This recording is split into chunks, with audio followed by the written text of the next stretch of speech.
transfer kemana aja, beli pulsa harga termurah, scan QRIS dengan mudah, download sebelum mabarkan.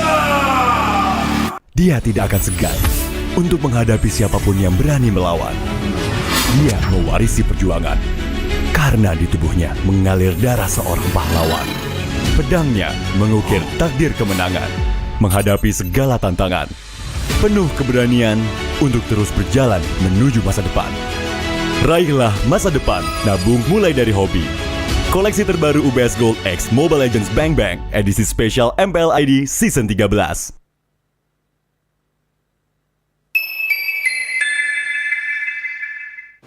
Main Mobile Legends memang seru. Mabar sama temen makin epic. Apalagi kalau double kill. Tropicana Double Crunch, es krim karamel dengan lapisan coklat yang tebal. Crunchy-nya double. Main bareng, makan bareng Tropicana Double Crunch. Double crunchy level dewa. Rasa ini Gatot kacau. Ih, tombe basah. Bro, move on ke Head and Shoulders. 100% pede, ketombe basah dan gatal Wiped out. dapetin edisi baru Gatot kaca di minimarket terdekat. Head and Shoulders. Ini Gatot, ini kaca. Mas Gatot, benerin kaca.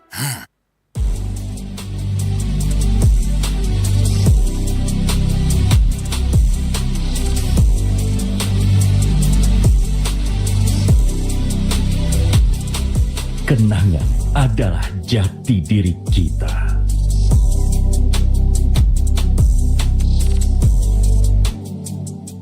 Kita adalah pejuang yang melangkah dengan penuh keyakinan, menghadapi dunia tanpa keraguan, karena hidup adalah arena pertarungan. Kita adalah pejuang yang tak akan gentar oleh segala tantangan, menghadapi lawan tanpa ketakutan, karena kita terlahir untuk meraih kemenangan. Raihlah kemenangan dengan koleksi terbaru UBS Gold X Mobile Legends Bang Bang, edisi spesial MPL ID Season 13. Saatnya nabung dari hobi bersama UBS Gold.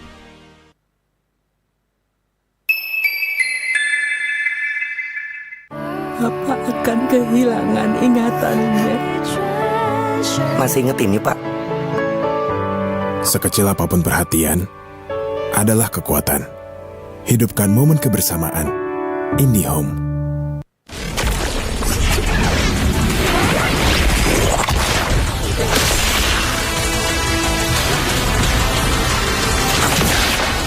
Strike first and without mercy.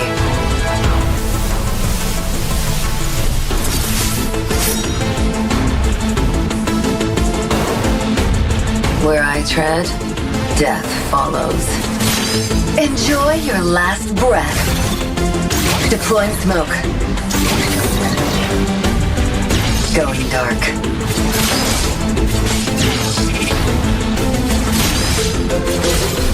War is my trade. Death is my craft. Backup plan? I am the backup plan. My destiny is what I make of it.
nature boy. What's that bird then? It's a male finch. They give seeds to females in a bonding ritual.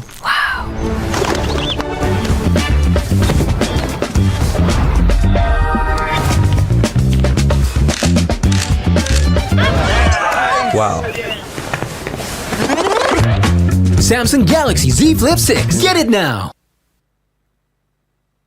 Pakai aplikasi GoPay, dompet andalan gamers. Banyak damage-nya.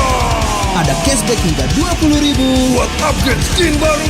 Jika seringan nggak makan memori, HP lemot bisa victory. Top up langsung dalam game tanpa hambatan. Ikutan selebrasi MPL di aplikasi GoPay, menambah total hadiah ratusan juta.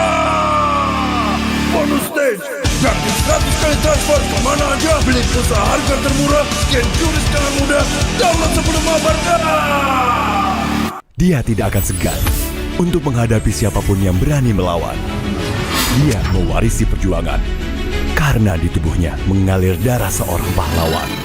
Pedangnya mengukir takdir kemenangan, menghadapi segala tantangan. Penuh keberanian untuk terus berjalan menuju masa depan. Raihlah masa depan, nabung mulai dari hobi. Koleksi terbaru UBS Gold X Mobile Legends Bang Bang, edisi spesial MPL ID Season 13.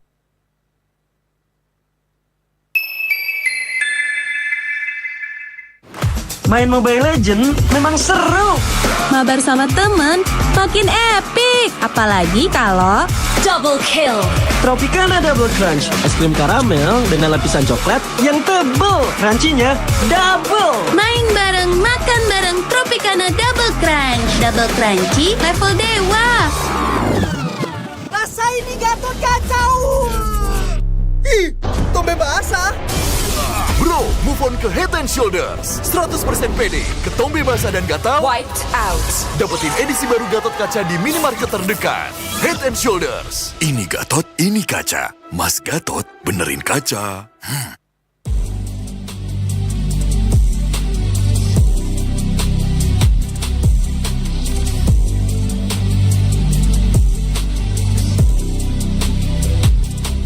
Kenangan adalah jati diri kita.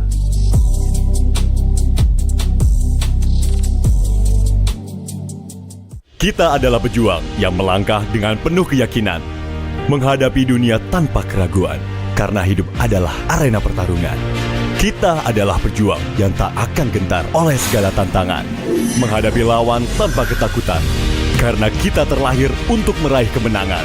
Raihlah kemenangan dengan koleksi terbaru UBS Gold X Mobile Legends Bang Bang, edisi spesial MPL ID Season 13.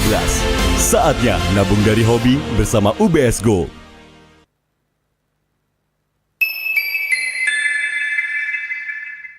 Papa akan kehilangan ingatannya. Masih inget ini, Pak? Sekecil apapun perhatian adalah kekuatan. Hidupkan momen kebersamaan. IndiHome.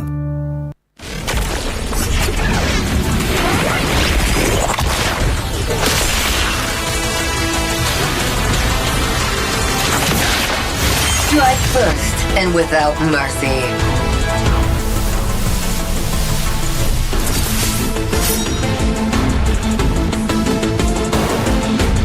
Where I tread, death follows. Enjoy your last breath. Deploying smoke. Going dark.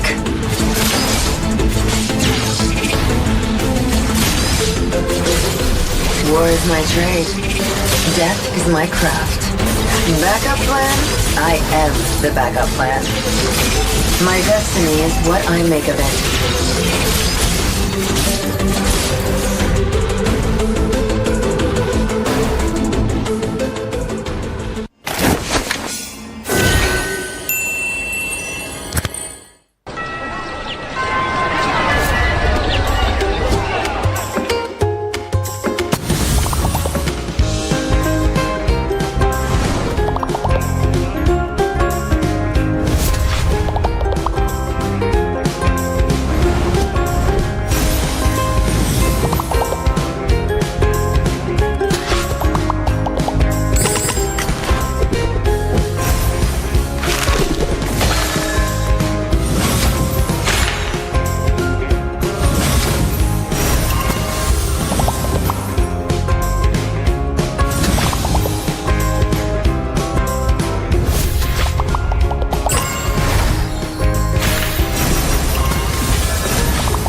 Live from Jakarta, MPL Arena. MPL Season 14 is powered by Munta. Presented by our official tournament smartphone, Samsung Galaxy. Official e-wallet, GoPay. Official destination for gaming and esports, Hidea. Official gold partner, UBS Gold. We own this.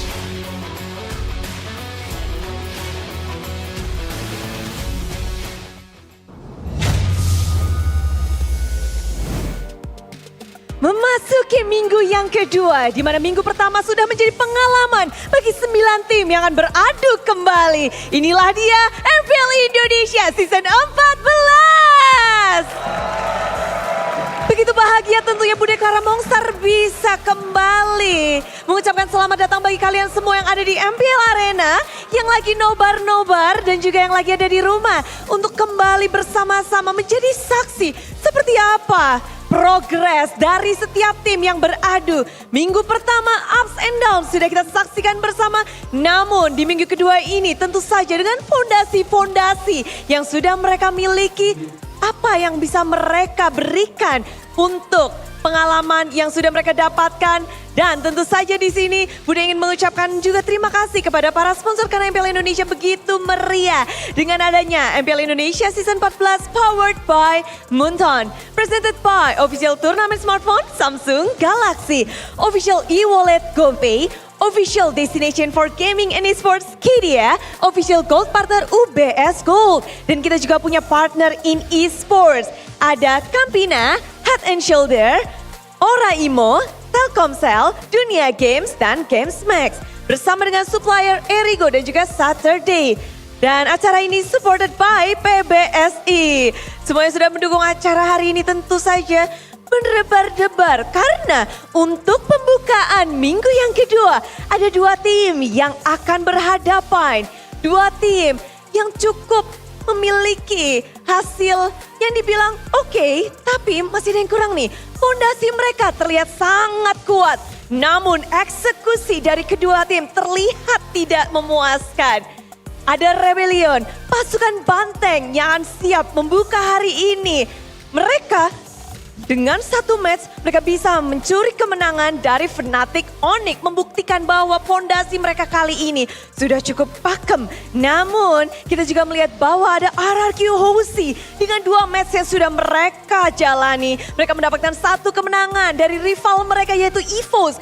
Namun kekalahan berhasil mereka dapatkan kembali di tangan Bigetron. Walaupun kita sudah tahu perjuangan mereka, pertarungan begitu epic. Dan kedua tim ini tentu akan menjadi story yang menarik. Akan menjadi sebuah pertarungan yang harus kita nantikan bersama. Karena minggu pertama sudah usai, minggu kedua adalah halaman yang baru. Jadi seperti apa perjalanan dari kedua tim ini? Coba dong para Rebels, semangatnya mana? Rebels sudah bersiap. Wah, yang ada di sana tuh sudah 17-an kayaknya ya. Semangat 17-an daripada Kingdom. Itulah dia semangat di MPL Arena. Bagaimana dengan kalian yang ada di kolom komentar? Banjiri kolom komentar dan tentu saja kita akan mau mendengar suara dari para caster.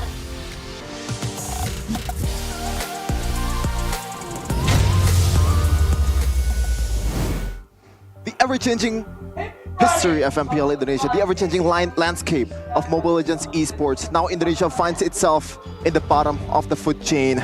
The journey to climb back up is going to be a tough one, but it is by no means impossible because the only thing that can stop ourselves is us. Wait, I did that wrongly, I'm sorry. Close enough. Welcome back to MPL Indonesia Season 14, now on to Chapter 2, week number 2 of MPL. A lot of things have happened in week number 1, and we're entering week number 2 with a lot more new faces. Back again with me, Chef, and also Realize and Rashi, ready to accompany you all in this week number 2.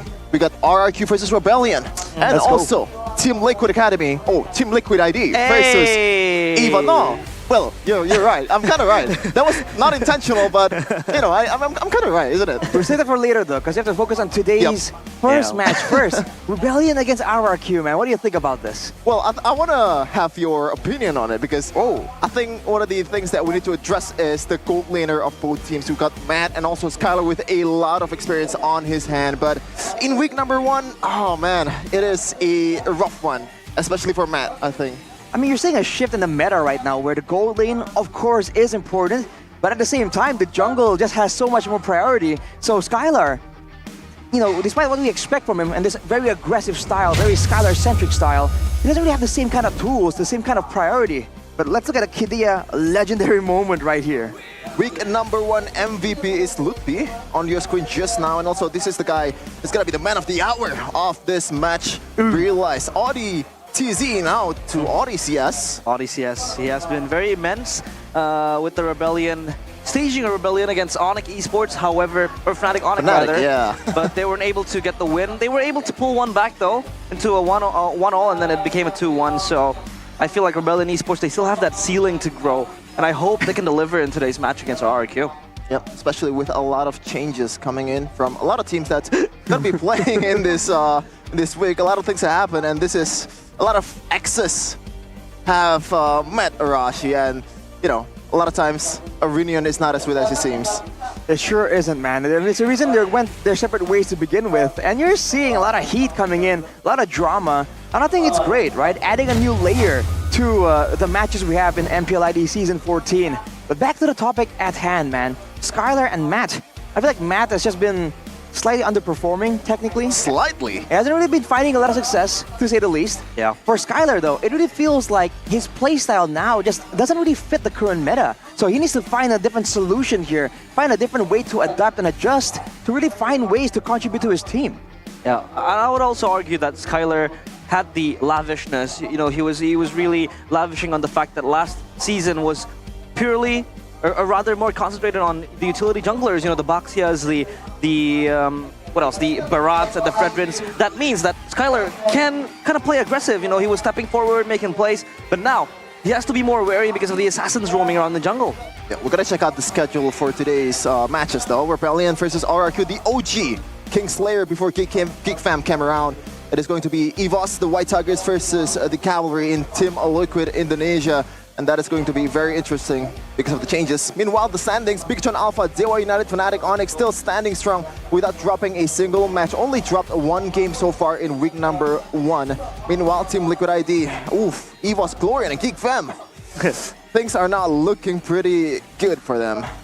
This is the standings presented by our official cinema smartphone, the Samsung Galaxy Z Fold 6 and Z Flip 6. And man, I think a lot of interesting developments have came up here because Team Liquid ID, we were hyping them up to be a very serious contender here with great changes, with time to adjust, but they're all the way down there. Now for Rebellion, they've narrowly escaped the red zone, but today up against RRQ. The RRQ that seems a lot more flexible, a lot more clean in their execution. I feel like usually our Rebellion are a team that does really well against a team that is a bit more messy. You know, they can find ways and opportunities to catch you off guard. With the current RRQ though, I feel like it's still possible, but I feel like the odds are really stacked in favor of RRQ instead. Yeah, because in week number 1, I think a lot of RRQ Kingdom are actually pretty satisfied with the performance that they have against EVOS. Well, you know. A big smile from Arashi right there. Oh yeah. But this is the man of the hour. It's Skylar. Looking at the raw stats here, Arashi, 3.88 kills per game now, 2.8, and there's a huge caveat also against EVOS. They're not really at their 100%, right? Because Dreams had a I actually said hot patch, but that's like a cold pack on his head, so he's not really playing on his usual level. And against Onyx, I believe. Yeah. What do you think happened at the time?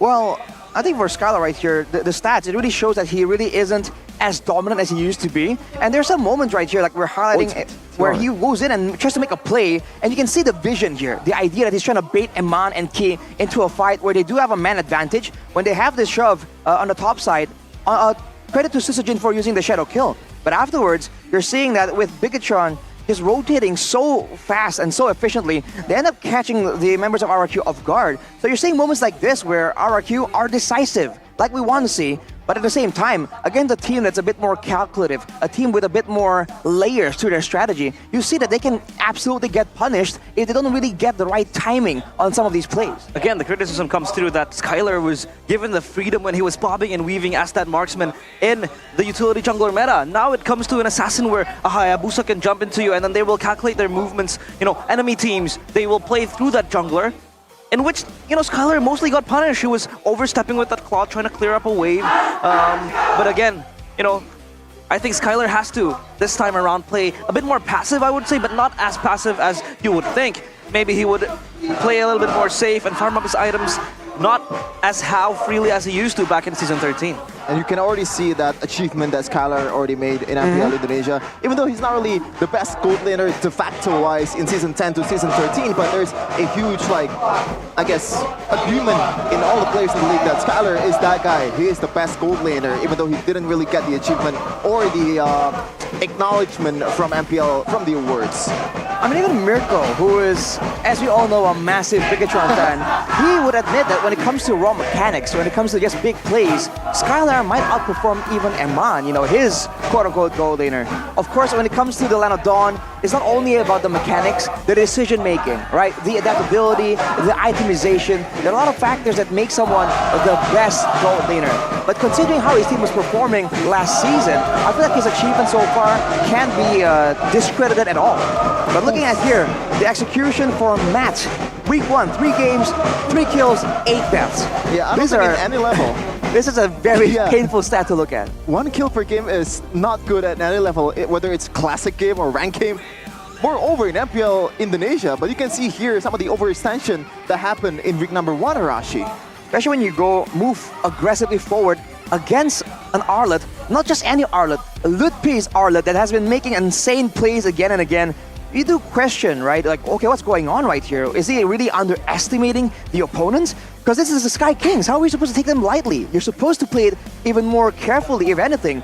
But this is the problem that I think we're going to have to kind of solve for Matt here. They have to find a way for him to really get his bearing and, you know, make the right decisions, right? If they have to try and do that by moving as a team, by assigning maybe a roamer to his side, they have to just find a way to really shape up right here. Because against our RRQ, especially the current RRQ, you see that whenever a mistake is made, they are absolutely quick to punish, and they have no hesitation, right? If the call is made to punish Matt if he overextends, they're gonna do so immediately. Snap. Or maybe explore the hero pool of Matt, because this guy's known to play some of the fighters in the gold lane like a Chow maybe. Maybe that's too far-fetched, but maybe even put like something like a Ruby, maybe Lapu there. To kind of throw us back to some of the meta in Season 7, I believe, or Season 6. Right, the old meta where fighters can come into the gold lane. I mean, we've seen that happen before, so we'll have to see. He is the overseas gold laner, because you have to remember, he has experience in what we now refer to as the #1 region. Oh, the #1 region. A lot of people are gonna disagree with that one, but yeah, coming back from MPL MY is not always a good thing, I think. For Sutsujin though, on the other side, he also came back from King's Empire, and he actually did really well for RRQ. But Matt, on the other hand, not looking really great from his experience in Malaysia. Yeah, I feel like Matt, it has been a very, very hard, you know, debut for him. But again, we have to give them the benefit of the doubt because it's still week number 1. We are entering week number 2. It's still going to be a long journey for these players. We have seen some teams, some individuals, they struggle in the first huddles, but then when the weeks progresses, they will find their footing, they will find their groove, and this is where they have, you know, their grasp on the game. Still with the same lineup, Tyron, Sutsujin, Vince, Edok, and Skylar is ready to represent the fortress, the kingdom with pride. And now the kingdom, again and again, crushed and pulverized. But in Season 14, it seems like they are opting for a rebuild. And now the kingdom, of course, it is RRQ, Hoshi. A lot of doubts, even from their own fans. Even the kingdom kind of doubted some of these newcomers that RRQ brought to Season 14, but they answered with passion, with conviction in week number 1. Let's see though, what's gonna happen in the next chapter. We'll have to see. They're trying to assert their dominance, find their footing, and come back as one of the best teams in MPL Indonesia in Season 14. But today, they're up against quite the challenge, but you can see that the fans are unfazed, man. They are here for it every single day of the week. We're looking at the opponents for Rebellion, Cars, Ryota, Suelo, ODCS, and Matt. Can they do it today? Still with the same lineup.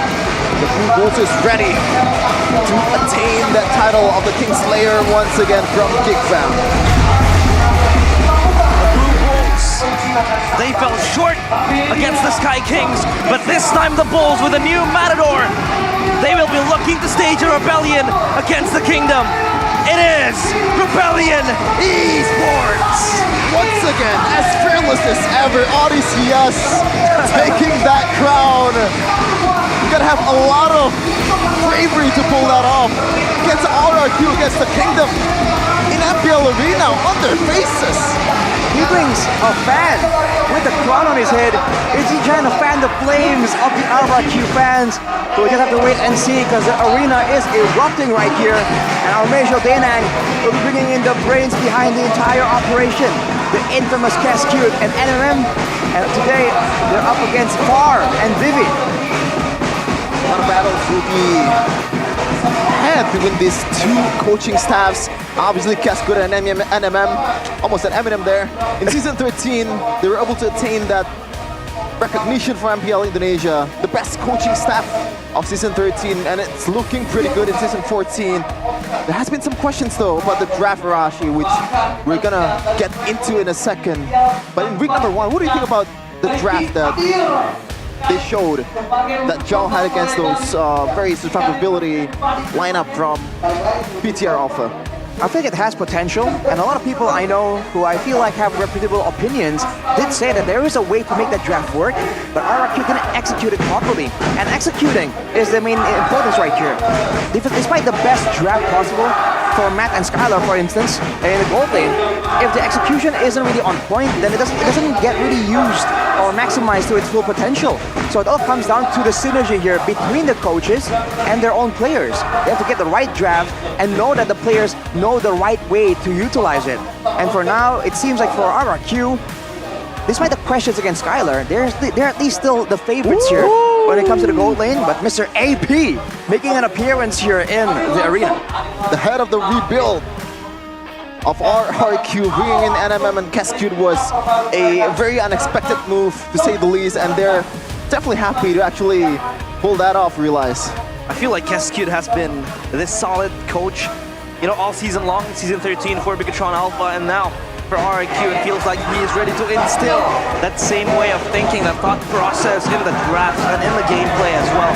But for Rebellion Esports, again, with the new Matador, with the new coach, it has been very hard for them to actually adapt, because Rebellion Esports, under Chico's wings, has been able to make playoffs 2 times, and in those 2 times, it has been Chico in the helm. So of course, that adaptation, they have to do it from scratch again, especially now they're adding new players into the mix. So yeah, for Rebellion Esports, it won't get any easier for them. Right now, team head-to-head of Rebellion Esports versus RRQ. It's not looking so good for Rebellion Esports so far this season. 0, absolute nil for team win rate percentage. You can see that Hayabusa, Arashi, 3 picks against Onyx. It seems like it's a hero that they really need in their composition, but if they want to try and pull off against RRQ, they have to try and make sure that he has the right kind of backup, because RRQ are well known to just go aggressive into your jungle to try and punish you if you have a weaker assassin, especially with Coach Cascute at the helm. He's known to find ways to deal with these assassins in the drafting phase all the way from the beginning. So honestly, I think for Rebellion right here, by all means, it's still week number 2. Even though they have 0 wins, they can shape up right here and find a winning solution, but they can't really take it easy against RRQ, especially in the drafting phase. They have good potential, but they have to be careful about the counter picks, right? About the surprise that Cascute just likes saving for the last few segments, the last few picks in the drafting phase. Let's see the drafting phase will begin for these 2 teams already. 2 assassins ban. from both sides of the court. It's Fanny and Link. The race. Still, Chip. I don't think we've seen this hero at all in the drafting phase left open. We haven't seen Chip that much make an appearance, but for you guys at home, of course, an announcement to make. Vivius is back on the drafting phase, so that is one viability that most of the teams can play around. And we have seen Vivius being that extra strong laner after the revamp. And maybe, just maybe, a counter towards the high loss if any of these teams wants to play that high loss. But that Ruby, of course, the flexibility taken out, and Hayabusa. Because Ryota has been playing this Hayabusa and he has been very apt in that, assassin jungle role. Well, the Phobius is definitely a hero with a lot of potential. But Rebellion will go for the Zask. Now the Phobius can't really chase as well as he used to be able to, but when it comes to the sustain and the utility and the damage, more importantly, there's a lot in the hands of that Phobius. So if RRQ wants a more aggressive answer, it won't be a solution to chase down big assassins, but when you need a frontliner, that could be an option they can explore right here. Yes, the Zask, no. Will there be a mid laner? No. The Edith comes out first. One more picture for RRQ. And that Ruby from Edok is already erased as well from Coach Far. In week number 1, I believe he played 2 Ruby games against EVOS, and gotta say, there's been a lot of buzzes, there's a lot of talks in the community that Edok, if you didn't get that Ruby, it's gonna be trouble for RRQ. Meanwhile though, when the Ruby's gone, you can play those kind of heroes that there's not really a lot of range in Moskov and Julian. A lot more damage from Rebellion here. No frontliners picked at all from Coach Far. Not just yet. They do have a Zask right here that can be survivable, but RRQ, they bring out the signature Aurora. Which is it? Which is it now? Is it going to be a mid Aurora? Is it going to be flexed around? With Cascade, you don't really know. Yeah, 3 of them are flex picks. Exactly. Realize. Roger, you can go jungler or gold laner, whether you want to play a bit more aggressive on the jungling area or just have that safety in that gold lane. Meanwhile, Edith and also Aurora, a lot of CCs being brought out and also a lot of damage also. Edith already played it against Pikachu Alpha, and it's the only game that they've won against the robots. So really, a whole lot of option here. And I do not think Far will be able to rid this one because there's just too much flexibility. Yeah, I feel like flexibility has been the name of the game for Cascade for most of the times, but this time around, this Aurora can be very, very interesting because again, we have seen RRQ play that flex time and time again, whether the Aurora goes to that roam or that mid, and then the Edith can also go XP, go roam. So there's a lot of puzzles now for RRQ to just build up and stick into it. For Rebellion, it's going to be a hard task for them to figure out who goes where, which goes where. Like, it's gonna be very hard for Rebellion to sniff RRQ's intentions. And they're already spending a ban onto the Harith. They're not convinced that Roger is gonna make it to the gold lane. And they're trying to make sure that Matt, despite that being a problem, they want to make sure that he gets the best laning phase possible, especially against Skylar. The last thing they want is to allow Skylar to have a great laning phase and play aggressive. But for RRQ, they have banned away the Tigreal. That usually means that either they're going for a big teamfight composition or they want to go for an assassin, right? The type build can be such a big nuisance if you're playing an assassin that can't go for the Purify. So that could be something that Rebellion can kind of read out, can maybe try to ban away because they really have a solid jungler right here. A lot of emphasis on the frontliners from Cascade after the 2 assassins, man. In the first phase, it's going to be Arlit from Rebellion Esports. So less options here from Tyron, but by no means Cascade has less option because right now, what are they going to do in the first phase? They're going to try to hide their last card in the second pick. And we got a stat here, or a fact, in MPL Indonesia Season 13, Claude was the most banned hero by all teams against RRQ. I wonder why. With a total of 33 bans out of 45 RRQ games, a mind-boggling 73% ban rate against RRQ.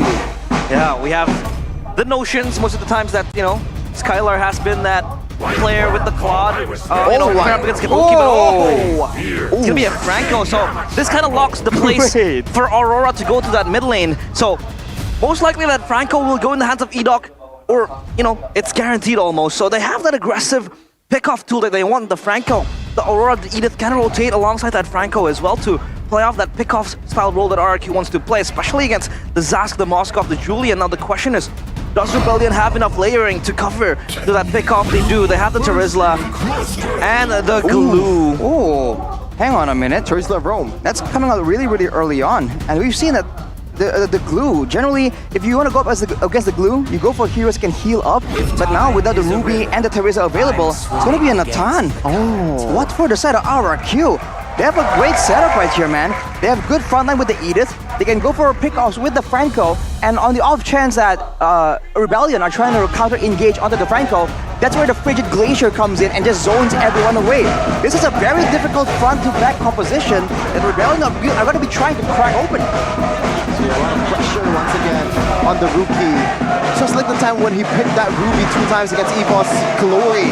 This time around, the hooks have to land. It was the perfect target, but you have that 2 frontliners that's standing strong in front of you.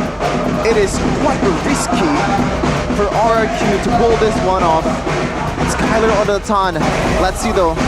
If I ask the question, realize, can he play that safety gold lane against these assassins, these damagers of Rebellion Esports? Week number 2 will be open, but King Tough Kings taking on a rodeo against the Blue Bulls. And Franco making an appearance with MPL skin. Here we go! Rex Regum Keon versus Rebellion Esports. Here we go. The battle of the Bulls and the Kingdom as they look to stage a rebellion. Now this time around we have seen that landing, but cut short to the junglers, trying to clear out their camps. And this time around the Franco will play a pivotal role in trying to pick off the players of Rebellion Esports, Arachi. Off the bat, Suzuki seems to be clearing a lot faster, technically. It's Skylar, though, with the weakness finder. No Purify, by the way, so for Rebellion, there are a lot of ways to really engage right here. Penalty zone, the stun coming in from the Zask and the Dominator's Descent, as well as the Slam Slam Pass, or even the Empowered Chain. There's so many ways that RRQ have to try and zone out from. Look at that hook, though. Oh, quicker hook connects. Riona stuck in a very, very hard position, but he has the swords to run away. And Rebellion Esports, they still are able to survive. Didn't really convert to any kill, but that is definitely a statement from Idok. He is able to land those hooks. They're gonna be able to be more aggressive by this time, but the Emblem Sarashi, anything going on here? Tenacities on 3 members for the side of Rebellion, and 2 Brave Smites. They are looking all in for some kind of sustain to be able to outlast RRQ in the front to back. But against an Edith, right, it's not as simple as that. There's a chance that they're gonna survive, but Dyron can end up doing a lot more damage with a Primal Rat if the fight really goes the distance. And later on, Matt is gonna find it a lot more difficult to do damage compared to Skylar on the Natan due to that range difference. Look at Cars though, trying to go all in onto Dyron. Oh, so close. The slam, but it's all still good for Dyron because he has the tank aggressiveness as well as Rinse just constantly rotating to supplement him. So far, all still good for RRQ. Rebellion Esports yet to answer. This might be the moment where Rebellion Esports has the advantage. They have a lot of good setups here and also a lot of survivability compared to RRQ. They really have to rely on the hooks. The first neutral objective battle between these 2 junglers, Sutsujin versus Ryota. Idok missing in the first hook. There's a chance that RRQ might be able to force Rebellion into making the first move right here because they have the engage advantage. Oh, where Chatter goes on with the onwards, and there you go. ODCS evaporates in the hands of Sutsujin, first blood, and they can re-aggress to the turtle. However, that Iron Hook doesn't really connect towards Cars. They will try to take this turtle for themselves. The Frigid Glacier comes to Frozen into 1, and the spear comes in as well for Dyron to just run away. No TP coming in from the gold laner, but Idok will hold Ryota in place with that ultimate, but they will go forward. The penalty zone connects and they will try to run away, but Cars gets Idok in the process. Sutsujin having to run away rampantly from the roars of the Bulls. The Rebellions, they fight back. They fight back there, but they're down about 1k gold lead just now, so still a W for RRQ in the gold department, but Urashi, they kind of overstayed their welcome there. They kind of went in aggressively, knowing that there's a combo in the hands of Rebellion. I feel like that's a bit too confident from them. Looking at the talent predictions though right here, Civil War by our new application GoPay. The Indonesians going for Rebellion and us sticking with RRQ. That's great news for me, but look at Edok zoned away by Audi. On that Rome Terizla, by the way, a lot squishier than when Veloisky was playing it. ODCS could be so over-aggressive. Edok misses the hook, and the free picture connects. Ryota wants to jump back, but ODCS with penalty zone. Ryota does get Edok in that process. Sutsujin having to step back. The Dominator's Descent almost catching him in place, but they want to re-aggress with the chains here. There they go, but Sutsujin still able to survive with a sliver of HP, and Skylar just hides in the bush, unaware of Matt just being there to try to siege down the turret. Already adapt towards RRQ's lineup and also composition. They're losing in gold plate in the top lane. It feels like a lot of times if Edok didn't land the hook, they really have no way to approach the team fight. And right now you can see that ODCS is just taking away so much attention from RRQ. They're spending a lot of time to try and secure the kill onto a Rome Terizla. With the body of Smith, it's going to be taking a lot more time than RRQ is used to. But look at this advantage here. They've pushed out the lane in the bottom side, and they're going to rotate to the top side and maybe try and find once more some kind of pickoff right here. Yep. And Edok so far, Tyron. With their chatter. No one saw that. What? Okay. He's gonna be memed by the kingdom after this, man. This is food for the kingdom. Doesn't connect, but the grab trap there will try to rock ODCS in place. The chains as well, trying to pop the Domination. Send its way low against Tyron, but they enter the fight with Skylar getting Ryota. Turtle still left unattended. Two cars will move back with Sutsujin just going with the Lycan Pound. Sutsujin, double kill. And is able to roar back Rebellion, get caught in their own flesh by Sutsujin again, getting the turtle in place as well. Rip and tear gaming from Sutsujin, but you can see that penalty zone is erased before the team fight. Really holds a lot of value for RRQ, and right now they're converting in all places. They got the Pearl Puff, they got the top lane turret, they got everything, Arashi. There was a trade from Rebellion in the bottom side of the map. But overall, though, it's a great win for RRQ. Picking up the kills, the neutral objectives, and they're still maintaining tempo right here. There's no reason for them to do anything too differently. All they have to do is make sure they get the right engage, and they keep Rin safe. I feel like the big problem right here is the fact that for Rebellion, they're just confused on who to target, because if they go for Rins, he has that second chance at life due to the passive. If they don't deal with Skylar, though, even early on right here, he's really doing a decent amount of damage with the Starlium and the Feather of Heaven. That true damage really stacks up after a while. Interesting itemization here from Skylar. Actually chooses to go for a Magic Shoes for a Natan. And now things are looking a bit more quiet in the mid-game. RRQ holds 2.3k gold lead, and look at the Bushes, Arashi.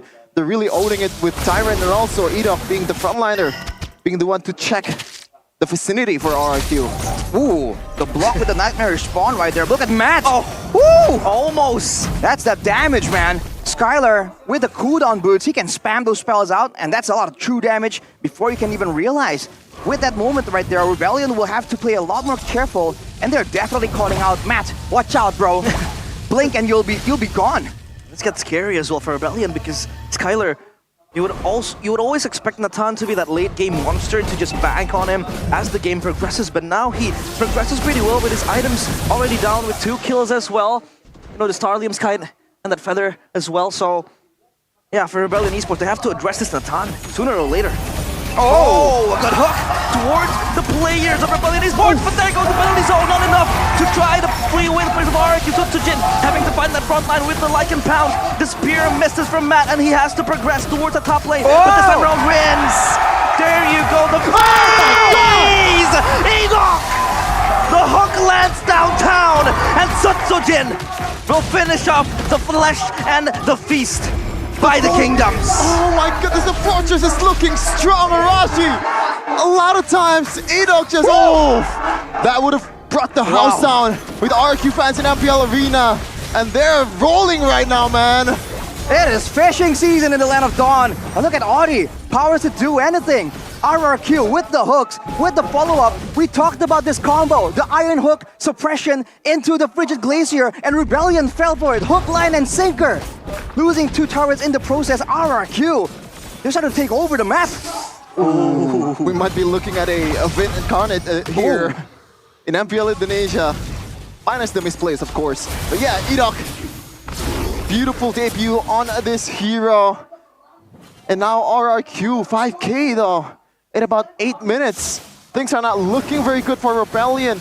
And Matt, so far, there's literally 0 conversion after 3 kills in week number 1 out of 3 games. Yeah, the Spears doesn't even land, so he can't really join the fight. It becomes a 4v5, and Skylar has the Holy Crystal ready, up and running. And the fact that RRQ doesn't stop to try to look for picks is what kind of amazes me, because they keep on landing the engages. And this could be very scary. There you go again with Enoch landing the hook. And they just locked out Carson in place. Looking for Odyssey. Next on the meat grinder and the spear. Again and again just misses. It doesn't connect for Matt. And this time Sway low. Next on the chopping block. Matt has to concede the losses of his teammates. They're eating the glue like a cupcake, like the skin. There's really no answer at all for this composition. As long as Enoch lands the hook, it is GG for Rebellion so far. Yota losing that mid lane turret. Enoch finally builds the dominant ice. He wasn't having any kind of defensive prowess right there. It's all about utility. 7k gold, mid tower down.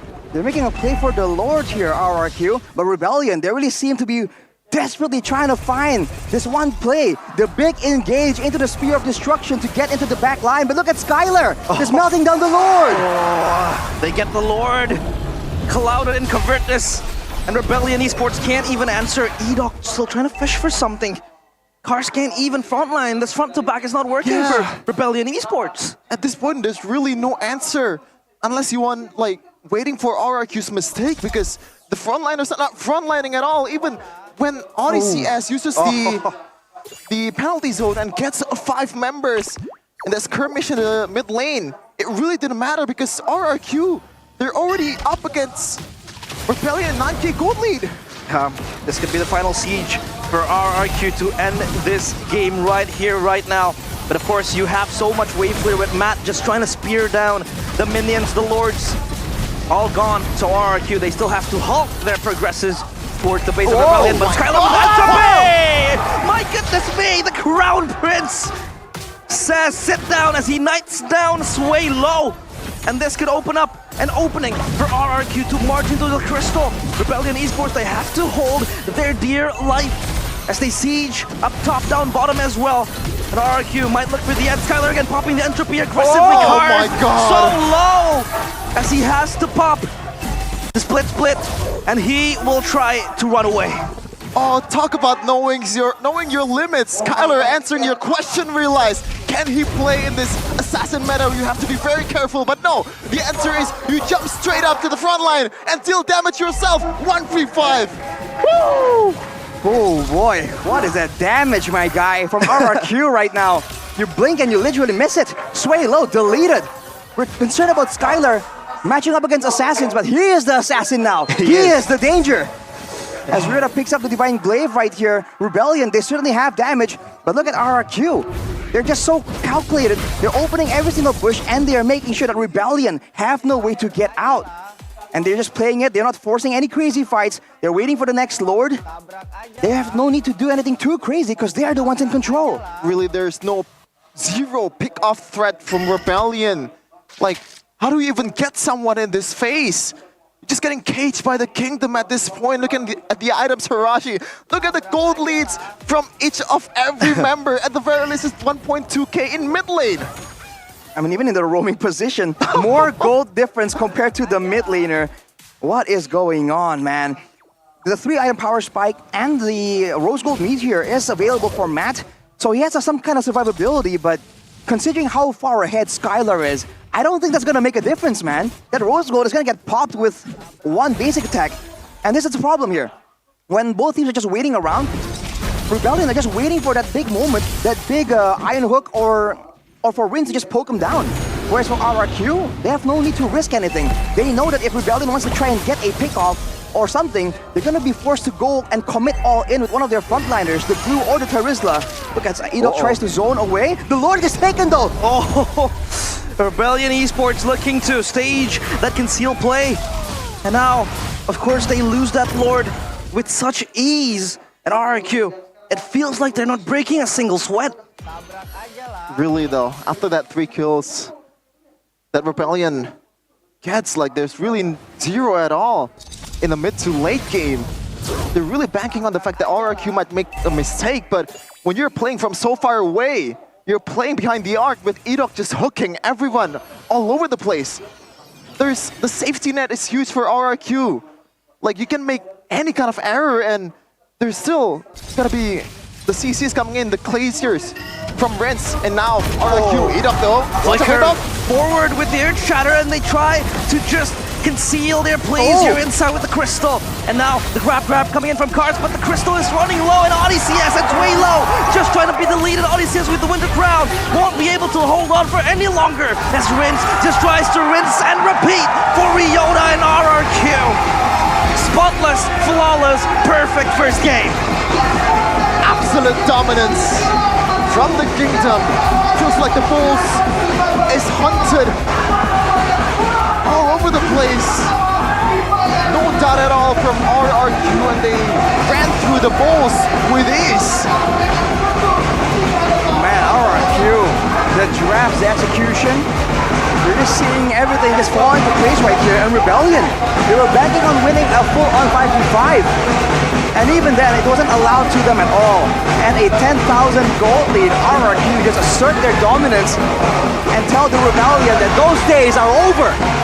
The days of upset are over for the Kingdom this time around, asserting their dominance so good in the fights, in the pickoffs.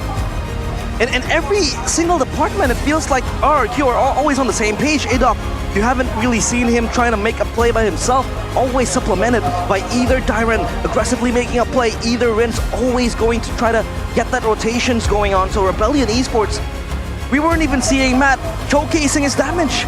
He wasn't existent in most of the team fights. There's just so much AoE available, man. The Earth Shatter, the Freeze coming in from the Aurora, even the Frigid Glacier. You saw that they were trying to play around a single crowd control tool, and even in the end, they were super aware of the Iron Hook. But that's exactly when Dyran sees the opportunity and flickers in with the Earth Shatter, right? Multiple engage tools is what allows you to do this, to catch your opponents completely off guard. Even in the last skirmish before the game ends, like, the glue gets Skylar. It's pretty much a 4v4 without the biggest threat in the line of them playing.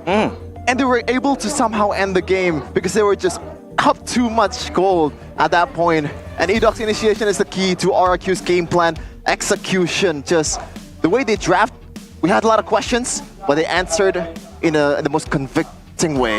Yeah, that Franco pick took us by surprise, and Edok was still able to utilize it in the most efficient way. It kind of gives me slivers of dreams in that Franco. So my dreams, man. We have one of the best Franco of all time in Vin. That's true, but in like RRQ. I mean, last season, Audi incarnate. Yeah, Audi as well. Audi. Yeah, so basic. Yeah, still, it kind of gave me shades of how a Franco player would play, but this time Edok, imagine initiating a fight just with a singular hook. It feels like Rebellion also fell into that trap. They had to, rally behind the victim of that hook and try to counter-play, counter-engage. But RRQ was always quick to the trigger as well. I think there's a bit of a mixed intent here from Rebellion. They have strong, tanky frontliners, but they don't really have the best of a DPS in the backline. I mean, Suelo and Matt, yes, they can dish out damage constantly, but at what cost? And even here, you see that when one person gets caught out, there is no answer from Rebellion at all. And I don't know about the spears. I don't know if Matt is just missing these spears, or if RRQ are just so aware of it, they kind of make space. But man, when you least expect it, I think Edok does a great job of engaging when you think he's done, right? When you're expecting him to engage, he kind of takes it easy. But when you think, okay, they got a turtle, we're backing away, it's good, right? No, it's time for one more hook, man, one more. I think we've already seen a lot of times, even not just in this game, in MPL Indonesia Season 14, where a team is relying too much on that Moskov presence in that far lane. So they really rely on the Spears to land, but over the course of this 1 week at least, I don't really think it's a valid strategy, especially it's a bit too gambly, I gotta say, especially when the other team is much more, I guess, they know what's coming, they know what the game plan is, so they were able to counter it really easily, but this is the MVP of the first game. Man, that KDA problem, no problem at all, man. 4-0 and 4, presented by our official tournament smartphone, the Samsung Galaxy Z Fold 6 and Z Flip 6. Skylar, back at it again. Skylar. We haven't seen him go crazy in a while. And in the season, we've seen him take the back seat in the games, right? Just, let his team kind of do their thing, wait in the back lines. But on that Nathan, man, out of nowhere, he just explodes into action, doing a lot of damage, melting the front lines, and finding assassinations towards the back line, almost getting Matt once, I believe, and also taking out Sway Low in that base defense. Let's look at the official highlight of the play of the game by our official gold partner, UBS Gold. In the beginning, man, you're already seeing the card control stacking coming in. Look at that, the Glacier, the Earthshatter. They went for this fight still without the Frigid Glacier, and they still found ways to be effective. Because if you look at it, cars will go in the back line, but everyone else, what are they supposed to do? Are they gonna ignore all the spells coming in from the Aurora? Look at the freeze coming in, right? There's so many ways for them to kind of stop and stall the whole roster of Rebellion.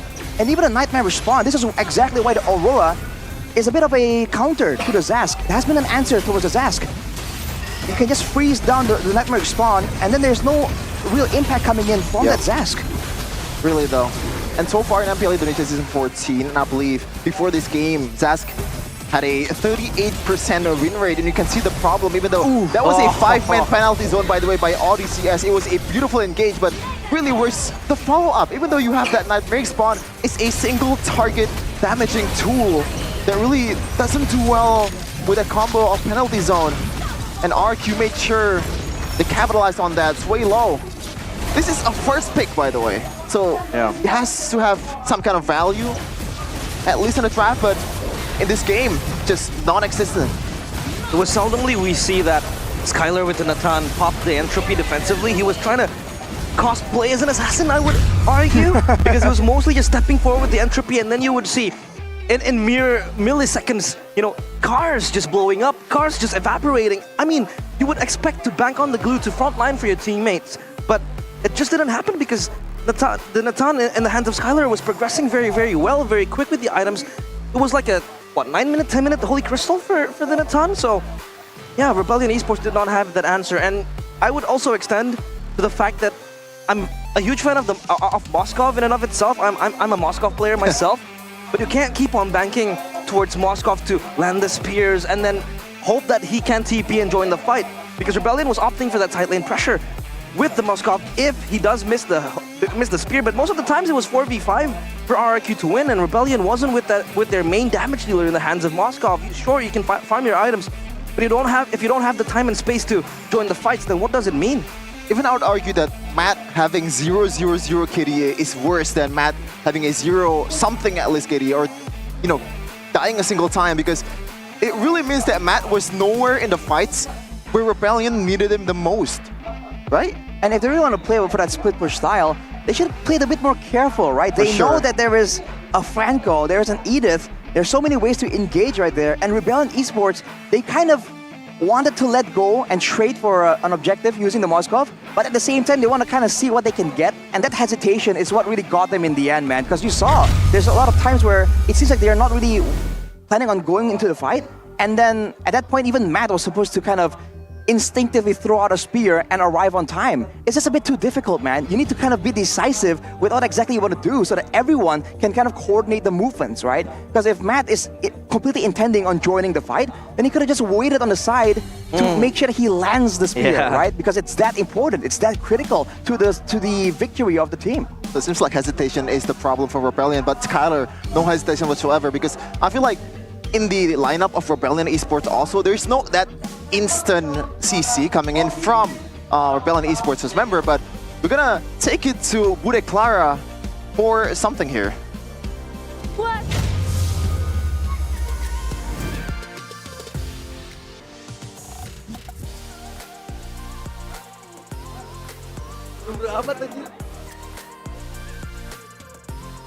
Aduh, ada pasukan.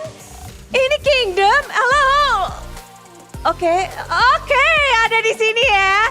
Halo Kingdom, berhenti gerak, stop ya, jangan sampai jauh-jauh. Oke, mereka kayaknya sampai land off down tuh jalannya. Ya udah semangat banget soalnya. Semangat banget, betul. Halo.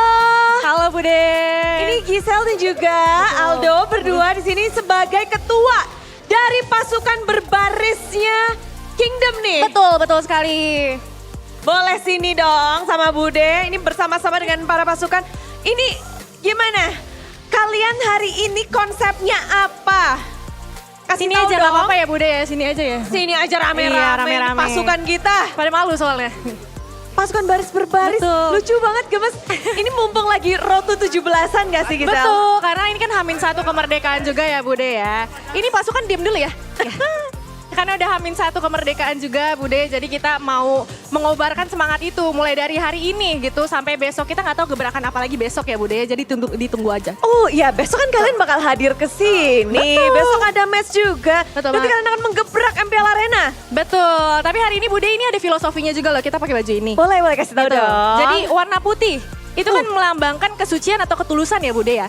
Jadi Siap, kita Aldo. tulus mensupport RRQ Hoshi. Gitu, Bude. Tulus. Terus bawahnya celana coklat ya. Coklat itu kan identik dengan tanah ya. Bukan diinjak-injak, bukan. Kita ini down to earth. Kita harus humble gitu. Jadi kita mendukung RRQ Hoshi dengan penuh ketulusan dan kerendahan hati gitu Bude. Mahal. Gitu. Keren. Ini memang dari semalam udah janjian. Kita dari seminggu yang lalu udah planning buat sebulan ke depan gitu Bude. Oh udah. Iya betul. Udah dress code sekarang ya? Betul. Nah ngomong-ngomong kan ini lagi semarak 17-an. Tentu kita ingin juga berkembang terus. Dan gimana sih kamu ngelihat MPL tuh udah lagi berkembang gak ini season ini? Tentunya RRQ Hoshi ya mungkin ya. Kalau aku dan Kingdom sendiri itu rame-rame maksudnya. Aku dan Kingdom tuh ngerasa bahwa RRQ Hoshi yang sekarang tuh rosternya mungkin chemistry-nya lebih erat lagi gitu. Jadi mereka memang sama-sama punya keinginan buat berkembang bareng, buat menyatu, buat bisa menang bareng gitu menurut aku sih. Nah lihat aja romantis banget kan itu ya. Iya. Jadi menurut aku sih kali ini solid banget dan semoga aja bisa membawa kemenangan buat kita semua ya. Amin. Jadi memang progresnya dari pilar-pilar kalian itu Betul. semakin erat dan semakin kuat untuk season ini. Betul banget Bude. Wah para Kingdom aja udah merasa seperti itu. Tapi kan kita juga bisa ingin mendengar nih dari para Kingdom ada nggak sih mungkin masukan-masukan input-input atau yang ingin disampaikan demi Kingdom, demi RRQ juga yang lebih baik. Ada nggak? Mungkin ini selaras dengan filosofi kita hari ini juga Bude. Tetap rendah hati, tetap solid, tetap kompak, dan kita pasti bisa menuju langkah yang lebih baik lagi gitu. Keren banget. Ini emang solid banget sih. Ada nggak yang dress code-nya salah hari ini? Nggak ada, semuanya soalnya disetrap kalau salah. Iya gitu. Solid banget. Dan ngelihat pertarungan di minggu pertama, minggu yang kedua, reaksi Kingdom gimana sih? Kita semangat banget ya. Karena kan kita super fans RRQ Hoshi, RRQ semuanya lah gitu ya. Jadi maupun menang ataupun kalah kita tuh tetap semangat untuk mendukung mereka gitu. Jadi kalau kalah itu nggak ditinggalkan gitu. Tetap dukung sampai kapan?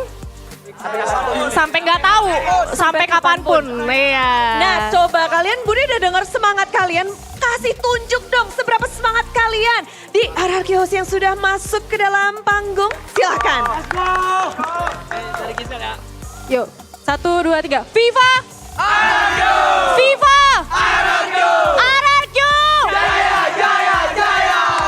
Masuk saja caster!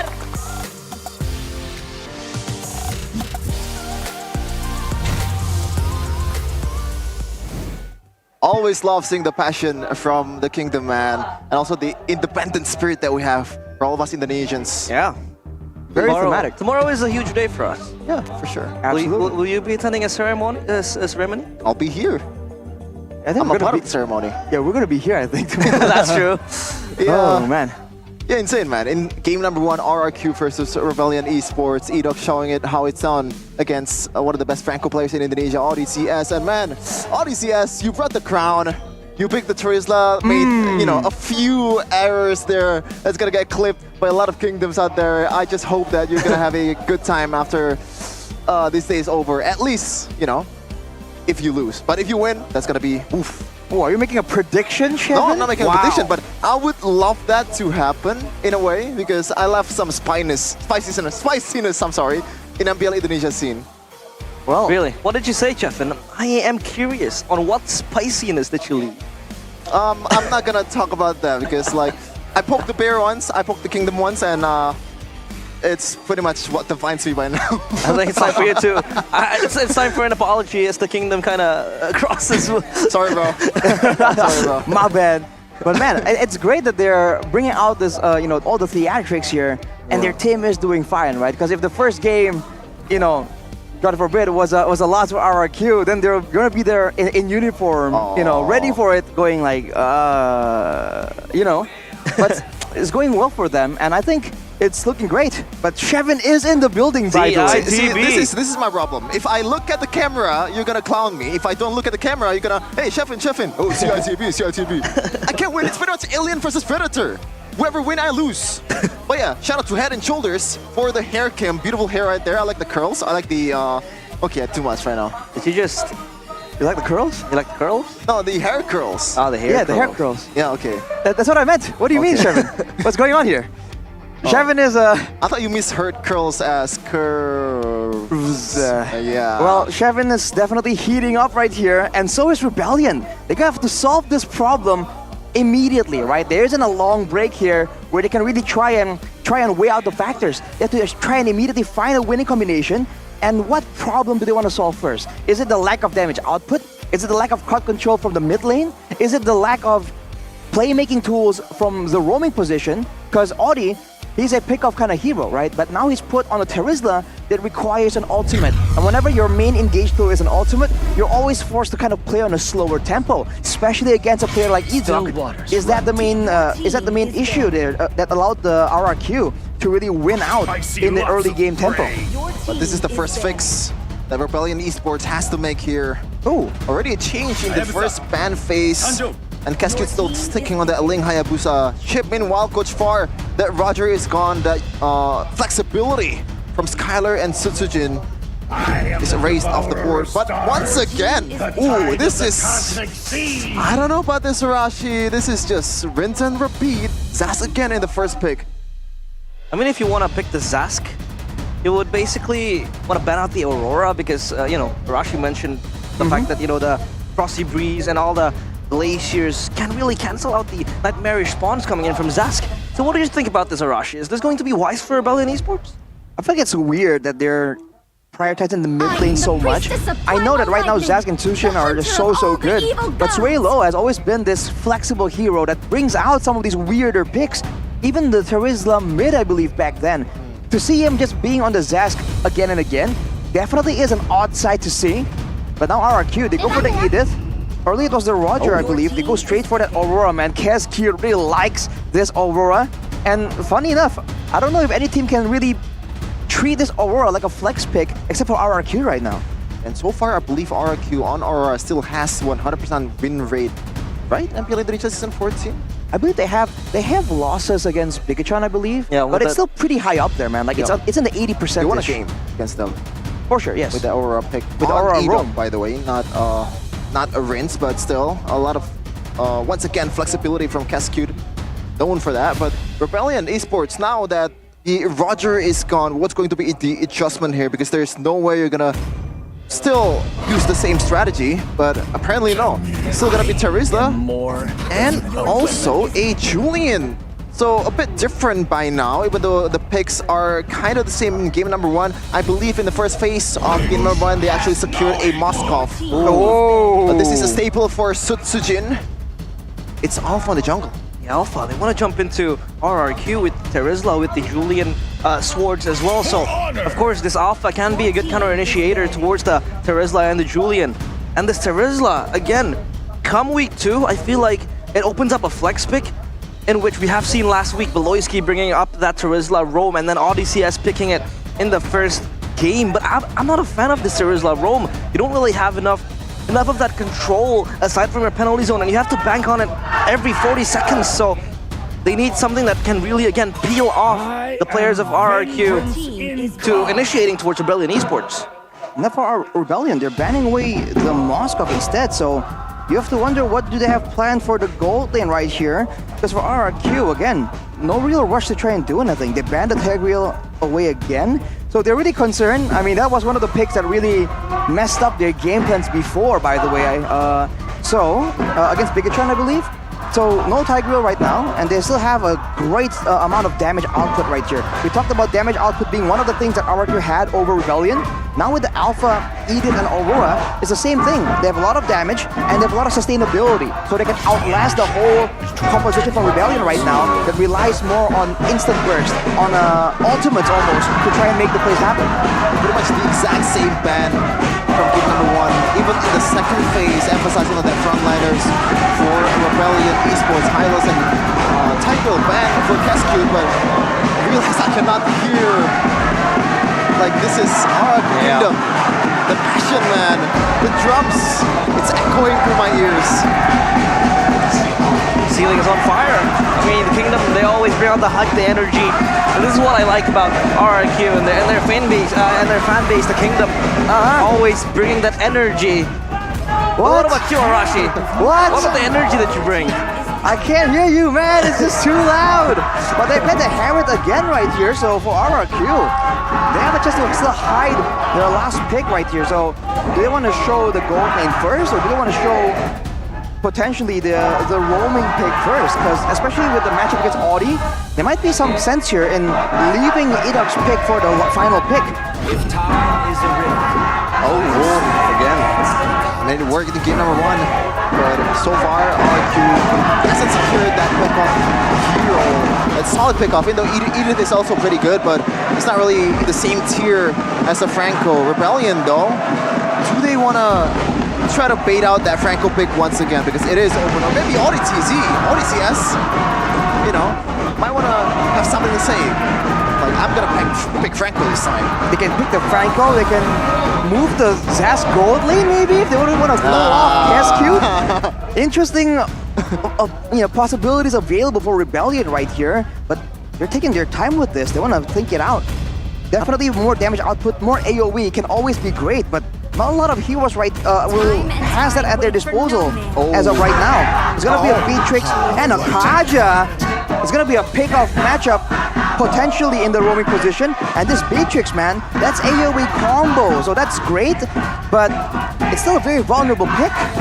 For sure. There's a reason why Beatrix is not really the highest hot commodity in the gold lane. And this is looking like a Season 11 combo here. Beatrix and Kaja throwing it back to the previous seasons, but it is going to be the Kufra, a known counter for that Kaja. Let's see though, what's gonna happen in this game. Edok on a new different hero by now. This is interesting, man. On the Kaja, against a Kufra, against an Edith, both can kind of stop you from dragging your teammate too far away. Especially with the Beatrix being so vulnerable, I'm fully expecting a Purify, but will that be enough? Right? Will the Purify alone be enough to try to survive from the Alpha rush forward with the true damage, with the Aurora making a play knowing that the Beatrix is relatively immobile? There's a lot of ways for this game to go for both the side of Rebellion and RRQ. It comes down to the execution. And when it comes down to the wave clear and rotation, I gotta say, I think RRQ has this, man. Yeah, that control ability just speaks volume, man. 8.0 compared to 5.2. A whole different composition here for the second bout of these two teams with a lot of history. The OG Kingslayer, Rebellion Esports has to do a lot more in this game number 2 if they want to play a game 3. It is going to be RRQ Hoshi versus Rebellion Esports. Rebellion Esports, will they be able to retain that moniker? The Kingslayers, they were able to take down the Sky Kings, and next maybe the Kingdom itself, opting to last season, of course. But now, as the junglers, they will try to march and clear their waves. How will the vision of this game pan out, Arashi? When it comes to clear and AoE, the early game I think really favors RRQ, man. The hailstones coming in from Rins definitely does a lot of damage. Audi going for some information in the orange buff, and the Litho actually is relatively untouched by both junglers here. So Susujin is going for the faster clear with the Alpha, and he will be able to get the Litho with the help of Rins. Looking at the emblem by IndieHome, by Telkomsel, Biception. Weapon Mastery here for Matt. He wants to take this to the late game to try and match the damage output of Skylar. A bold move for sure, but when it comes down to it, less tenacity is in the hands of Rebellion. So they're trying to match the movement speed with the agility and the Winner's Blessing. Look at the Frosty Winds though. Here they go, Matt under pressure, and there goes the Impact, and the Spear of Alpha connects. Skylar gets the first blood, Odyssey next. as the operational target for RRQ, but they will be enough. And opting to just take down that gold later. What a play by Sutsujin to kind of bait out all the tools coming in from Matt and to finally seal the deal with the Spear of Alpha. Skylar immediately getting massive value from the turret gold. As Matt comes back to try and do something, to try and get some control, but RRQ, they have the clear advantage and they are using it. Yep, they pulled the trigger first. Beautiful sandwich from the Kingdom, but Matt, at that time, I believe he actually misclicked the flicker to the wall. That's why hands didn't really move an inch from his original position. And now, RRQ, they have a better composition for a turtle setup. This time around, they won the first game. They also won the first neutral objective game. Now, let's see what's going to happen. Yeah, the Mighty Eater just helping down, taking away the turtle. And there goes Cars trying to pop the hammers left and right. Tyron with the air shatter and the onwards, the chain as well, trying to lock him in place. But Cars gets Edok, and there they go with the trade. 1 for 1, still enough. Dominator's Descent there to just give an extra damage currently from Sway Low, but they will disengage and they will probably go for a second turtle dance. This time around, Rebellion does have the upper hand. They also have the... No, what? Whoa! Out of nowhere, and Divine Judgment there goes into Sway Low rather than Sutsujin. Sutsujin gets taken down. Ryota trying to pop the Retribution, and he gets it. Tyron having to tank all the damage given by Rebellion Esports, and the Blue Bulls, they strike back. Winning the first objective of the game, but what the hell just happened in the bottom lane? It's not supposed to be like that. They're supposed to play the gold lane safely, but Mad once again falls. 0-0. 0 kills so far in the match. It's just Skylar things, bro. Using a late game hero to get a snowball going in. What more do you want? As Edok charges up, Matt is definitely in danger, but you look at the pickoff game earlier. Ooh, aggression coming from Rebellion. Flicker forward, Sutsujin doesn't have the Spear of Alpha, and there goes the Frigid Glacier, but Ryota does get Sutsujin. Now Tyron trying to pop up the Earth Shatter. Renz will bite back towards Ryota. AudiCS looking to push his issue towards Tyron. Tyron has the Earth Shatter, and the onwards not enough. As Cars will take down the XP laner of RRQ, as Matt under enough pressure to just waver his control off that turret bottom side. Skylar, man, we thought that, you know, right now he's on the back seat, he's not really controlling the game anymore, but when he's asked to do it, he's gonna deliver 2 games with a ton so far, and it's looking really good. Just like the audience prediction, 90-10. That is a lot of difference there. Absolutely one-sided for this game. Edok, though, does he spot it? Audi has been doing a great job going for the pickoffs with the Divine Judgment. And Sway Low himself is doing a lot of a better job matching the impact of Rins when it comes to the rotation. Sutsujin has been invaded, has been disturbed in his own jungle. But for RRQ, they're willing to trade that off for that gold lane dominance. Will that pay off, though? If Skylar can free hit in the fights, that is possible. Look at Tyron, though, starting a play for Sutsujin. Onward with the Spear of Alpha as well. The penalty zone will lock them in place, but Cars already dropping down so low. And the honorary impact will connect, as Cars having to bite the bullet of getting ganked by 2 players of RRQ. Oh, hang on a minute. They made a play on the opposite side of the map, so Rebellion immediately go for the turtle, and they get it in exchange for Cars. I guess it's a great play by Cars there to kind of double down and buy some time to get the neutral objective. But as a result, Tyron is bashing on this turret, trying to get an advantage. Edok with a great amount of scouting. Get this, a cape on the Kufra, man. He's been doing a great job staying out of vision in this game. Yep. And Rebellion Esports so far a much more competitive game compared to game number 1. And I feel like it has to do something. AudiCS. Tyron's Rage connects towards AudiCS. He has to fly away with the Nibiru's Passion as well. Divine Judgment towards Edok. With the entropy by Skylar moving forward. Sutsujin in the back line, trying to catch towards Way Low. Dominator's Descent able to be popped up, and Sutsujin having to flee the crime scene as Edok trying to fish for more. Edok connects the jump towards Way Low. And Sway Low this time doesn't escape death. Give this man an initiator. He's gonna initiate. He's gonna get you the kills. Serve it up on a silver platter. Edok so far. A great show. A great performance against Rebellion Esports. RRQ up 1.3. Don't forget to redeem the code in the GoPay app to get a 50% cashback voucher. GoPay FTW. For the win. Only for the first 100 people. Don't miss out, because right now, RRQ, they're gonna increase the tempo to try and get control here. With 2 turrets taken out already, you can see the jungle becoming less and less secure for Rebellion to try and farm in. This final mid turret is what RRQ needs to crack open the whole map. But look at this on the top side. Cars stuck in a no man's land penalty zone. Defensively, it flickers back and try to run away from the RRQ Kingdom. The players just onslaughting. Matt flickers forward, gets Tyron in that process, and there they go. ODCS locking Edok in place. Ryota with the chains connects, and the Frigid Glacier is there. Spear of Alpha traded back. Sutsujin not able to kill Ryota yet. And RRQ, they will try to disengage, but this time Rebellion, they go home with the advantages needed, losing Tyron and Edok in the hands of RRQ. Finally, Matt is on the board. They're 1-2-1 so far. And so far, I was gonna say that it's a much more competitive game because ODCS is on his hero, man. That Kaja doing work so far. Hasn't died a single time and getting some of the kills that Rebellion has towards his team. And now another turtle secured for the Rebels. A dominant display in the neutral objective game, 3 out of 3 against RRQ. Seems like RRQ will be trying to let go of this turret, try and get something else in exchange. Already taking away the orange buff from Ryota. They might be able to get the second turret here, but Cars, the absolute menace, man. Such a problem for RRQ when they're trying to go for these trade-offs. Look at Rinse. What? Rinse? Having that passive, trying to survive for so long, but Swalo gets taken. Or rather takes the life of Rins in that process, but Sutsujin does trade it back. Swalo pops the Dominator's Descent just to try to defend himself from RRQ's aggression. What was that though? Audi didn't get to move at all. He was just ping-ponged like popcorn all over the place. Ryota with the Feather of Heaven though will be having a lot more damage here. If the fight does go the distance, or there is space for him to basic attack with those empowered extra magic damage basic attacks. But RRQ, they're waiting for a moment and they have a chance to try and go for something in the mid lane. The mid tower is definitely where all eyes are on right now. 50 seconds till the next Lord means that both teams are just waiting for a chance. And Edok makes the first move. Oh, he jumps forward. Tyrant's Rage connects towards Cars, but no follow-up. The chain does put Edok in place, and he can't really move that much.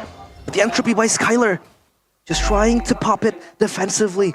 And Ryota, for an assassination, but they will disengage. Holy Crystal for Skylar. Well, apparently Matt is still playing a Beatrix like a Moskov, doing work in the far lane.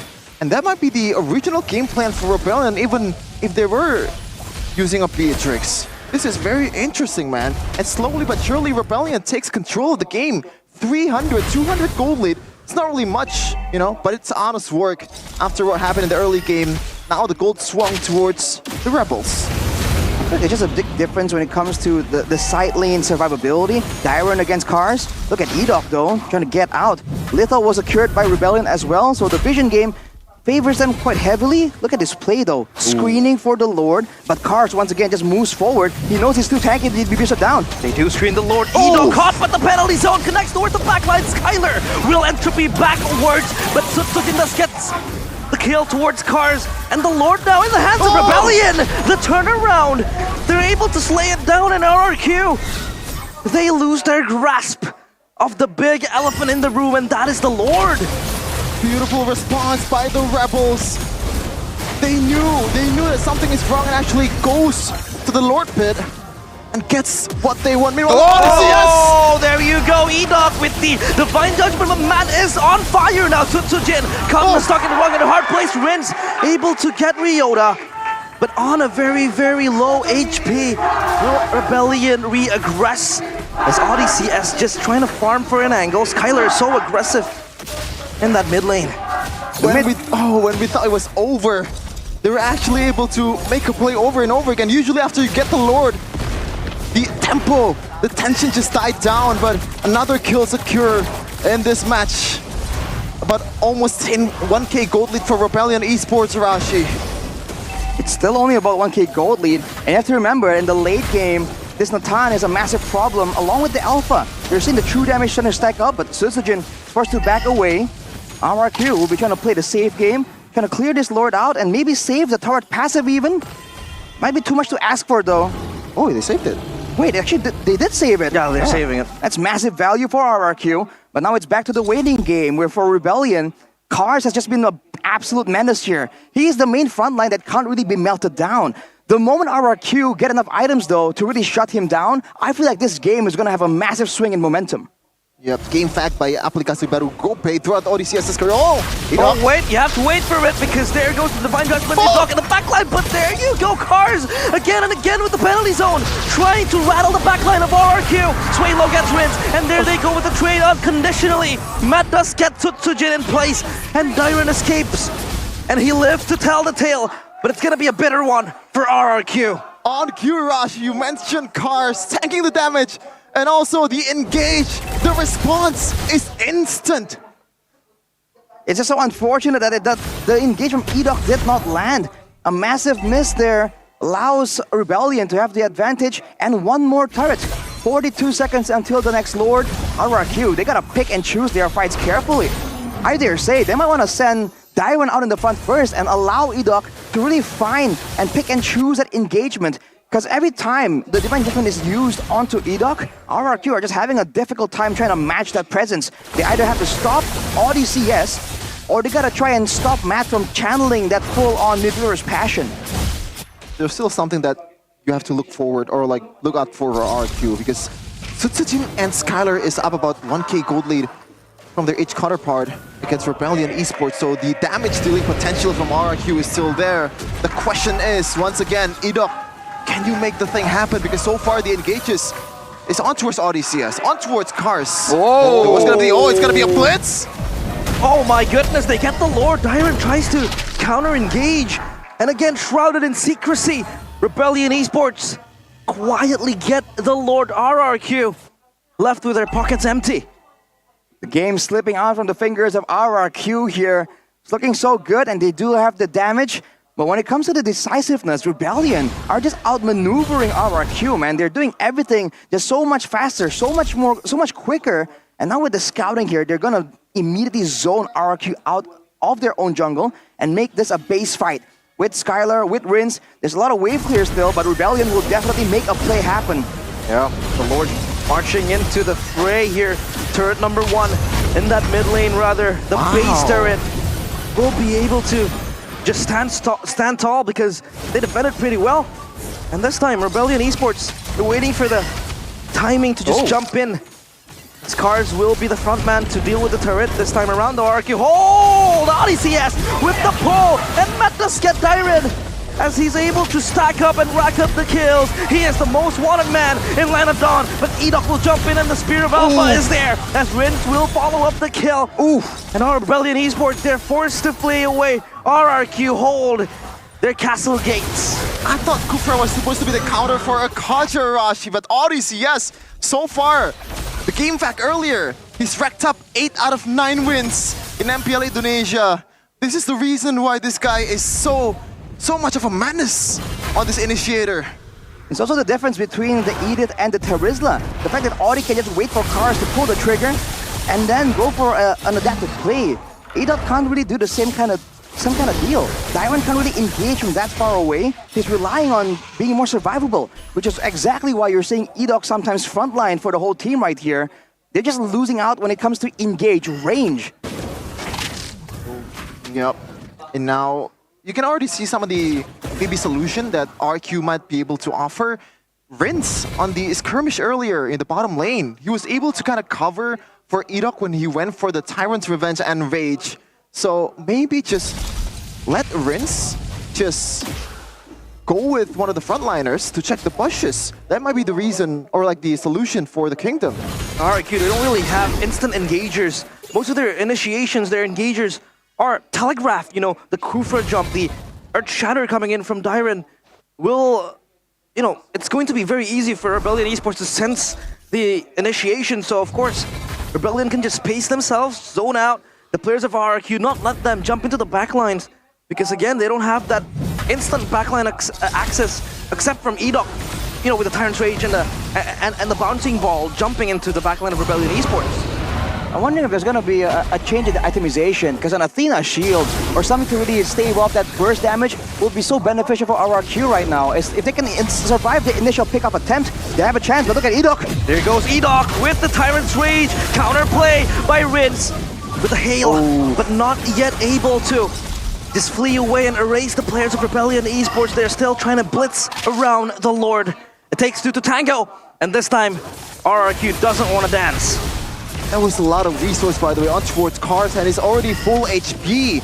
They want to blitz this. Rio's already half HP on the Lord Tyrant! Flicker onwards, and they pop! The penalty zone connects, but Skylar does get the kill, and ODCS will engage forward. Edok still jumping in the backline. Jin does get Ryota, and ODCS alongside Cars, and it's way low, running for the hills. And once again, the Kingdom, they turn the tides around. RRQ gives them an opportunity and they're gonna absolutely capitalize, man. Matt caught lacking, caught slipping. Tyron, the man, just beautifully engaged towards the DPS, was the most important member of Rebellion. That was one of their only win conditions. Take out the Beatrix, remove the damage source from the side of Rebellion. And RRQ found it out of nowhere, and they get the Lord as well. If you thought that they can defend against the Lord so easily, they can play with the Lord easily as well. The AoE from Rebellion is limited only to the penalty zone. Audi can get one person, but it's only one. If RRQ can move together as a team right here, or even orchestrate a 3-wave push, this could be a very tough situation for them to try and get out of. ODCS, he has to somehow replicate what Tyron does towards Matt. This time around, though, towards Skylar, that's so far in the faces of a Kaja, in the faces of a Terizla, is still on a 0 death. The exact KDA in the first game. Skylar playing really, really safely so far. Like, how do you go about this? You have a lot of peel also in Tyron and Edok, and now the Lord is about to crash in the bottom lane. Yeah, this Lord just marching, knocking in the doorsteps of Rebellion Esports. RRQ, they don't want to overstay their welcome. ODCS misses the Divine Judgment, and now without an initiation tool, RRQ might just try to expose this base onto themselves. Cars jumping in, but Edok with the Tyrant's Rage, and Cars having to bite back. But Tyron just jumps in, forward with the Primal Wrath, the Crystal exposed, and RRQ looking to initiate the comeback, but Cars with the penalty zone, still enough to hold the line. The Rebellion Esports, Jin down, Skylar still above, and the Crystal falls down. RRQ initiate the comeback, and the Bulls, their horns tarnished. The Kingdom stands tall once again. Wow! 2-0! When the game looked like it slipped out of RRQ's hands, they were able to stole it right back. This is why they were called the King of Kings. The composure to end the game, and the clutches of moments. It all comes down to a single moment in the Land of God. Again and again, we've seen it happen. In this matchup, with all the rivalry, with the hesitation building up towards that late game, RRQ find the one moment that does matter, and they take out Rebellion, man. The Kingslayers no longer. Wow. Everyone had their part, man. Even Tyron. You don't want to look at the KDA, but that single play changes the entire course of the game. Just one pickoff towards the Beatrix. I was like, you know, the initiations of RRQ, they're telegraphed, and Iron was like, nah. What do you have a flicker? I'ma prove you wrong with this flicker, and the right target as well, getting Matt with that Earth Shatter. And RRQ, wow, they escaped from death this time around. Even in the last fight, we saw that both teams were trying to make the play happen, but RRQ just have the more time to just prepare, because they do have the Lord. It was looking kind of sketchy once Cars went in right here. I thought the game might be delayed, but RRQ are not gonna have it. Right now, we're gonna take it to Bude Clara for a winner's interview with RRQ. Kingdom, kemenangan 2-0, comeback yang begitu epic dari RRQ Husi. Game kedua, kalian tiba-tiba memenangkan game itu dengan sangat cepat. Bagaimana kalian bisa menciptakan momen comeback itu? Dok, jawab Dok. Gimana tuh? Gimana kalian game kedua? Kalian benar-benar terdesak. Tapi bagaimana kalian bisa ngebalikin keadaan dan menyulap game kedua jadi game kalian? Yang penting tetap pelan-pelan aja, terus santai, terus nunggu momen. Ya udah gitu. Ada paniknya dikit gak tadi tuh pas udah pada mulai ancur-ancur kekikis? Enggak sih Bude, kita santai aja. Soalnya kita punya Nathan kan. Wes, ada Abang Nathan ya. Jadi memang dari hero-nya pun tahu, oke late game, gak perlu panik. Ya, tunggu momen, pelan-pelan, jadi. Tunggu momen, pelan-pelan, jadi. Ke end tuh. Dan kelar 2-0. Tapi menariknya lagi, di sini juga ini adalah pilar-pilar terbaru dari tim RRQ. Dan mereka berhasil sangat kuat untuk pembukaan minggu yang kedua. Pelajaran apa sih yang sebenarnya kalian sudah dapatkan? Mungkin dari match terakhir kalian pada saat melawan Bigatron. Dan kita tahu sendiri, eksekusi kalian di minggu ini terlihat membaik. Apa tadi? Enggak, tadi pelajaran apa yang minggu lalu gitu loh Skylar, kayak mungkin kita kena teguran lah, kita ngelihat BTR juga ternyata kita kira apa ya, kayak biasa aja, ternyata se-strong itulah. Jadi kita belajar dari BTR, dari map awareness-nya sih. Dari map awareness, jadi pilar sudah terbentuk. Lalu untuk mematangkan gameplay, apa yang kalian sudah lakukan nih seminggu ini untuk memasuki minggu yang kedua? Paling makan gultik bareng sih kita. Pokoknya nyatu aja ya, makan bareng, latihan bareng. Mandi bareng. Oke. Biar jadwalnya pas ya maksudnya kan? Iya. Oke, tapi Skylar, Budi penasaran kalau kemarin Cute tuh bilang dari performance dengan line up ini Cute memberikan nilai 8/10. Kalau dari mata Skylar, berapa nilai yang Skylar berikan sebagai satu pilar tertua dan tidak ya bukan mungkin kalau dilihat kita 9/10 lah. Bisa 10/10 kalau kita main kayak gini. Sudah cukup baik tentunya hasil yang diberikan. Dan untuk nextnya sendiri ini kan memang first match kalian di minggu yang kedua. Dok, first match ini gimana Dok? Kamu menghadapi satu lawan Rebellion, ada Audi dengan gameplaynya yang memang sudah pakem banget nih di MPL. Gimana kamu menghadapi Audi dan juga Rebellion hari ini, Dok? Harapin main sama sih seperti yang week kemarin. Mungkin kami lebih banyak improve di week kedua.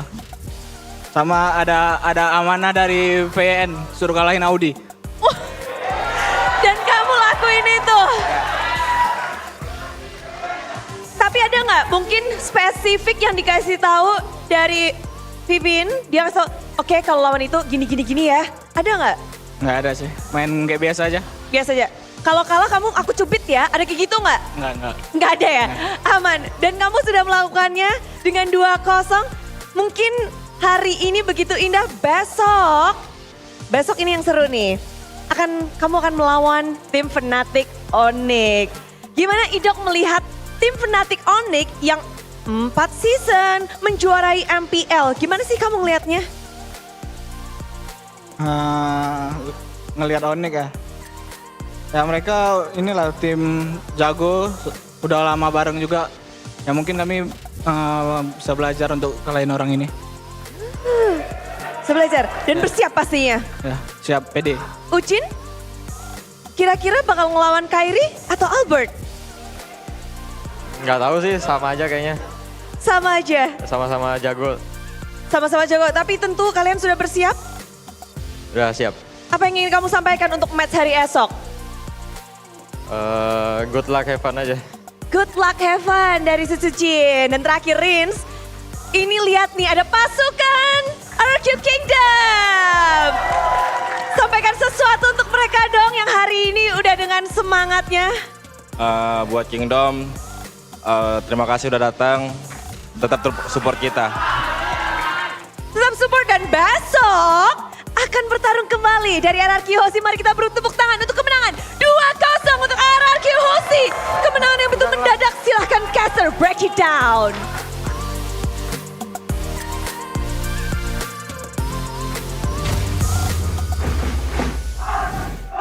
Apparently the secret of having a good chemistry is eating together, playing together, and showering together. Wait, what? Yeah. Question mark. Skylar made that claim, so, you know, maybe that's the secret, right? Maybe that is exactly what they've been lacking all this time, man. Like 5 guys on a bathtub? I guess. Don't order the soap. I mean, it's not that weird in Indonesia, you know. We've had our share of... What do you mean by weird, Rashi? What do you mean by weird? Yo. Do you think that's weird?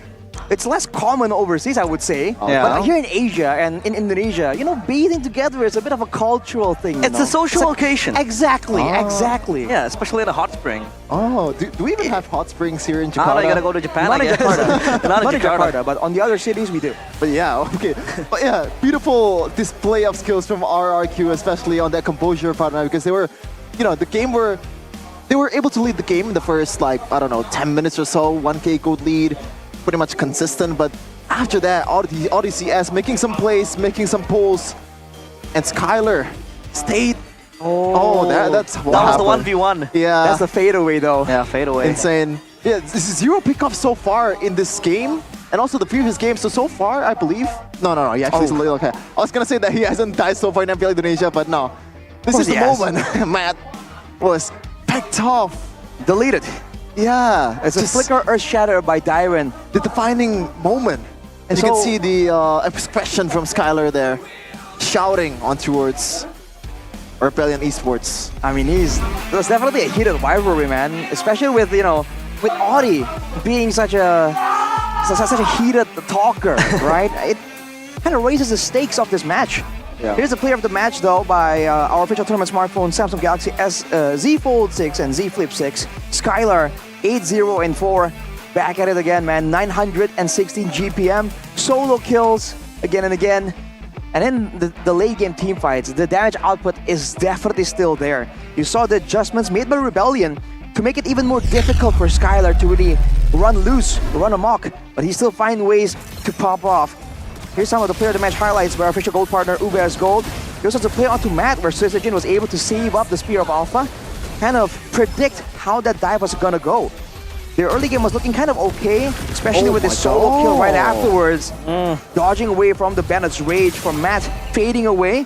But afterwards, in these big team fights, the lack of vision, the lack of a strong front line made it difficult for Edok to really get the right picks in the right moment, and more importantly, on the right characters, the right people.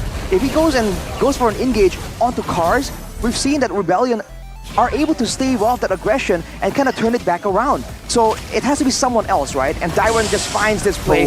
Matt was just a bit too greedy, trying to do a bit more damage, a bit more poke before the fight even begins. But the moment RRQ saw that, they jump on it immediately, man. Even if they traded off 1 or 2 members for that pickoff, it would have still been worth it. And afterwards, you can see that with the Lord in play, with all the AoE, I think Rebellion had the advantage when it comes to battle spells. They almost had all their battle spells up, but RRQ just made it that difficult for them to try and do anything. Game of inches, man. Just a half a second of greediness is paid off by entire game lost. Matt has to do better in the next matches he's gonna play. And Skylar, though, we said about Skylar versus Matt, but this is a statement, man. Skylar, after that, for his standard, a terrible week, especially in the KDA part, hasn't died a single time in this match. And this is the exact stats that you're seeing right now from the game earlier. Anything that stands out to you, Rashi? Well, the Roger from the Aurora from Rins allows him to just be a bit more impactful. Same kind of setup for Suelo on the Zask, by the way. They tried to use the Wilderness Blessing to try and get around faster. But in game number 2, Suelo definitely performed a lot better. He kind of got snowballing a lot earlier too, so you can see the damage difference from a even Zask and a Zask that was kind of winning it out. Even RRQ Hoshi, they're trying to walk forward, and that's why you're seeing a lot of these Radiant armors for Dyron, for Syzygen, and even for Edok. They know that that Nightmare spawn is just going to be such a big problem again and again, so they were forced to itemize for DPS magic damage instead of Athena's, which made it a lot easier for Ryota in turn to kind of do some damage, to kind of burst them down. Looking at the damage dealt, you can see that for Rebellion, it's just a lot higher, man. They have so much more ways to output that damage, but afterwards, it's just, again, one single moment, right? It's not how you begin, it's how you finish. Yeah, you gotta close it out properly, and for Matt to overextend, I mean, I wouldn't really give him that much of a blame as well, because Matt, he had to step up, he had to step forward to dish out the damage and blitz towards that fight. So yeah, I think the loss of Matt over there really affected Rebellion Esports. We're gonna see though the comms of that game in a second. Tunggu mantan aja tuh. Gue tarik ya. Teris ada Gue Multiplier ya. Gue ghostan. Sambil lihat. Nice boy. Ya udah combo Julian. Udah tombak. Keluar ini ya, keluarin ya. Majuin. Mati dia, Le! Mati! Gua atas ya. Julian. Nice boy, Julian. Lebo jangan lupa ya. Ada tombak. Gua amit. Lihat dia bombers guys. Dia bers. Aman ada gua. Ayo maju kan. Lihat gua nih. 20 ya ulti gua. Ini, lihat gua nih. Patrick. Mati Patrick. Jackson udah habis ulti. Pelan-pelan backup lagi. Winter.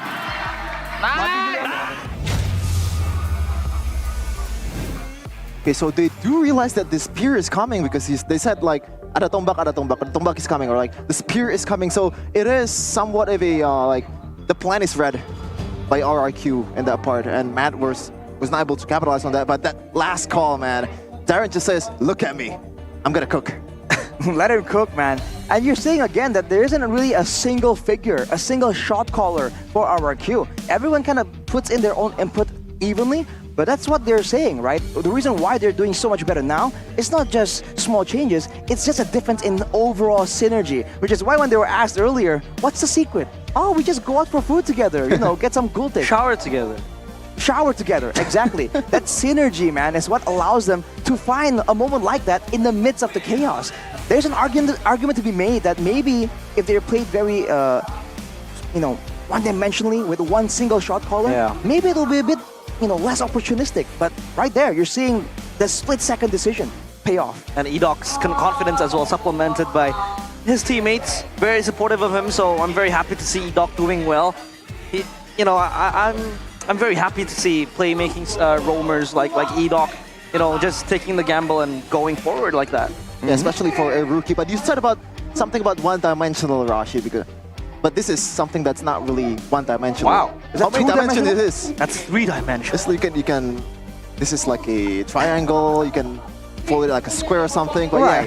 Be the MVP of your game with Samsung Galaxy Z Fold 6 and Z Flip 6. This one is Z Flip 6. So yeah, level up your gaming experience with the Samsung, Snapdragon 8 Gen 3. A lot of feature that you can processors is really good as well. And one thing that I really like about this phone is the camera, man. Let me show you for a second, all right? This is the phone, very, very small. Like it can fit in your this pocket, man. Right, in your chest pocket. So just push this button in the bottom right. Wow. Oh, like that? You can take it. While it's folded. You can see the screen. This is already a selfie. Wait, so you're using the front camera for a selfie cam? Wait, is this? Yeah, that is the front camera. That's the 50 megapixel, dude. Are you serious? You just realized? I just realized that. Bro, let me realize it for you, because the new king of selfie, obviously the Samsung Galaxy Z Flip 6 with the 50 megapixel camera and flex cam, it will make every photo sharper and cooler. You can see here, I don't know if you can see that from there, but it's still pretty clear, right? The picture of me and Rashi. Yeah, bro. Yeah. You want to take a selfie with me? Yeah, sure thing. I'll take it. It's selfie time. Selfie time. Where do I press? Just press in the middle. Oh, no. Just tap it. Just tap it? Okay. Let's go, boys. 3, 2, 1. See, that? That is cool. Hang on, that is actually cool. That is so cool. You don't have a designated button to just take the picture. You can tap it anywhere. You can buy it now, save up to 16.2 million rupiah with trade-in and total protection of 1 year with Samsung Care Plus, worth up to 2.3 million rupiah. So a lot of value for this beautiful specimen. Check out Samsung.com/ID or scan the barcode below, which is already gone, but you can still check it at Samsung.com/ID. The link is also put in the chat for you watching in YouTube. Unfold new ways to be productive and creative with Samsung Galaxy Z Fold 6 and Z Flip 6. Man, I really want this. No, that's innovation, man. That's innovation. Because for the longest time, a selfie cam is just a selfie cam, but again, the front cam being a selfie cam. And sometimes people say flip phones and fold phones are, the old gen. Outdated. Yeah, it's outdated. But Nah, no, bro. This is stylish. The fact that it is very ergonomic, you can just flip it and put it on your, chest pocket. So yeah, effectivity is there with this phone. There's definitely some, I don't know, man, versatility. But let's take a look at the losers interview here with Bude Clara Monster. Mereka membutuhkan kehokian? Hoki butuh? Butuh dong. Kalau hoki butuh dong pasti. Hoki itu selalu lah. Selalu ya. Iya. Tapi Far di sini Bude bertanya banyak banget pertanyaan tentunya. Pertama-tama gimana sih keadaan Rebellion untuk season 14 ini? Keadaannya sedang proses sih, kan ada beberapa playstyle baru juga yang sedang diuji coba ya, sedang digarap sama ini. Apalagi roster baru juga kan, jadi mereka mesti ibaratnya kayak apa ya, mulai dari nol lah istilahnya. Cuman sejauh ini progresnya bagus, cuman progresnya agak lambat aja sih sejauh ini. Berarti mengganti 2 fondasi itu Ya. membuat progresnya juga jadi kayak nge-restart semuanya. Kurang lebih iya, apalagi Vincent kan kehitungnya lumayan vokal juga kan di in-game. Dia lumayan banyak ngasih sesuatu gitu kayak ide-ide gitu. Jadi Rio ya proses lah, Ryota. Cuman saya yakin dia juga masih bisa lebih baik, masih bisa improve lebih baik lagi. Ya harapannya bisa lebih baik dari yang sebelumnya sih. Iya, tapi nama Ryota kayaknya nggak perlu diragukan lagi ya. Karena Budi juga dengar dari beberapa nama bahwa Ryota itu salah satu player yang potensinya sangat besar. Waktu di MDL juga kelihatan sejujurnya dia potensinya besar, apalagi sekarang metanya dia juga meta assassin ya. Kelihatan juga dia beberapa kali main, dia kan kemarin lawan Onyx juga main Haya kan, lumayan meng-carry lah, meng-carry istilahnya, terus ngasih pressure juga. Ya saya juga ekspektasinya dia sangat potensial sih. Tapi expect nggak kalau ini berakhir dengan 2-0? Sejujurnya enggak iya. Soalnya semuanya udah sesuai dengan plan, udah direncanain semua, draft-draftnya juga, apa yang kita lawan juga udah sesuai dengan apa yang kita rencanain. Cuman ya mungkin belum rezeki aja. Oke, gak rezeki. Game 1, one-sided game. Kenapa itu? Bener-bener kalian kayak disetir sama RRQ? Mungkin kita kan udah sering kayak di game 1 itu harusnya lebih agresif aja mainnya. Dan di scrim juga sebenarnya main agresif itu udah lumayan sering. Cuman tadi lawan Roger Jungle kan, apalagi lawan Onyx juga kan sama lawan Roger Jungle juga. Kalah 2 kali, ya mungkin mereka masih belum bisa apa istilahnya ya, masih belum bisa adaptasi lagi aja sih. Mereka malah kemakan gameplay musuh gitu, jadi kebawa ke late game 2 MM-nya udah jadi duluan. Oh, sudah terlalu lambat. Mungkin butuh pemanasan gitu ya, belum panas mungkin. tadi game pertama ya. Iya, betul. Game kedua kelihatan panas deh, panas banget hampir nge-end, tapi gagal. Menurutmu itu game kedua bisa buat kalian bukan sih? Harusnya iya, itu map semua udah dikuasain, river semua udah dikuasain. Justru kalau misalkan diperhatiin juga musuhnya udah nggak berani buka-buka river, buka-buka ambus. Itu momen yang mereka dapetin pun kesalahan kita lah. Jadi yang mana tuh? Kesalahan yang mana tuh? Di area Lord tadi Di kan? area Lord ya. Perang Lordnya jadi? Perang Lordnya yang terakhir, momen terakhir. Itu harusnya nggak kayak gitu, seharusnya kita eksekusi duluan. Inisiasi duluan harusnya. Itu akan menjadi berbeda ceritanya dan hasilnya kalau eksekusi di Lord itu kalian dapatkan. Iya harusnya, iya. Soalnya editnya juga udah setengah gitu kan. Terus tadi juga ada 2 orang yang show di mid, harusnya cari orang aja. Tapi bener penasaran, siapa sih di tim RRQ mungkin yang membuat game kedua kalian itu yang harusnya punya kalian malah gagal kalian dapetin? 2 mid ya sejujurnya jago sih.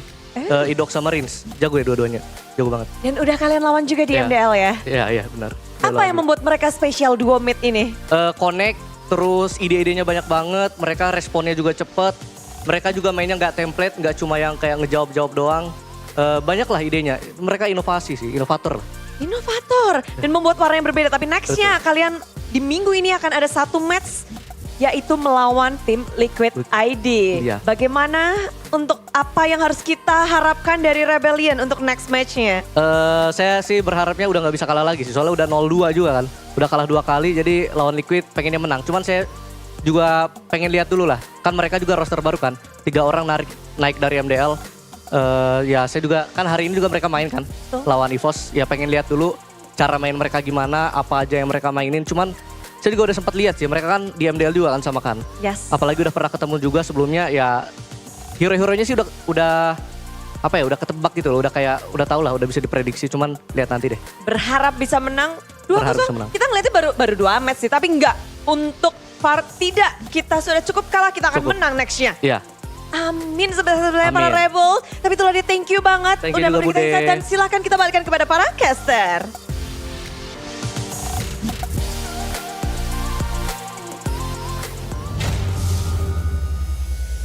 Wow, not gonna lie, that was probably one of the best coaching staff out there, the most well-spoken, man, because like he's so eloquent. How do you say that? What? What did you wanna say? Eloquent. No, Eloquent. What? On his things that he want to say, and he didn't really overshare as well, share his thought. And at the end of the day, this is still week number 2, so there's still a lot of time for Rebel and Giant to turn up the Jets and also make the playoffs. But yeah, losing Vincent apparently is a huge thing for Rebellion. He said actually that Vincent has a lot of ideas, especially the comms. Any kind of change will be a very difficult situation, which is why you want to get into the Kidia Discord. Yeah, Kidia official destination gaming and esports. You can drop into the Discord with all of the gaming things in there at fandx.io/Kidia. Now we play at Kidia Gaming. Yeah, of course. You can scan QR the code. QR code to join up in the Kidia Discord, of course. You know, and get the comms going on. Because, you know, we saw it earlier. Farah was talking about how far good communication can get you. Yeah. Communicate with gamers alike, discussing about esports and all things esports, basically, because Kidia itself is the official destination for gaming and esports. And, you know, they're trying to build an esports city. Like what Mirko said, same with the one that we saw in EWC. But that was EWC, not Kidia yet. So yeah, we are... It should be better. You know, it should be better and more beautiful. Yeah, as beautiful as UBS Gold epic collaboration with MPL Indonesia Season 14, available at ubslifestyle.com and UBS Lifestyle e-commerce. I made that mistake again. Get free skin with every purchase of limited edition. You also have this, you know, this card here, even that Electo Katana. Yep. It's beautiful, man. I saw the ad. It's like, oh, man, you can actually see that? You only saw the ad? You haven't seen it in real life, though. No, I haven't seen it, actually. Because we saw Moreno's when he got that award. He got one as an award. There you go. It's a fancy necklace, man. It definitely has drip aura around it. Yeah. And on top of that, I think that ring is really baller, man. You can say it's a bit loud. You know, it's a bit too much to be using casually. It's baller though. I gotta say, that's the it's point. so good. That's the point. You want to be loud. Exactly. You want to be loud with drip. And, you know, I talked to Mirko and Arashi again, and I'm rethinking of making the Benedetta Electo Katana as an onion slicer again. Why? It's sharp, it's very nice. It's something not that sharp, come It's on. something that I really, really want to use every day. I mean, if it can slice onion slices, man, I think you shouldn't be able to buy it or maybe don't buy it. But it's no, but it's still a very, very good piece of. Hey, it's a health risk. It's not silverware. It's not silverware. It's goldware. Oh, gold. It's cutlery. Cutlery. Now you're dripped out, right, with a lot of UBS Gold merchandise. Now you want to get how do I bridge this? The ice cream are dripping, you know, and you drink it. Wow. Do you drink ice cream or eat ice cream? Bro, nobody drinks ice cream. Nobody drinks ice cream. This is cut it out. That is It's not a thing. heresy. That is heresy. And of course, if you don't want to be like Jeffin, who drinks his ice cream, so you're gonna eat it like we do. With the Tropicana Double Crunch, the ice cream for gamers, double your energy to God level. You can pick caramel ice cream with double chocolate, making it crunchy as well. Yep, experience the excitement of mabar or main bareng or eating together, whatever you want to say, with Tropicana Double Crunch. How you get it at Campina booth in MPL Indonesia Arena. But we're going to take it to our host, Bude Clara, in a second. Banget nih. Aduh, main borong. Ini diskon 40% pula. Wah, mana nih yang punya booth? Halo Bude. Halo guys. Lagi lihat apa nih? Ini lagi lihat merchandise dari Rebellion. Iya, ini kolaborasi Rebellion X DNF yang terbaru. Bagus-bagus banget kan merchnya? Yang kamu pakai juga baru kan? Iya, ini yang 2.0. Ini 2.0. Iya. Boleh berputar. Wow, ini simple ya dan keren gitu. Terus ini kan 2.0. 2.1-nya mana? Adanya 1.0. 1.0 itu yang ini. Oh iya, 1.0 yang belakang, yang aku pakai. Jadi ini begitu banyak modelnya di sini. Iya. Bisa langsung dibeli kalau ke MPL Arena? Bisa banget, apalagi kalau beli di booth itu lebih banyak promonya. Udah sih lihat 40% ya? Iya benar, kalau yang 1.0 itu diskonnya 40% dan kalau yang 2.0 ini diskonnya 30%. Tapi kalau beli di booth ada banyak promo lagi. Apa aja tuh promonya? Nah ini ada voucher-voucher gitu lah. Jadi kalian bisa beli di booth langsung. Tapi kalau yang nggak bisa datang ke MPL Arena, boleh beli di e-commerce kesayangan kalian. Wih, ada yang spesial juga nggak tuh di e-commerce? Ada sih, pasti ada promo juga karena yang promo 40% sama 30% itu juga ada di e-commerce. Jadi jangan takut, pasti ada promo. Asik. Berarti ini pokoknya setiap ada Rebellion di MPL pasti bisa beli juga ya? Iya, pasti bisa. Wih, jadi semuanya perhatikan ini ada 40% yang ada di MPL Arena, langsung aja serbu booth dari Rebellion. Kalau dari Kai sendiri paling suka yang mana sih? Aku paling suka ini sih, jaket 2.0 ini. Emang bagus banget, terus bahannya nggak panas. Jadi cocok banget kalau dipakai sehari-hari juga. Keren banget, tapi Kai mungkin mau ada yang disampaikan lagi nih untuk para Rebels yang lagi nonton? Nah, buat Rebellion yang lagi nonton, jangan lupa beli koleksi terbaru di NFX Rebellion. Jangan lupa, thank you banget. Dan tentu saja itulah dia, kita akan kembali untuk match kedua, tapi yang setelah yang satu ini.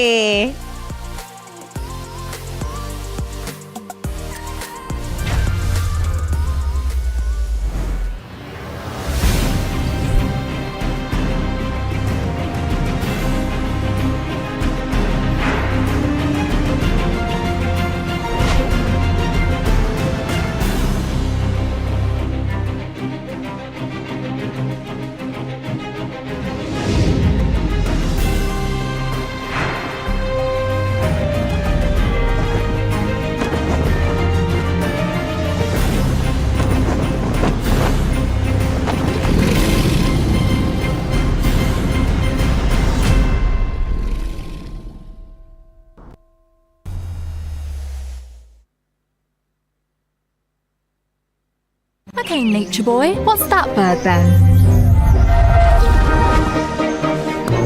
It's a male finch. They give seeds to females in a bonding ritual.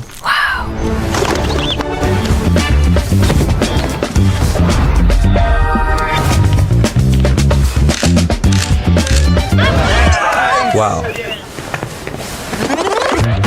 Samsung Galaxy Z Flip 6. Get it now. Pakai aplikasi GoPay, dompet andalan gamers. Banyak damage-nya. Ada cashback hingga 20.000 buat upgrade skin baru. Jika seringan nggak makan memori, HP lemot bisa victory. Top up langsung dalam game tanpa hambatan. Ikutan selebrasi MPL di aplikasi GoPay. Menambah total hadiah ratusan juta. Bonus stage, gratis 100 kali transfer kemana aja. Beli pulsa harga termurah, scan turis dengan mudah. Download sebelum mabarkan. Dia tidak akan segan untuk menghadapi siapapun yang berani melawan. Dia mewarisi perjuangan karena di tubuhnya mengalir darah seorang pahlawan. Pedangnya mengukir takdir kemenangan, menghadapi segala tantangan. Penuh keberanian untuk terus berjalan menuju masa depan. Raihlah masa depan, nabung mulai dari hobi. Koleksi terbaru UBS Gold X Mobile Legends Bang Bang, edisi spesial MPL ID Season 13.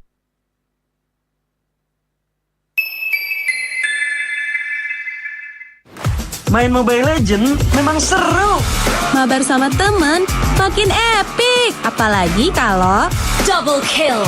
Tropicana Double Crunch, es krim karamel dengan lapisan coklat yang tebal. Crunchy-nya double. Main bareng, makan bareng Tropicana Double Crunch. Double crunchy level dewa. Rasa ini Gatot kacau. Ih, tombe basah. Bro, move on ke Head and Shoulders. 100% pede, ketombe basah dan gatal Wiped out. dapetin edisi baru Gatot kaca di minimarket terdekat. Head and Shoulders. Ini Gatot, ini kaca. Mas Gatot, benerin kaca.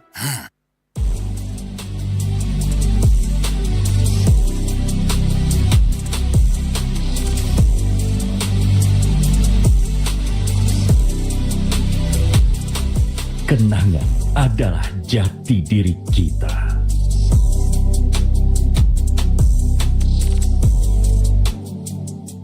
Kita adalah pejuang yang melangkah dengan penuh keyakinan, menghadapi dunia tanpa keraguan, karena hidup adalah arena pertarungan. Kita adalah pejuang yang tak akan gentar oleh segala tantangan, menghadapi lawan tanpa ketakutan, karena kita terlahir untuk meraih kemenangan. Raihlah kemenangan dengan koleksi terbaru UBS Gold X Mobile Legends Bang Bang edisi spesial MPL ID Season 13. Saatnya nabung dari hobi bersama UBS Gold.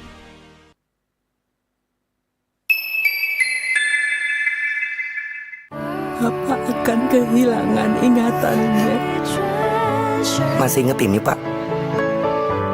Sekecil apapun perhatian adalah kekuatan. Hidupkan momen kebersamaan. IndiHome.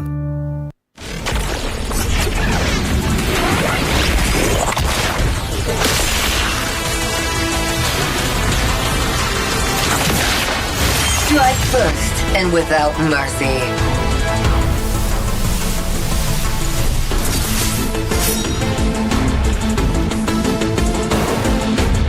Where I tread, death follows. Enjoy your last breath. Deploying smoke. Going dark.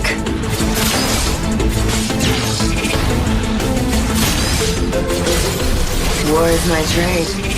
Death is my craft. Backup plan? I am the backup plan. My destiny is what I make of it.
Okay, nature boy, what's that bird then?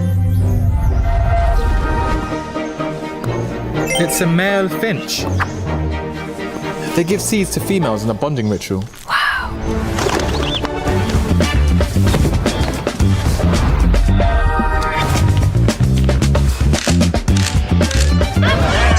Wow. Samsung Galaxy Z Flip 6. Get it now. Pakai aplikasi GoPay, dompet andalan gamers. Banyak damage-nya. Ada cashback hingga 20.000 buat upgrade skin baru. Jika seringan nggak makan memori, HP lemot bisa victory. Top up langsung dalam game tanpa hambatan. Ikutan selebrasi MPL di aplikasi GoPay. Menambah total hadiah ratusan juta. Bonus stage. Gratis 100 kali transfer kemana aja. Beli pulsa harga termurah. Scan juris dengan mudah. Download sebelum mabarkan. Dia tidak akan segan untuk menghadapi siapapun yang berani melawan. Dia mewarisi perjuangan karena di tubuhnya mengalir darah seorang pahlawan. Pedangnya mengukir takdir kemenangan, menghadapi segala tantangan. Penuh keberanian untuk terus berjalan menuju masa depan. Raihlah masa depan, nabung mulai dari hobi. Koleksi terbaru UBS Gold X Mobile Legends Bang Bang edisi spesial MPL ID Season 13.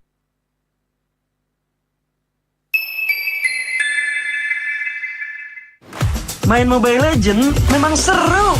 Mabar sama temen makin epic. Apalagi kalau double kill.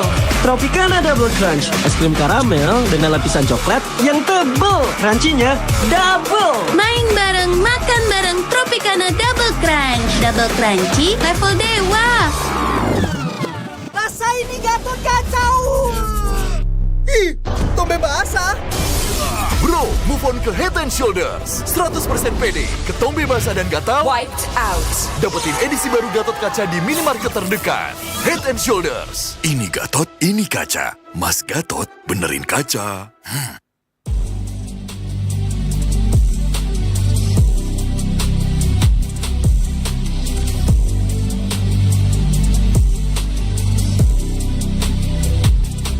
Kenangan adalah jati diri kita.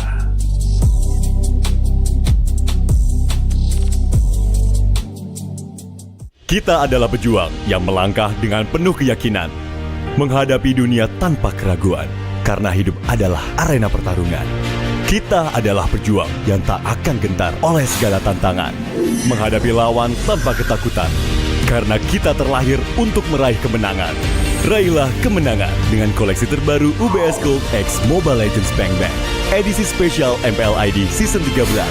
Saatnya nabung dari hobi bersama UBS Gold.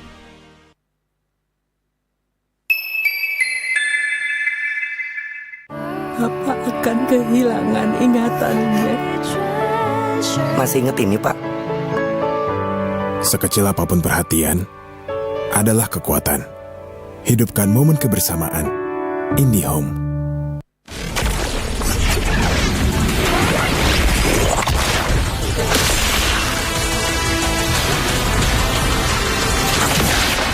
Strike first and without mercy.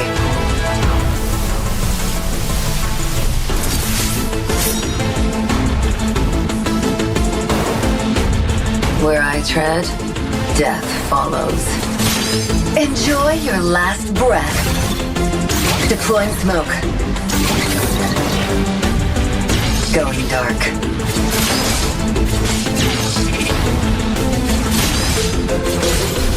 War is my trade. Death is my craft. Backup plan? I am the backup plan. My destiny is what I make of it.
Okay, nature boy, what's that bird then? It's a male finch. They give seeds to females in a bonding ritual.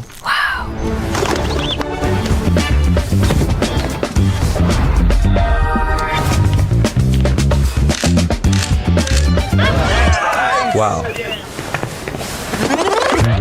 Samsung Galaxy Z Flip 6. Get it now. Pakai aplikasi GoPay, dompet andalan gamers. Banyak damage-nya. Ada cashback hingga 20.000 buat upgrade skin baru. Aplikasi ringan gak makan memori. HP lemot bisa victory. Top up langsung dalam game tanpa hambatan. Ikutan selebrasi MPL di aplikasi GoPay. Menambah total hadiah ratusan juta. Bonus stage, gratis 100 kali transfer kemana aja. Beli pulsa harga termurah, scan QRIS dengan mudah. Download sebelum mabarkan. Dia tidak akan segan untuk menghadapi siapapun yang berani melawan. Dia mewarisi perjuangan karena di tubuhnya mengalir darah seorang pahlawan. Pedangnya mengukir takdir kemenangan, menghadapi segala tantangan. Penuh keberanian untuk terus berjalan menuju masa depan. Raihlah masa depan, nabung mulai dari hobi. Koleksi terbaru UBS Gold X Mobile Legends Bang Bang, edisi spesial MPL ID Season 13.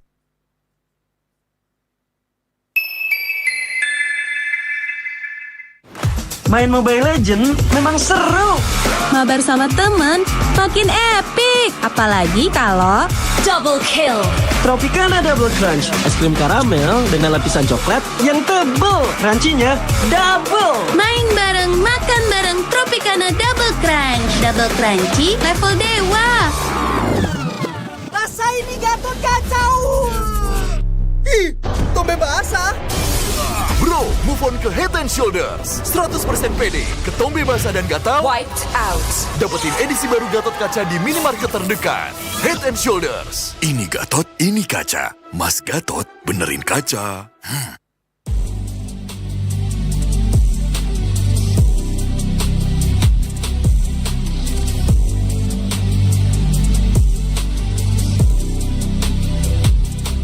Kenangan adalah jati diri kita.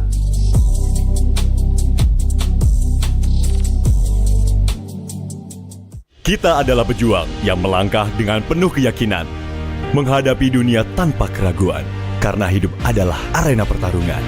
Kita adalah pejuang yang tak akan gentar oleh segala tantangan, menghadapi lawan tanpa ketakutan, karena kita terlahir untuk meraih kemenangan. Raihlah kemenangan dengan koleksi terbaru UBS Gold X Mobile Legends Bang Bang, edisi spesial MPL ID Season 13. Saatnya nabung dari hobi bersama UBS Gold.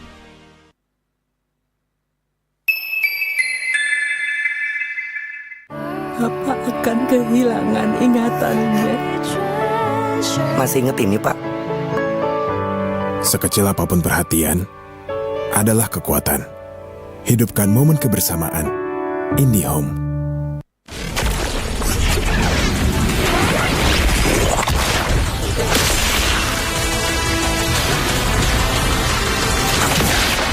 Strike first and without mercy.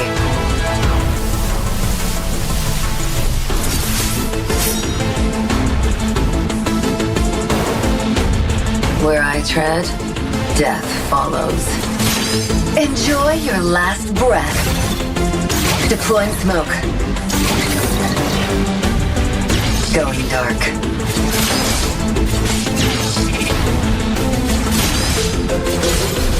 War is my trade. Death is my craft. Backup plan? I am the backup plan. My destiny is what I make of it.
Okay, nature boy. What's that bird then?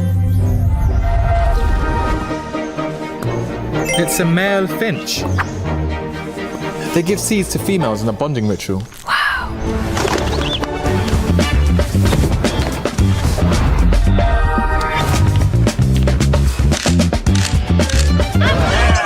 Wow. Samsung Galaxy Z Flip 6. Get it now. Pakai aplikasi GoPay, dompet andalan gamers. Banyak damage-nya. Ada cashback hingga 20.000 buat upgrade skin baru. Jika seringan nggak makan memori, HP lemot bisa victory. Top up langsung dalam game tanpa hambatan. Ikutan selebrasi MPL di aplikasi GoPay. Menambah total hadiah ratusan juta. Bonus stage, gratis 100 kali transfer kemana aja. Beli pulsa harga termurah, scan QRIS dengan mudah. Download sebelum mabarkan. Dia tidak akan segan untuk menghadapi siapapun yang berani melawan. Dia mewarisi perjuangan karena di tubuhnya mengalir darah seorang pahlawan. Pedangnya mengukir takdir kemenangan, menghadapi segala tantangan. Penuh keberanian untuk terus berjalan menuju masa depan. Raihlah masa depan, nabung mulai dari hobi. Koleksi terbaru UBS Gold X Mobile Legends Bang Bang, edisi spesial MPL ID Season 13.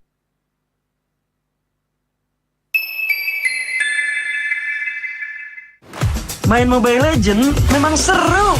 Mabar sama temen makin epic. Apalagi kalau double kill. Tropicana Double Crunch, es krim karamel dengan lapisan coklat yang tebal. Crunchy-nya double. Main bareng, makan bareng Tropicana Double Crunch. Double crunchy level dewa. rasa ini Gatot kacau. Ih, tombe basah. Bro, move on ke Head and Shoulders. 100% pede, ketombe basah dan gatal wiped out. Dapetin edisi baru Gatot kaca di minimarket terdekat. Head and Shoulders. Ini Gatot, ini kaca. Mas Gatot, benerin kaca.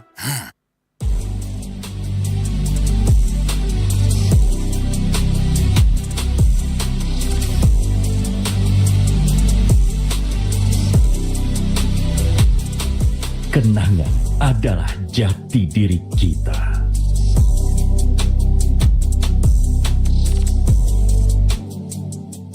Kita adalah pejuang yang melangkah dengan penuh keyakinan, menghadapi dunia tanpa keraguan, karena hidup adalah arena pertarungan. Kita adalah pejuang yang tak akan gentar oleh segala tantangan, menghadapi lawan tanpa ketakutan, karena kita terlahir untuk meraih kemenangan. Raihlah kemenangan dengan koleksi terbaru UBS Gold X Mobile Legends Bang Bang, edisi spesial MPL ID Season 13. Saatnya nabung dari hobi bersama UBS Gold.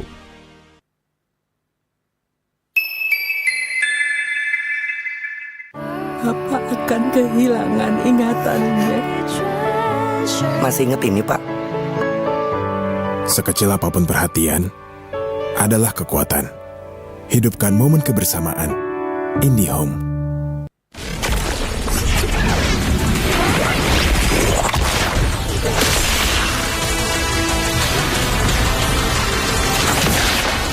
Strike first and without mercy.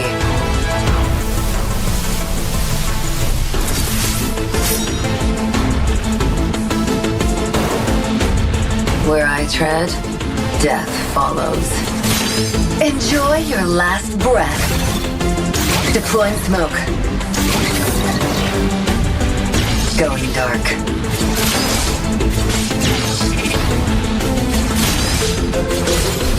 War is my trade. Death is my craft. Backup plan? I am the backup plan. My destiny is what I make of it.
nature boy. What's that bird then?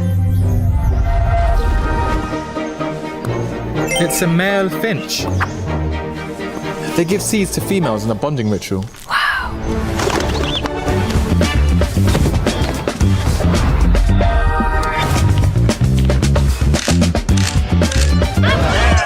Wow.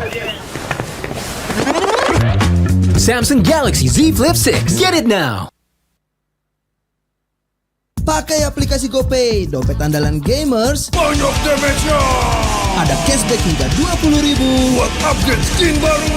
Dikasih ringan gak makan memori. HP lemot bisa victory. Top up langsung dalam game tanpa hambatan. Ikutan selebrasi MPL di aplikasi GoPay. Menambah total hadiah ratusan juta. Bonus stage, gratis 100 kali transfer kemana aja. Beli pulsa harga termurah, scan turis dengan mudah. Download sebelum mabarkan. Dia tidak akan segan untuk menghadapi siapapun yang berani melawan. Dia mewarisi perjuangan karena di tubuhnya mengalir darah seorang pahlawan. Pedangnya mengukir takdir kemenangan, menghadapi segala tantangan. Penuh keberanian untuk terus berjalan menuju masa depan. Raihlah masa depan, nabung mulai dari hobi. Koleksi terbaru UBS Gold X Mobile Legends Bang Bang, edisi spesial MPL ID Season 13.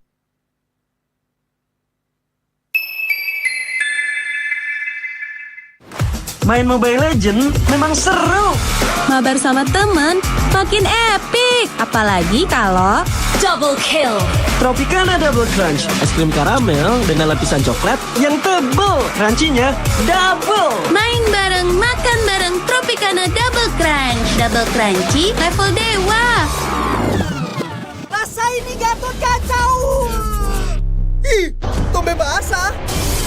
Bro, move on ke Head and Shoulders. 100% pede, ketombe basah dan gatal wiped out. Dapetin edisi baru Gatot kaca di minimarket terdekat. Head and Shoulders. Ini Gatot, ini kaca. Mas Gatot, benerin kaca.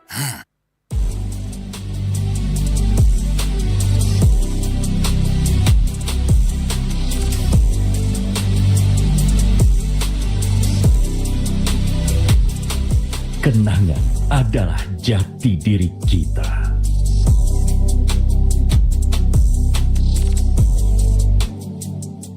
Kita adalah pejuang yang melangkah dengan penuh keyakinan, menghadapi dunia tanpa keraguan, karena hidup adalah arena pertarungan. Kita adalah pejuang yang tak akan gentar oleh segala tantangan, menghadapi lawan tanpa ketakutan, karena kita terlahir untuk meraih kemenangan. Raihlah kemenangan dengan koleksi terbaru UBS Gold X Mobile Legends Bang Bang, edisi spesial MPL ID Season 13. Saatnya nabung dari hobi bersama UBS Gold.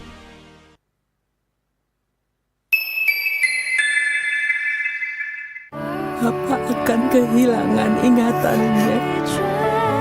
Masih inget ini, Pak? Sekecil apapun perhatian adalah kekuatan. Hidupkan momen kebersamaan. IndiHome.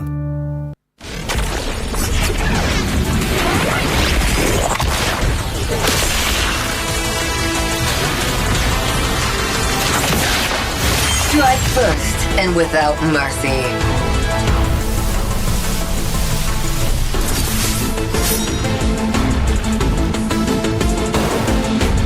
Where I tread, death follows.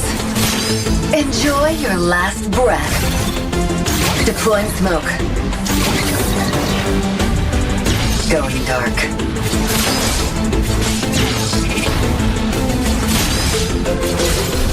War is my trade. Death is my craft. Backup plan? I am the backup plan.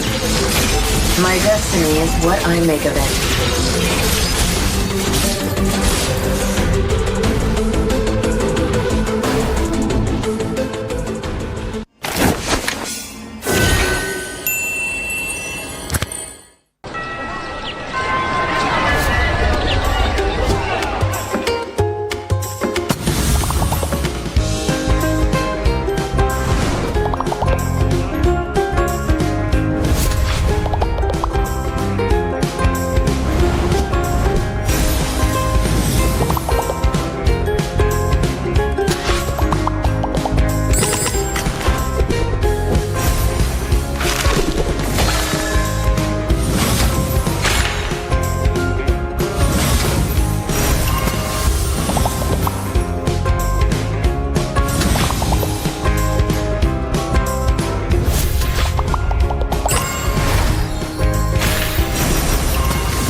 Okay, nature boy. What's that bird then?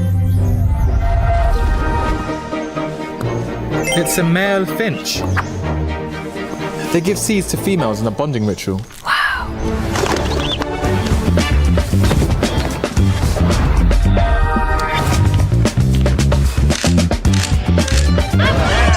Wow.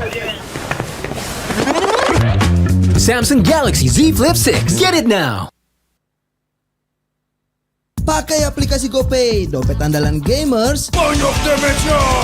Ada cashback hingga 20.000 buat upgrade skin baru. Aplikasi ringan gak makan memori. HP lemot bisa victory. Top up langsung dalam game tanpa hambatan. Ikutan selebrasi MPL di aplikasi GoPay. Menambah total hadiah ratusan juta.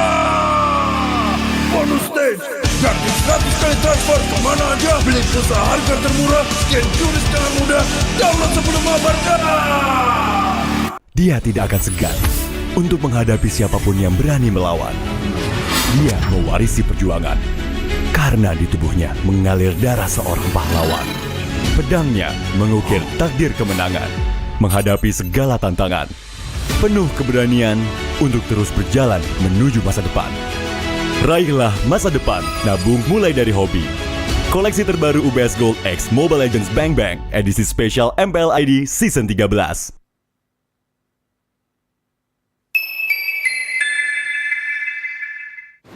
Main Mobile Legends memang seru.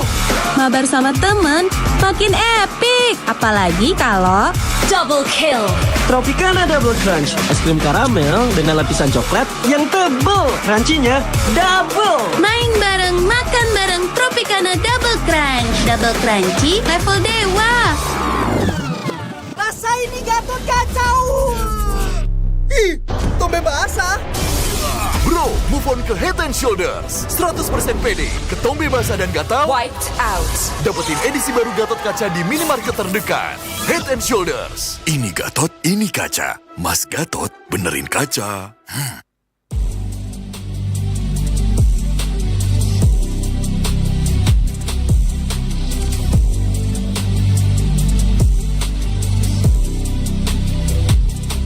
Kenangan adalah jati diri kita.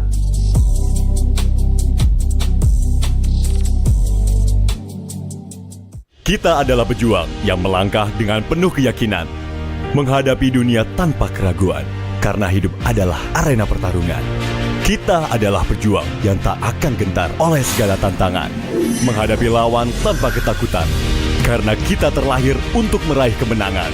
Raihlah kemenangan dengan koleksi terbaru UBS Gold X Mobile Legends Bang Bang, edisi spesial MPL ID Season 13. Saatnya nabung dari hobi bersama UBS Gold.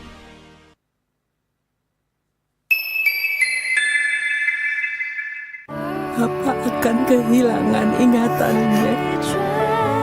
Masih inget ini, Pak? Sekecil apapun perhatian adalah kekuatan. Hidupkan momen kebersamaan. IndiHome.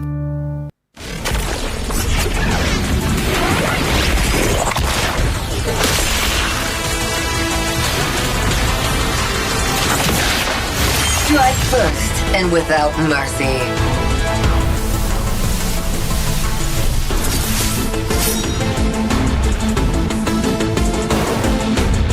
Where I tread, death follows. Enjoy your last breath. Deploying smoke.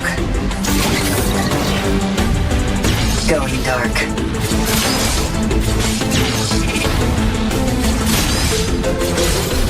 War is my trade. Death is my craft. Backup plan? I am the backup plan. My destiny is what I make of it.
nature boy. What's that bird then?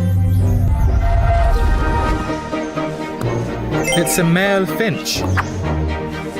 They give seeds to females in a bonding ritual.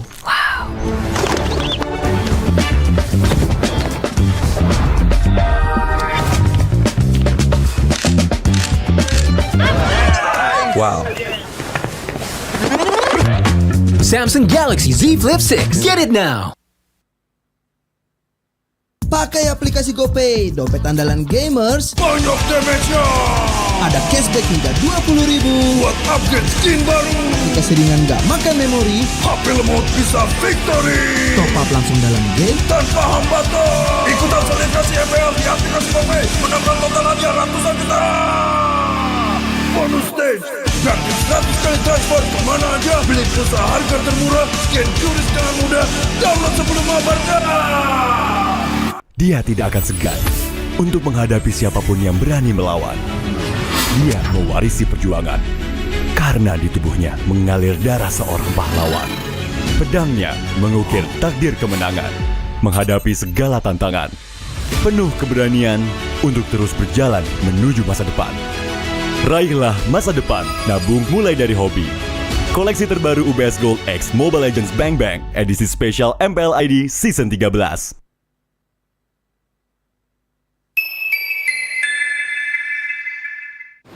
Main Mobile Legends memang seru. Mabar sama temen makin epic. Apalagi kalau double kill. Tropicana Double Crunch, es krim karamel dengan lapisan coklat yang tebal. Crunchy-nya double. Main bareng, makan bareng Tropicana Double Crunch. Double crunchy level dewa. rasa ini Gatot kacau. Ih, tombe basah. Bro, move on ke Head and Shoulders. 100% pede, ketombe basah dan gatal wiped out. Dapetin edisi baru Gatot kaca di minimarket terdekat. Head and Shoulders. Ini Gatot, ini kaca. Mas Gatot benerin kaca.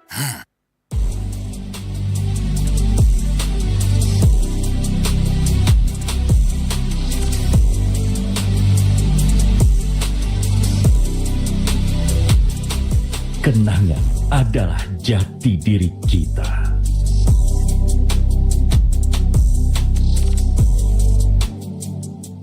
Kita adalah pejuang yang melangkah dengan penuh keyakinan, menghadapi dunia tanpa keraguan, karena hidup adalah arena pertarungan. Kita adalah pejuang yang tak akan gentar oleh segala tantangan, menghadapi lawan tanpa ketakutan, karena kita terlahir untuk meraih kemenangan. Raihlah kemenangan dengan koleksi terbaru UBS Gold X Mobile Legends Bang Bang edisi spesial MPL ID Season 13. Saatnya nabung dari hobi bersama UBS Gold.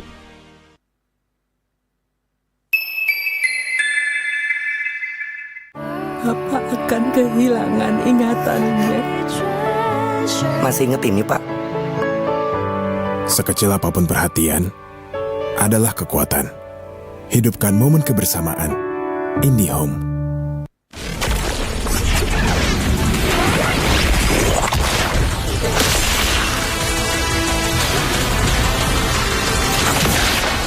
Strike first and without mercy.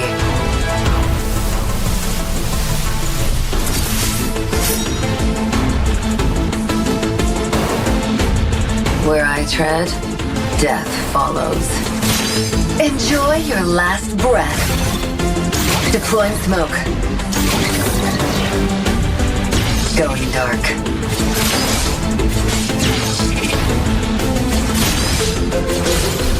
War is my trade. Death is my craft. Backup plan? I am the backup plan. My destiny is what I make of it.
Okay, nature boy. What's that bird then?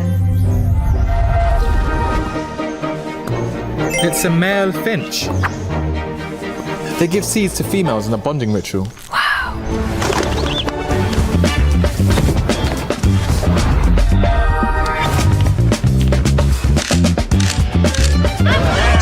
Wow.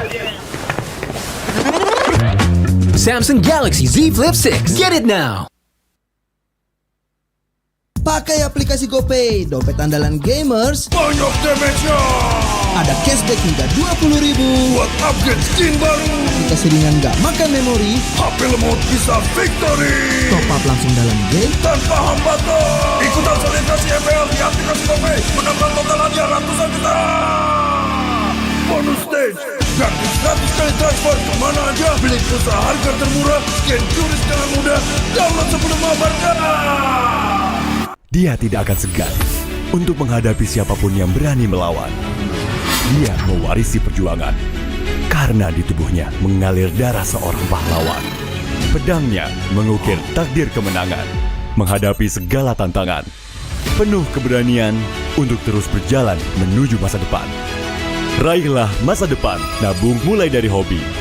Koleksi terbaru UBS Gold X Mobile Legends Bang Bang, edisi spesial MPL ID Season 13.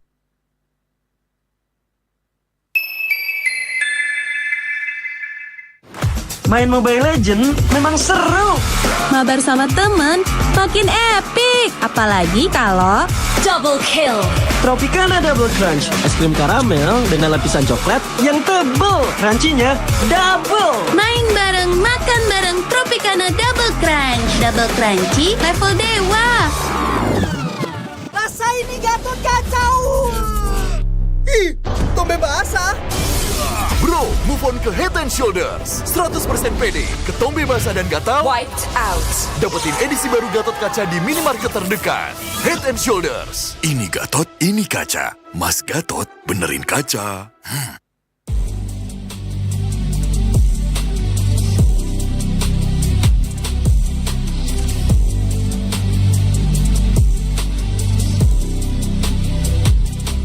Kenangan adalah jati diri kita.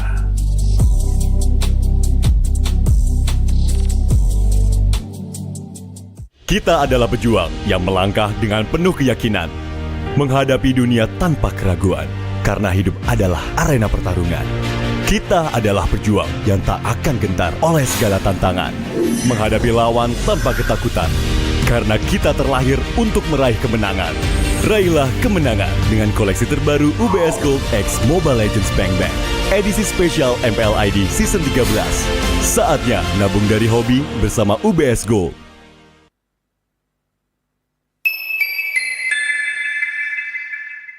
Apa akan kehilangan ingatannya?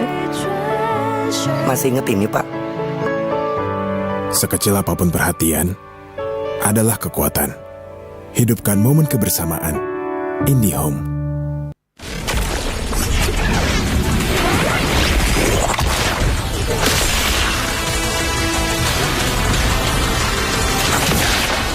Strike first and without mercy.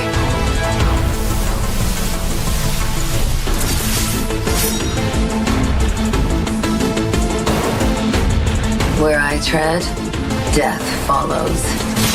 Enjoy your last breath. Deploying smoke. Going dark.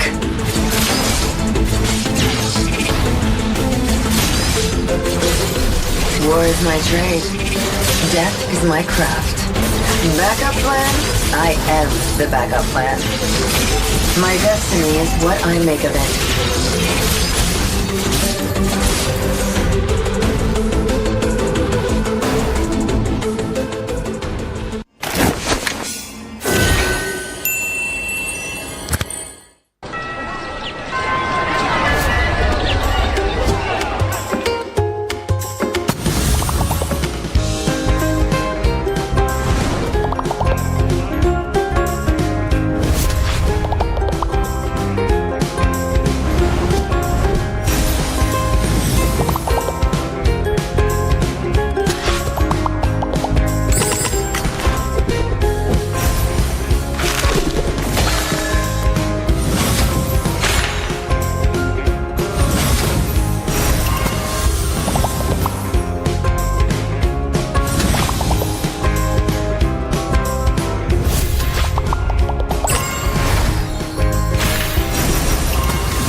boy. What's that bird then?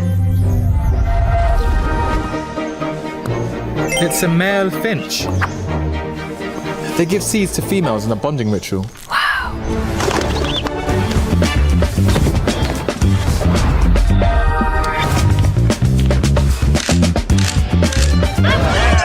Wow. Samsung Galaxy Z Flip 6. Get it now. Pakai aplikasi GoPay, dompet andalan gamers. Banyak damage-nya. Ada cashback hingga 20.000 buat upgrade skin baru. Aplikasi ringan gak makan memori. HP lemot bisa victory. Top up langsung dalam game tanpa hambatan. Ikutan selebrasi MPL di aplikasi GoPay. Menambah total hadiah ratusan juta. Bonus stage, gratis 100 kali transfer kemana aja. Beli pulsa harga termurah, scan QRIS dengan mudah. Download sebelum mabarkan. Dia tidak akan segan untuk menghadapi siapapun yang berani melawan.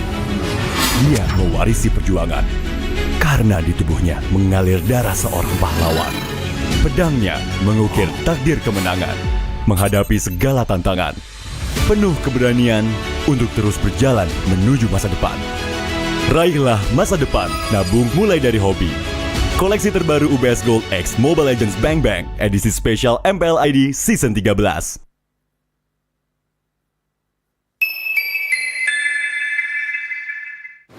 Main Mobile Legends memang seru. Mabar sama temen makin epic. Apalagi kalau double kill. Tropicana Double Crunch, es krim karamel dengan lapisan coklat yang tebal. Crunchy-nya double. Main bareng, makan bareng Tropicana Double Crunch. Double crunchy, level dewa. Rasa ini Gatot kacau. Ih, tombe basah. Bro, move on ke Head and Shoulders. 100% pede, ketombe basah dan gatal wiped out. Dapetin edisi baru Gatot kaca di minimarket terdekat. Head and Shoulders. Ini Gatot, ini kaca. Mas Gatot benerin kaca.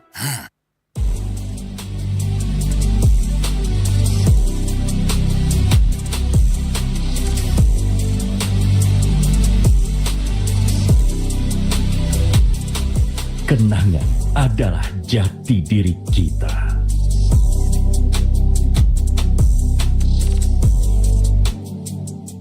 Kita adalah pejuang yang melangkah dengan penuh keyakinan, menghadapi dunia tanpa keraguan, karena hidup adalah arena pertarungan.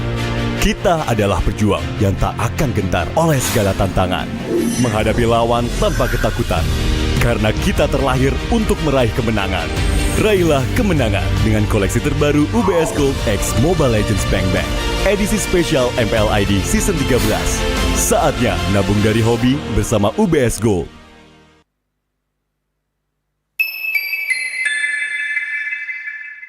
Papa akan kehilangan ingatannya. Masih inget ini, Pak? Sekecil apapun perhatian adalah kekuatan. Hidupkan momen kebersamaan. IndiHome.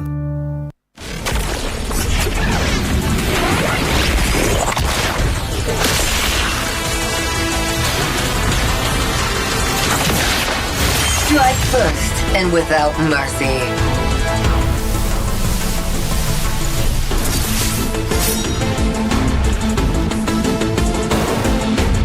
Where I tread, death follows.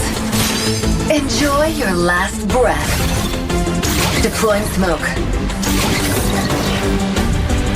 Going dark.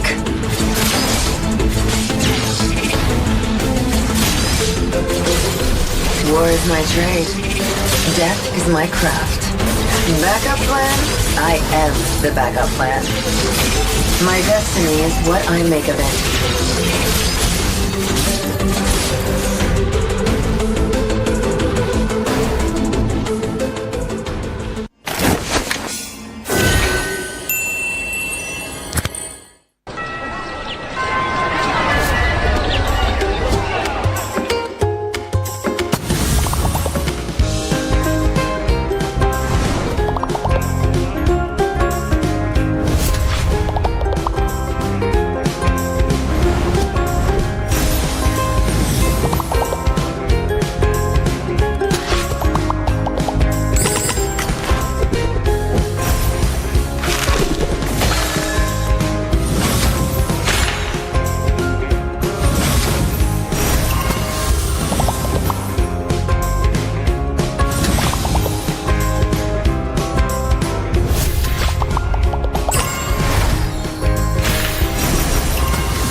Okay, nature boy. What's that bird then?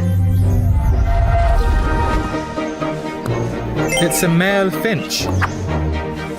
They give seeds to females in a bonding ritual.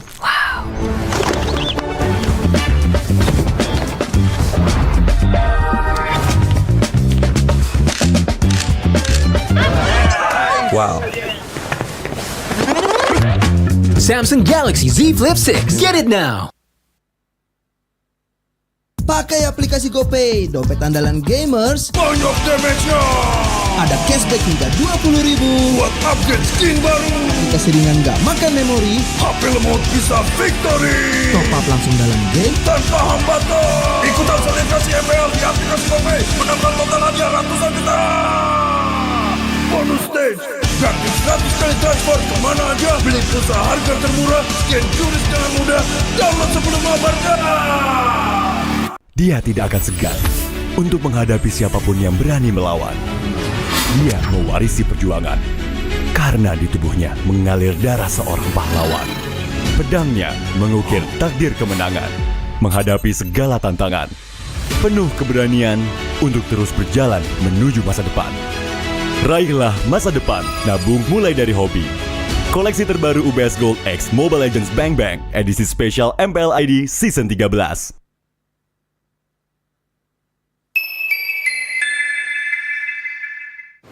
Main Mobile Legends memang seru. Mabar sama temen makin epic. Apalagi kalau double kill.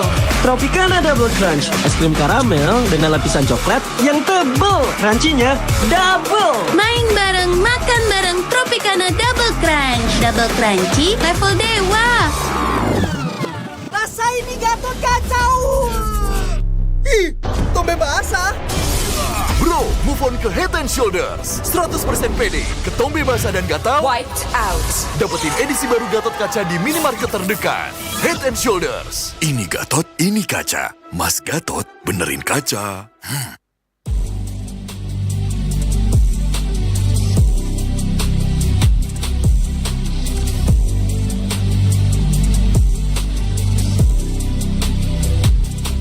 Kenangan adalah jati diri kita.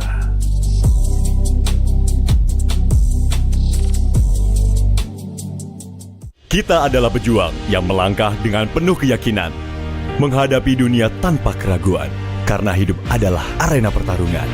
Kita adalah pejuang yang tak akan gentar oleh segala tantangan, menghadapi lawan tanpa ketakutan, karena kita terlahir untuk meraih kemenangan.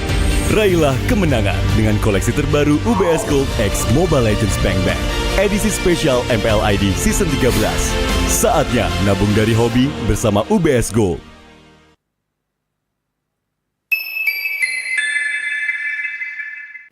Apa akan kehilangan ingatannya? Masih inget ini, Pak? Sekecil apapun perhatian adalah kekuatan. Hidupkan momen kebersamaan. IndiHome.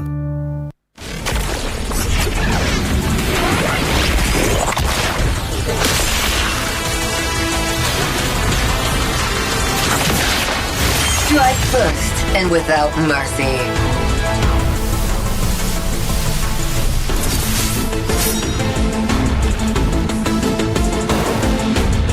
Where I tread, death follows. Enjoy your last breath. Deploying smoke. Going dark.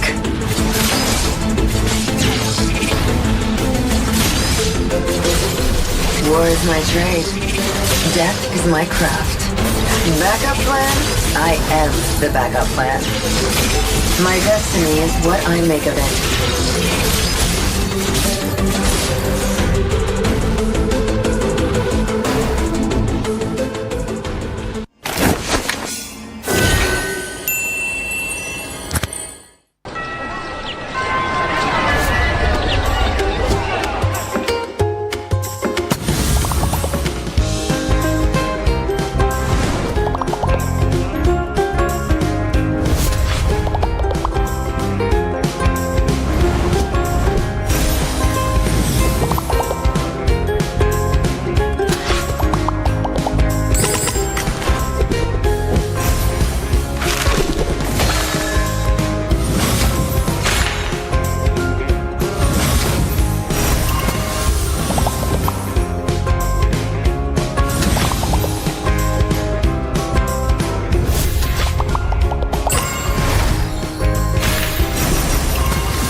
terus berlari, terus ke arah puncak tertinggi.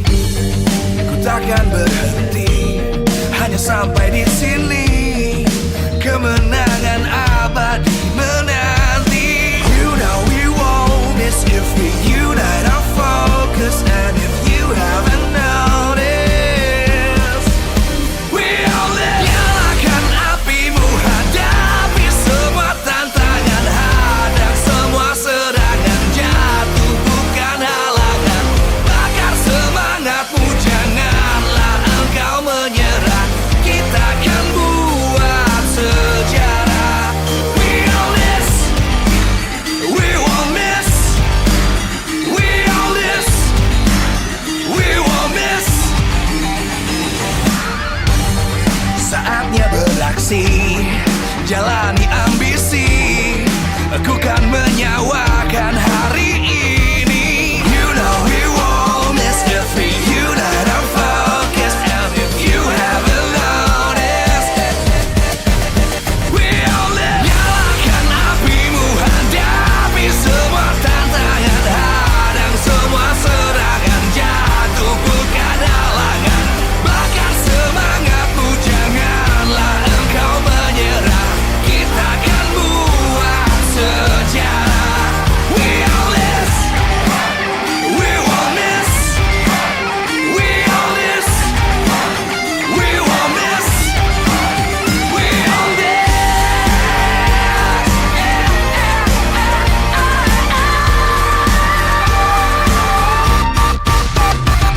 Nyalakan apimu, hadapi semua tantangan, hadang semua serangan, jatuh bukan halangan. Bakar semangatmu, janganlah engkau menyerah. Kita akan buat sejarah. We all this.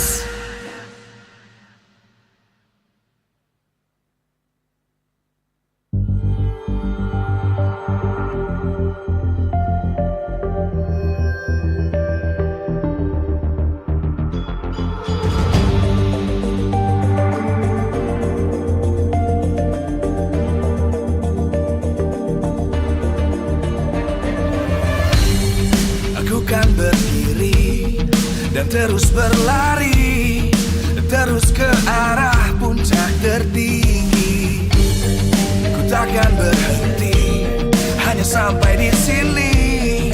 Kemenangan abadi menanti. You know we won't miss if we unite our focus. And if you haven't noticed, we all live. Nyalakan apimu, hadapi semua tantangan, hadang semua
live from Jakarta, MPL Arena. MPL Season 14 is powered by Munta. Presented by our official tournament smartphone, Samsung Galaxy. Official e-wallet, GoPay. Official destination for gaming and esports, Kedia. Official gold partner, UBS Gold. We own this.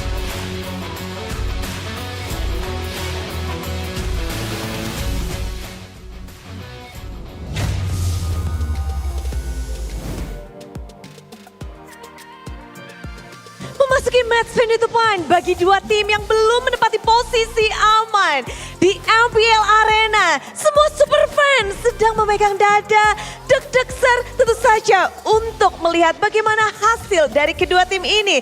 Inilah dia semangat untuk match hari ini di MPL Indonesia Season 14. EVOS Glory dan juga tim Liquid Indonesia, mereka akan berhadapan satu sama lain untuk mencari poin aman, mendapatkan kemenangan pertama mereka. Mengingat di minggu yang pertama mereka belum membuahkan hasil yang baik. Tidak ada kemenangan match yang mereka dapatkan. Dan tentu saja ini menjadi sebuah ujian bagi kedua tim. Dengan adanya fondasi-fondasi baru yang hadir, akan seperti apa perubahan dari kedua tim ini. Namun tentu saja yang berubah adalah di arena semuanya begitu bersemangat, yang ada di rumah pun demikian. Karena ini adalah menjadi kemenangan pertama bagi kedua tim. Siapakah yang akan mendapatkannya? Tentu kita akan saksikan bersama-sama sesaat lagi. Sebelum itu izinkan Bude mengucapkan terima kasih buat kalian semua super fans yang ada di MPL Arena. Mana nih semangatnya dari tim EVOS Glory, EVOS Fans! Wow! Mendendang dan menggemparkan MPL Arena. Namun The Cavalries, mari beri semangat untuk tim Liquid ID.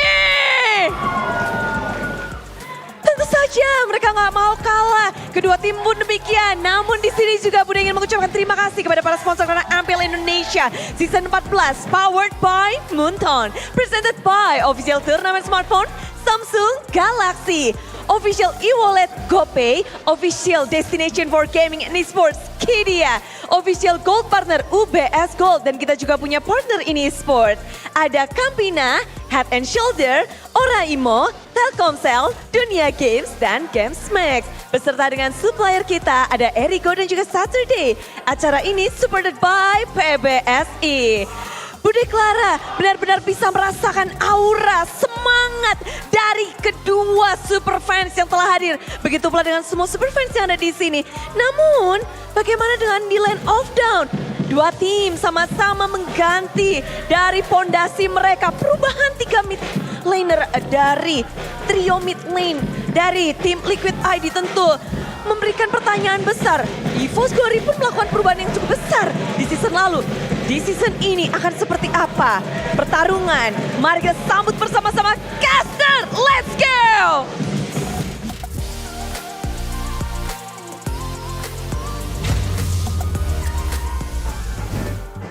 The Cavalry and the White Tigers are in the same peculiar situation. A situation that they're not really familiar with. No wins at all, winless. Well, at least they're not maidenless. But we're here with Chef and Rashi and Realize, ready to accompany you all in this match today. Both teams, 0 and 2. Apparently, if you're repping the blue in this MPL Indonesia Season 14, you're not gonna be able to win. I mean, earlier we just saw Rebellion get taken out as well, so you might be onto something here, Shevin. But there are new players coming into the roster right here for both these teams, right? So now it's a bit of a different situation. We were giving them the benefit of the doubt because they were still in week 1. Oh, they weren't doing so well, but it's week 1 with new players. But now they're bringing in new players yet again.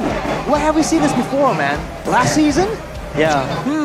A surge of new players coming in as well to MPL ID Season 14, particularly for both EVOS, Glory, and Team Liquid Indonesia, obviously. With a string of bad records that they have, in the opening week, they decided to replace a few players. A few? And who are those players?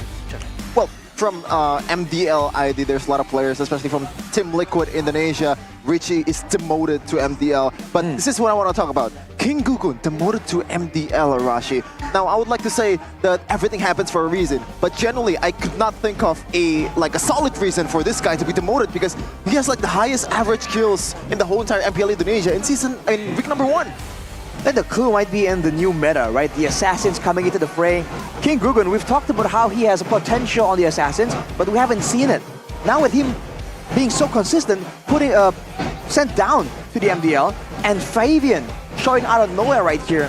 Is this as a sign that as far as the Assassins go, Fabian is a lot more flashy, a lot more consistent? Because there has to be a reason right here why they're feeling so confident with this play.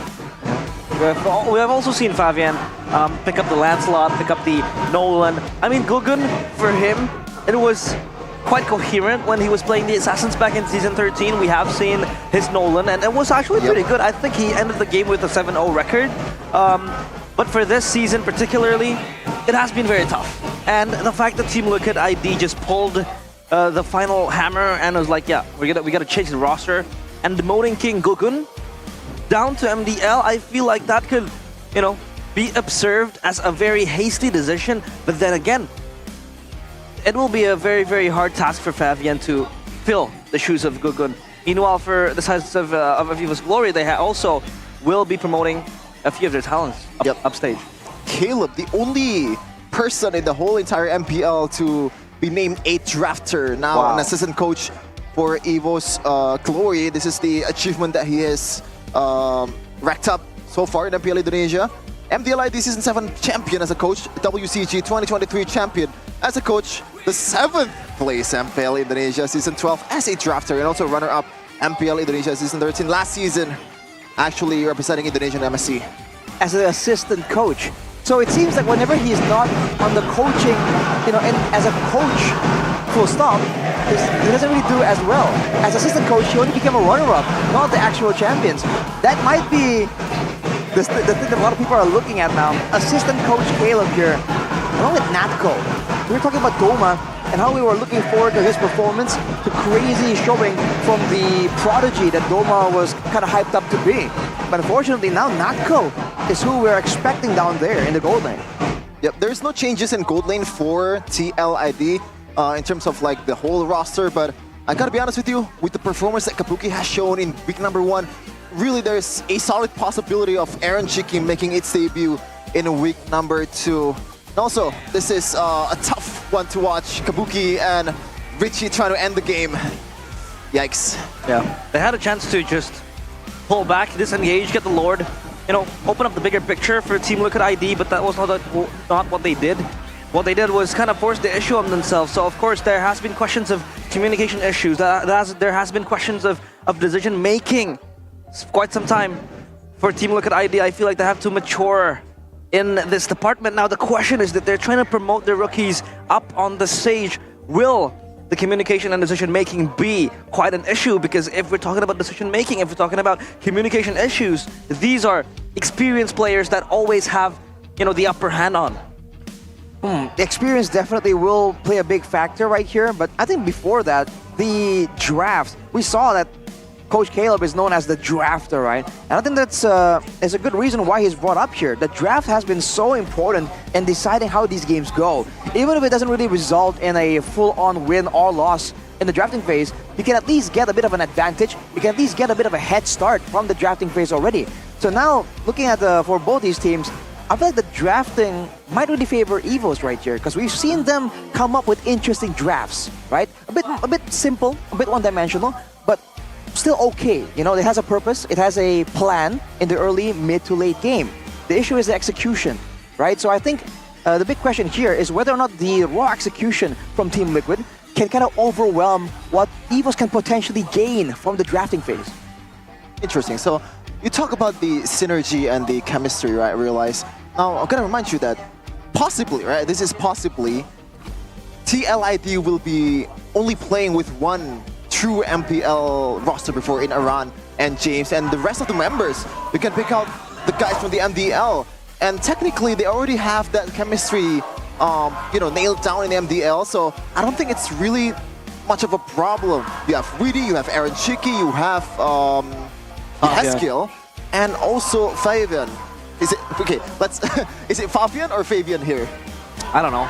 I prefer Fabian because it just kind of adds an accent to it. But Fabian. I remember my French teacher. His name was Fabian. Fabian. But yeah, back to the elephant in the room again. Haskill having promoted back up. We have been talking about the debate where Richie is this passive and utility-based mid laner who plays supportive mages. We have seen him in the Luo Yi not as proactive as how Haskill would approach the game, because Haskill is seen as this flashy player too. Now then, that flashiness will be back to Team Liquid ID, and also the conversation of Aran, because Aran, he has been seen as a very potential XP laner, but he had to lose his spot to JMZ. Now that JMZ is probably going to be overshadowed by him, I don't know. Maybe Aran will be given a chance to play in this particular game, because we have been talking about how, you know, Aran finally has a competition happening in that XP lane alongside with James. Yeah, and Fabian, man, this guy is really good as assassins. I actually saw one of his games in MPL Indonesia, and I can tell the instinct, the hunger for kill is there. He's good with Joy, he's good with Nolan and all those assassins. But interestingly enough, his favorite hero, maybe this power hero, is a Bane. Bane. Coming out of nowhere. Firing speed has been a big factor here in deciding whether or not a hero can really fit into the jungle meta. You're seeing a lot of these, the Nolans back then, from the clear speed, you're seeing a lot of the, even now, right? You're seeing the alphas, you know, all these heroes can clear really fast and maintain a high EXP lead. I feel like the Bane can kind of serve that purpose, but afterwards, what exactly does the Bane bring to the table? Especially in this meta that's very aggressive, unless you have a team that wants to play strictly front to back, or I think that's the only, or just a big massive team fight, then the deadly catch from the Bane kind of struggles to find a place in the middle of the fast-paced big play strategy, because it comes out so slow, right? And we're seeing a lot of team fights being settled off like a split-second flash moment. So heroes with a lot faster of skills, like a penalty zone, like the Earth Shadow we saw from Dyril, skills like that can make or break the game. The deadly catch, not so much. Yeah, and we've talked about the cavalry enough here in the desk. Now we shift towards the White Tigers, because Natko coming in, I gotta be honest with you, I don't think he's gonna play, but let's see though. The cavalry, it's going to be that 4 MPL members, plus Prince Aran, Fabian, Haskill, Weedy, and Aaron Shiki making his debut in MPL Indonesia Season 14. The cavalry demoting 3 of their players. Now supplemented with 4 more warriors to ride the horse and lead the charge by the cavalries. Will this roster change be an answer? Will they be able to topple down the White Tigers? It is Team Liquid Indonesia. Is it too quick? Is it the right choice? All of those questions will be answered in this match. 4 debuts in MPL, or maybe 3. You can see the achievement and also the KDS, the stats of those players. Rookie Monster, Aaron Shiki, also the stats from Aran in MPL, and Fabian. For Fabian, the KDA ratio is quite insane, I must say. Those are MDL stats, by all means, in order to actually give us an idea of what they're gonna play like. That's what we're seeing. Today they're gonna go up against Evos though, and it's Fluffy, Annabelle, Flockman Dreams, and Brands. Good old Brands still in the roster. My twin? My twin? Is he your twin? Maybe. And now the White Tigers, they will try to unearth their claws and fight back with the MSC roster that they have. That comeback against Geek Fam was glorious. Will they be able to bring back the glory? It is EVOS Glory. The cold pack is no longer there, which means Dreams gonna be coming in hot with a lot of fire for the Tigers.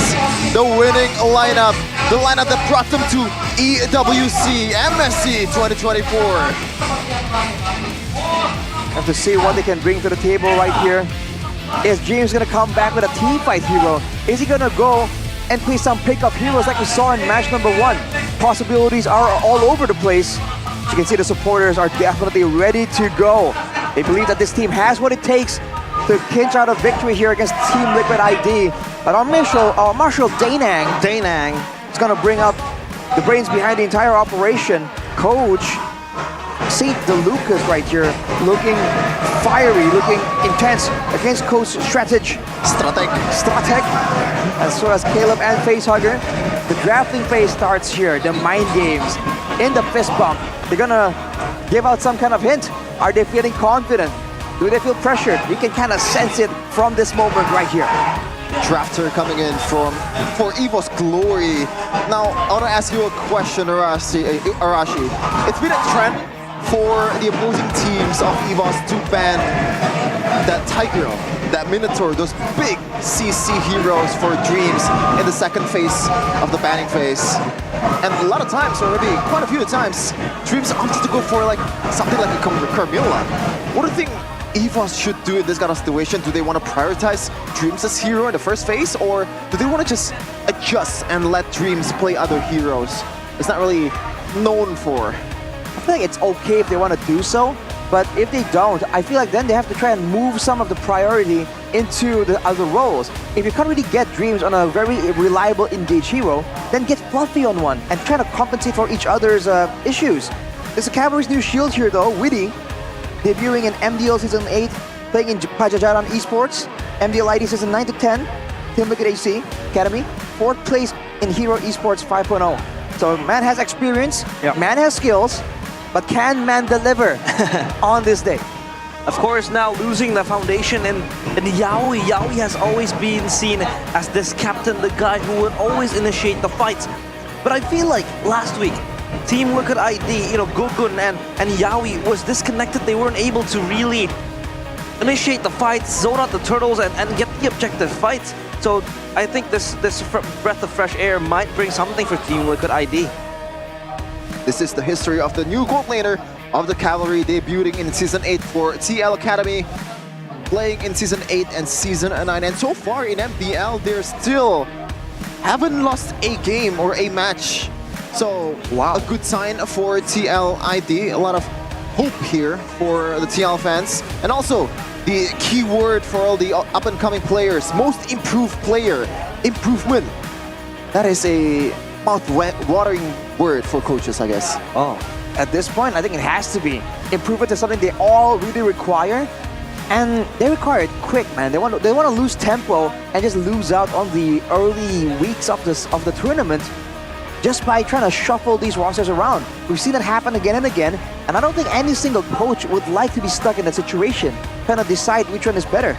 Here's some stats for Fabian, though, as we were talking about earlier. The MDL ID Season 10 Wonder Kid, debuting in MDL ID Season 6, playing in OS BGB, and MDL ID Season 7 to Season 10 in Team Liquid AC. Player of the Week for Week 2 in MDL ID as well. So the guy has a lot of very stellar moments right here. But when it comes down to it, a lot of people have the same opinion, right? That's the MDL. Yeah. This is the big boys league, right? This is MPL ID. It's a whole different situation, a whole different atmosphere in the arena, and a whole different level of competition. So can this guy bring the same kind of skill, the same kind of pressure to the bigger stage? Yeah, the question was always the stage jitters, the nervousness. This is what Team Liquid ID was also experiencing last week. Same for the new players of Doma, of Panseer, when they were playing last week.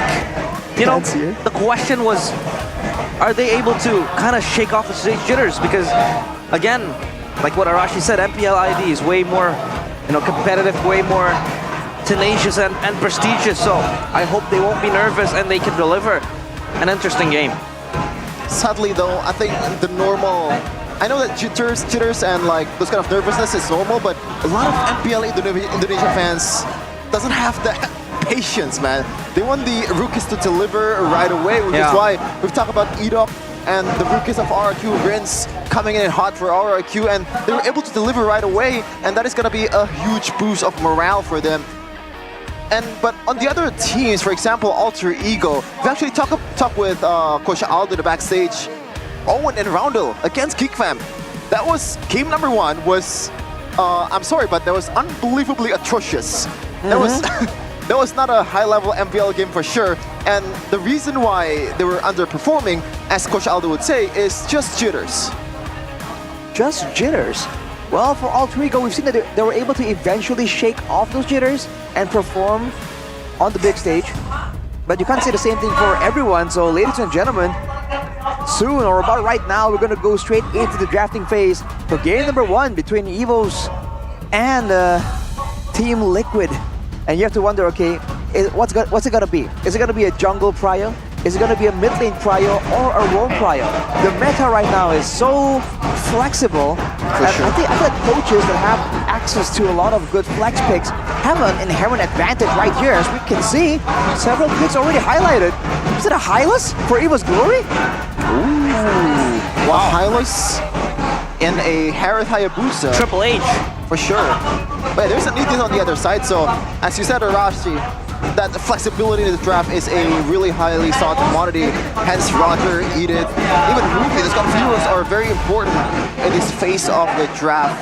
Let's see though, the third pick, it's going to be a quite early export for Team Liquid ID, possibly just to counter that Hylos. Yeah, the export has been touted, the counter towards the Hylos with the damage it does have. But again, EVOS with this Hylos might be very, very scary, especially when you have the slows coming in from the Harith, and then you have the Glorious Pathway that also slows down the enemies that come to you. So this Zask and Edith might have quite some trouble facing the composition that just wants to fight in their face, because Zask, you know, he does have the ultimate, but again, it's going to be quite hefty to dodge out the Hylos. We'll see the export here being used to try and maybe deal with the Hylas, the Zask as well, with a great amount of slow, a continuous amount of slow as well. As the Edith, it's a great front-to-back composition, but there's a lot of dive available for the side of EVOS. They have to stop not just the Hylas, but everyone behind him as well. And as of right now, there's a very limited amount of crowd control available for Team Liquid. So they have to try and get a bit more, or get something a bit more play-make heavy, something they can outplay a lot better in the backline. And that's exactly why EVOS are banning away the carry with the short cooldown dashes. Yep. In MPL Season 10, Flavian is pretty much the MVP through 3 games. But yeah, this is very interesting. Aurora making, once again, a noise in MPL Indonesia Season 14. A lot of people didn't really expect that, but the amount of quad control that this woman can provide is off the charts. Same with Shusin. So yeah, a lot of emphasis on the CCs and also the prolonged team fight for this draft. We got a draft info right here. TLID during MPL Season 10. Fabian became the #1 top player in kills per game, gold per game, and cold per minute. Okay, that is, wow. If that's not MVP, I don't know what is. That's insane. And you would argue that if Fabian does deliver, Team Liquid ID, or rather back then Aura Esports, might be the team who produces rookie junglers who are top-notch in their own departments and in their own rights. And now, of course, banning out the Nolan, which is a staple of Fabian's, of course. So just standing down and coning down the options for that assassin jungler in the hands of Fabian. Assassin jungler right here against this composition, I think he's going to be struggling a bit when it comes down to just being able to move around and actually secure some of those kills. So for Team Liquid, do they want to show it already right here, or are they going to opt to go for something else? They showed the Moscow first, so they're hiding that last pick, and technically Flex is available right here. The Edith can go to the roam position, the expert can go to the jungle position. Coach saying that Lucas can kind of play around with this. But for the side of EVOS right here, great dive already. They need ways to kind of lock down Team Liquid. They can kind of slow them down with the Glorious Pathway, but afterwards, not a lot of ways for EVOS to kind of force Team Liquid to stick around. Something with a stun, with a knock-up would be great here to combo with the rest of the picks. Knock-up for the roam, I guess. So Minotaur? Panzer, we've seen Panzer played with Guinevere, so I don't know if that's gonna be the option for Dreams. But yeah, his hero is still open pretty much. You have the Tigreal, you have the Minotaur, but it's going to be the Jawhead, I believe. Oh wow! They want to play it quick and bounce out with a Glorious Pathway. A lot of pick-off heavy composition here for strategy. This is dangerous, man. The issue with how RRQ were playing this Jawhead back then, is that they weren't able to get control over the bushes and set up traps using the Jawhead. Now with the Hylas, with the Vexana, there's so much weight to swing around here when you're trying to contest for prio in the bushes. And if you can do that, then you can enable the Jawhead to just find the right targets. Fortunately for them right here against Team Liquid, the only real good target might just be the Zask and the Moskov. And there's a lot of ways to kind of play around this. You can rely on the Purify or more defensive battle spells to kind of negate the effect of the Jawhead. The main displacement, the ejector, is gonna be the main value that this Jawhead brings for Evos. Oh, there you go. They wanna steal a kill and bounce out. I'm gonna chase you, or maybe I'm just gonna back away with a guiding wind. So it is going to be the export jungler for a jungler that's known for an assassin. So it's not only this power, but you know, you gotta do with what's available, I guess. Interesting situation here. What season is it when we're seeing the Mathilda and the Jawhead go head-to-head in the EXP lane? We haven't seen this in a long time, and back then, it was already a hyped-up matchup. Now with both teams just competing for that early game prio, I gotta say, when it comes to rotations, I think Evos will definitely have a bit of an edge. That Jawhead is so deadly in the early game, and with the clear, with the passive from the Vexana, they're gonna be around the map a lot more, man. And if they let the Hylas go out of control, that's a big problem. Oh man, the Hylas is playing for the White Tigers, not for the cavalry. The hostess is stolen. But right now, a battle to see who's gonna win the first game of their season in Season 14. Is it going to be the cavalry, TLID, or is it going to be the White Tigers in Evos glory? Here we go. Here we go. The Blue Derby, as two of these teams are still fishing and seeking their first victory, their first win in this MPL ID stage. Team Liquid ID, of course, with their rookies. Will they be able to deliver? Look at that clear. The Jawhead assisting with the clear, almost soloing the orange buff with that with the missiles. And in the mid lane, you can see a Haskill, the more flashy, more aggressive player. That also means that you're more susceptible to getting picked off, to getting a play made on you. And look at this. Dreams is still going around with Fluffy here. I wonder what the emblems are looking like. And on cue by IndyHome here, looking at the Jawhead, going with the Firmness and the Wilderness Blessing. So no cheese emblem strats like going for the Season Hunter to try and steal some camps away. But aside from that, that's going to be a weapon mastery for the Harriet as well with the Inspire. So Brands is playing for the late game. And look at this rotation for both teams, kind of avoiding going up against each other. But that kind of favors Annabelle, I feel like. Being the assassin, he wants to try and get the power spike first and then have space to make plays happen. Okay, Dreams getting poked down a little bit by Fabian. So both teams, so far there's not much skirmishes, there's not much bout here in the first 2 minutes, but Annabelle's gonna change that. Oh, Quad Shadow with the Shadow kill as well towards Fabian, but Fabian hitches a ride with the guiding win. He'll be okay. And Witty goes out, and he will be fine. Super aggressive right from the get-go in the early game. That's what you have to do as a jungler in Hayabusa. But let me remind you once again, but that Zaz so far this day has racked up 0% win rate from Rebellion Esports. So let's see though. Is he as skill is gonna be able to change that? And on the gold lane side, it's Brands up against Erwan Shiki. So a lot of new against old matchups happening here, especially for Team Liquid. That's definitely a big factor, but Fabian doesn't seem fazed with that situation. He knows that the expert has fighting prowess, but Annabelle is on the hunt. Look at the Rondo! Oh, flicker onwards towards Dreams. He will be dead. First blood for Witty, the rookie comes in. And now Fabian with the last insanity and the retribution connects as well. Fluffy will go out and he will be okay. But the Turtle and also Dreams conceded to the hugging arms of Team Liquid ID. What a way to show your potential. Right from the get-go, TLID, their new lineup is making noise in the first objective battle. Meanwhile, Aaron Shiki actually winning the lane, also against Brands. Meanwhile, talent prediction, we're apparently the only guy that voted for TLID is Lim Kocho. Lim Kocho. Lim Kocho does not go with the flow ever. Lim Kachao. Let's see how this plays out though, because for now, Team Liquid does have a better grasp. They have more dynamic ways to engage, but you have to remember that late game Hylos, or at least mid game Hylos, is where it gets quite difficult to try and deal with. Especially with the Harriet and Vexana. These are all great picks that really spike up hard in the mid game. Same thing can be said for Annabelle on the Hayabusa as well.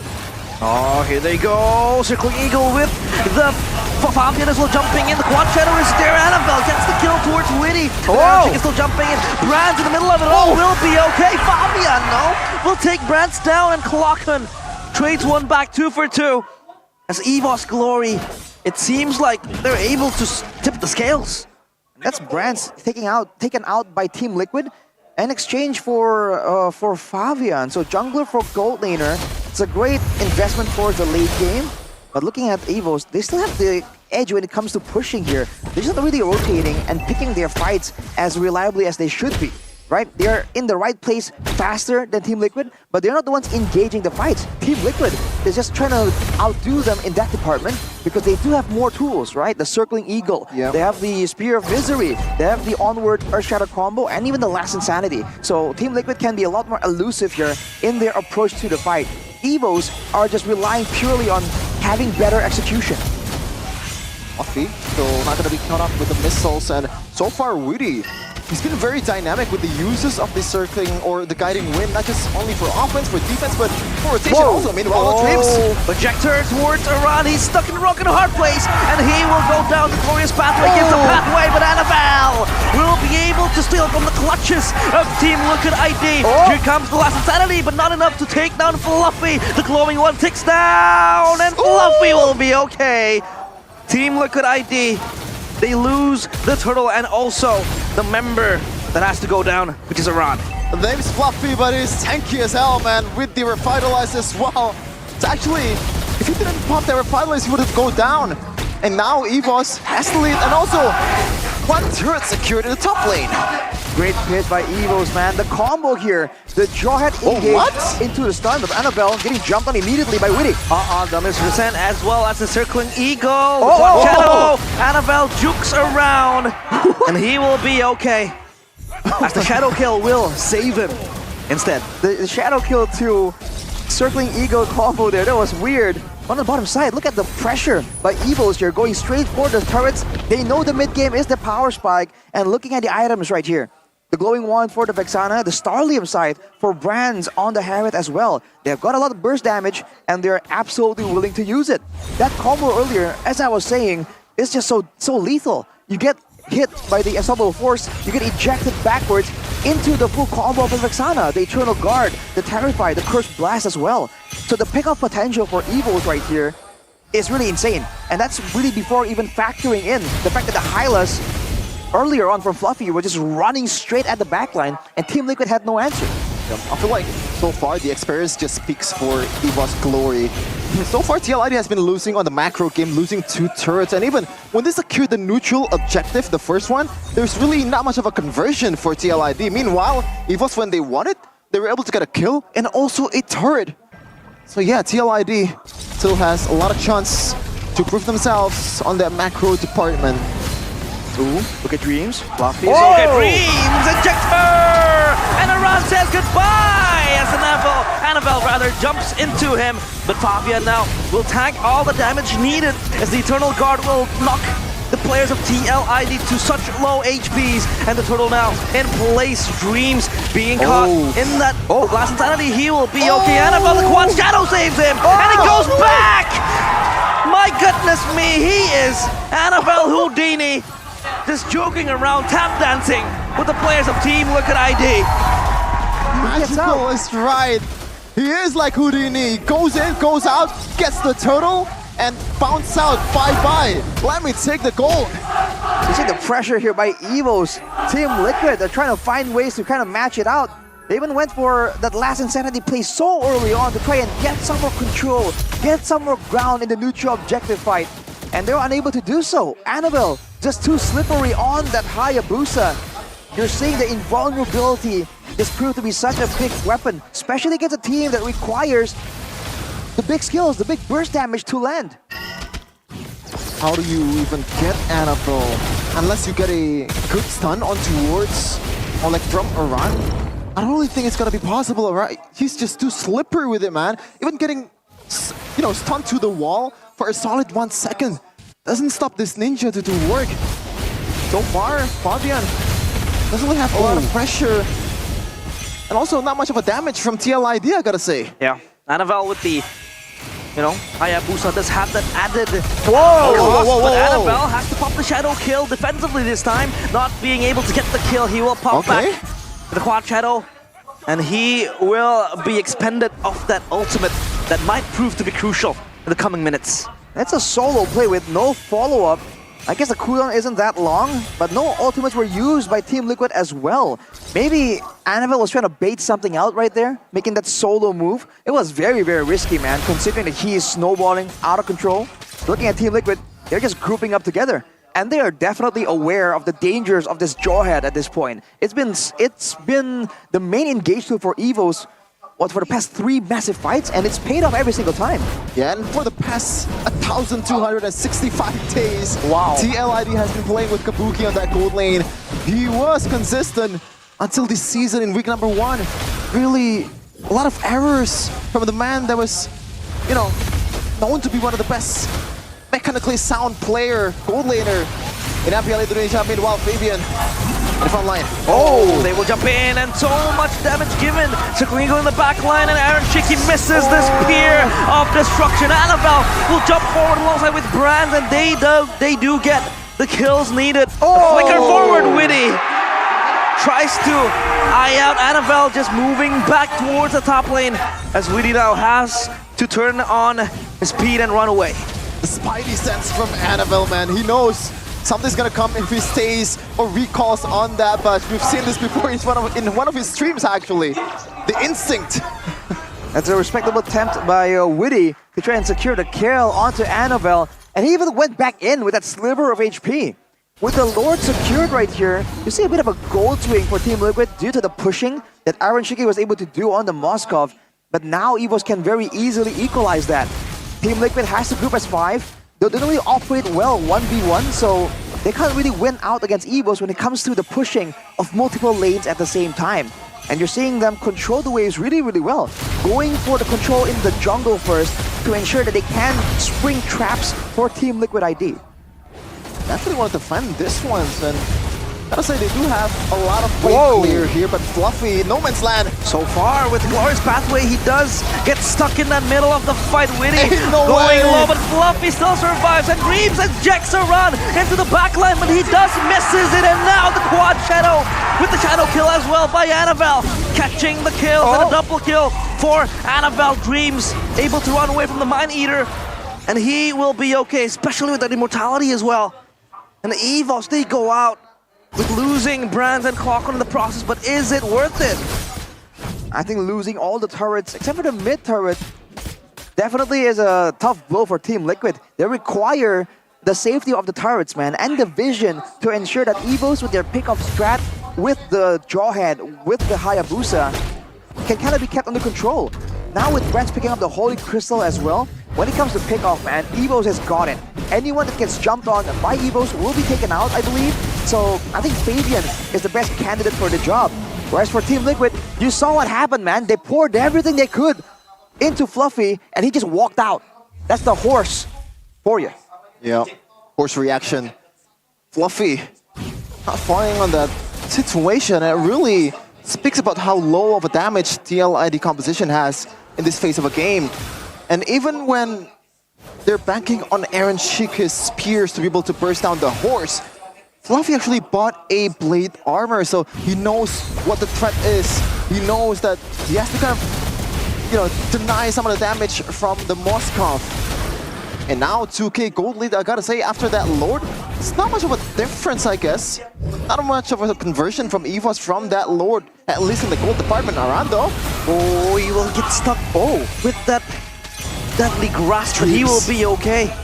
Dreams looking for a flying angle in the bush. No. PC sits underneath and waits, not being able to get an angle to maybe catch Yeskiel slipping. But I don't think he will function anytime soon. The Lord is getting taken down, corroded. Fluffy pops the Glorious Pathway, and there goes Dreams! Yes! Oh! He's still able to flicker away, and he will be just fine, but oh my goodness, Fluffy gets taken down. Fabian! He gets the Lord with the Retribution, now connects now Aaron Shiki, having to jump forward. The Spear of Destruction, he jumps forward, teleports into it, but he will be just okay. As EVOS Glory, they choose to disengage, having to lose Fluffy in that process. This team is young and hungry. A lot of risk, a lot of gambles, but at the end of the day, they won. Meanwhile, the NFL trying to get something there with the quad shadow, but didn't manage to do so. Oh man, Fabian with the red tree over Annabelle. Someone that's not only new in MPL Indonesia Season 14 anymore. He is already one of the better junglers of MPL. They're not really feeling any pressure by now.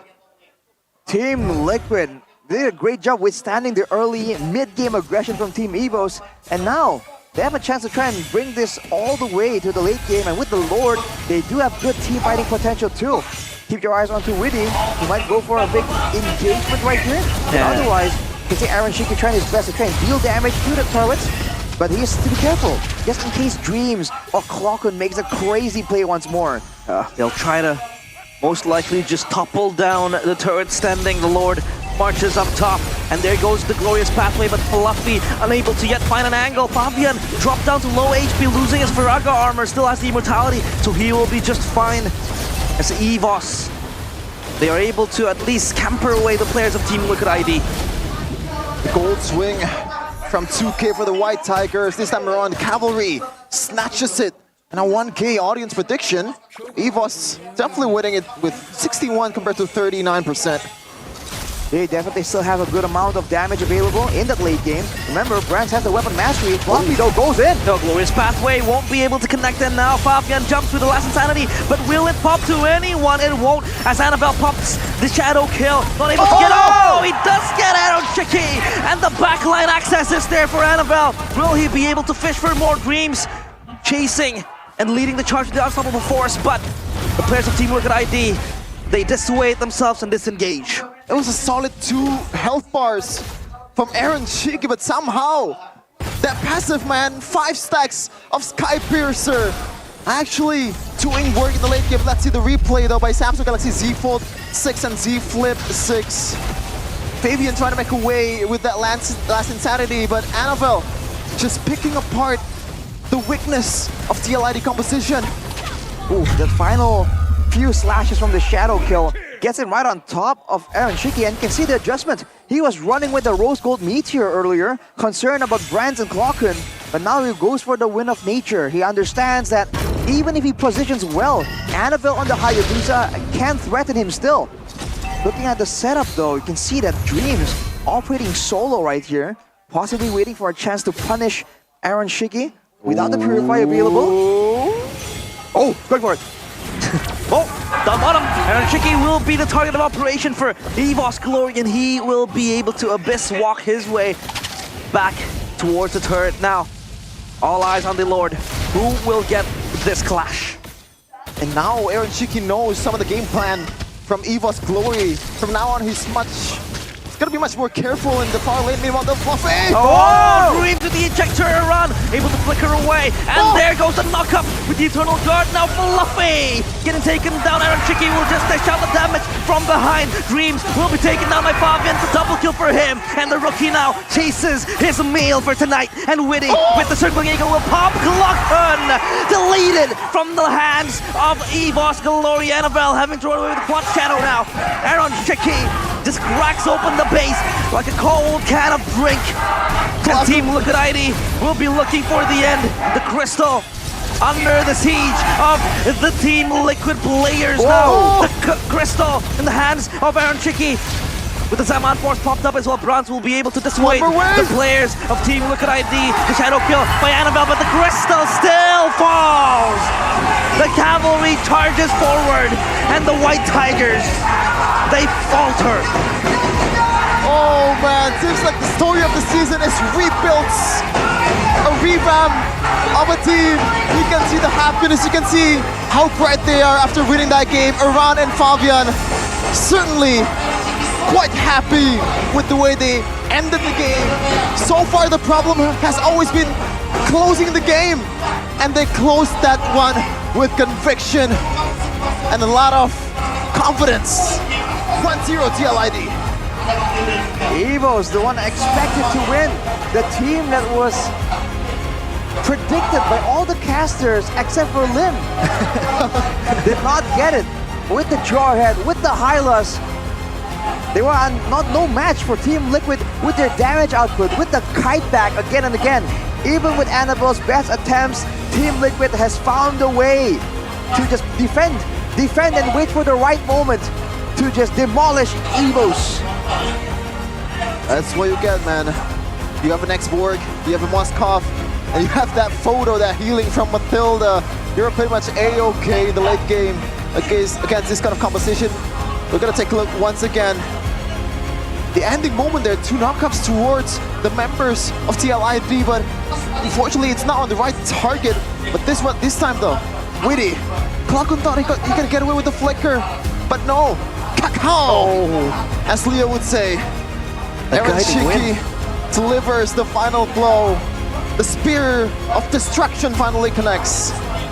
What a difference in damage output, man. Brands definitely has damage to throw around, but in those fights you can see that for Team Liquid, Aaron Shiki was just outputting so much more damage, and you can see a bit of a break in focus for EVOs. They were not targeting the same target altogether, and you see inklings of that since the mid-game. But the longer the game goes, man, the more you saw some moments where, hang on a minute, it doesn't seem like they're on the same page. Like the ejectors sideways, right? Earlier, maybe you can see in the highlights, but there was a moment where there was an ejector, but it wasn't straight, it was sideways, and because of that, the follow-up from the Vexana just didn't land as reliably. Moments like that, again, make or break the game. Game of inches, as I would say. And yeah, what a debut from some of the players that TLID has brought from MDL. Aaron Shiki, Fabian, Weedy, all of them did their part. Even Aaron, Fabian, Aaron Shiki, Weedy, and I think I'm missing someone. Who are you missing? He has kill. He has kill. Wow, dude. Thank you so much. Dude, you can't do him dirty like that. He's not really a debut in MPL Indonesia. That's why I forgot about him. But we're gonna see though, who was the MVP, or actually some of the highlights from that game, right from the minute number 13. This was a play, like I was telling you about. The Curse Blast does not land, and that means that EVOs were trying to save a fight that really wasn't going their ways to begin with. And that's where you can see that despite the best attempts from Annabelle, the plays were definitely still there. But when things really don't go as planned, EVOs kind of double down. And even here, they go for a pickoff onto a run of all people.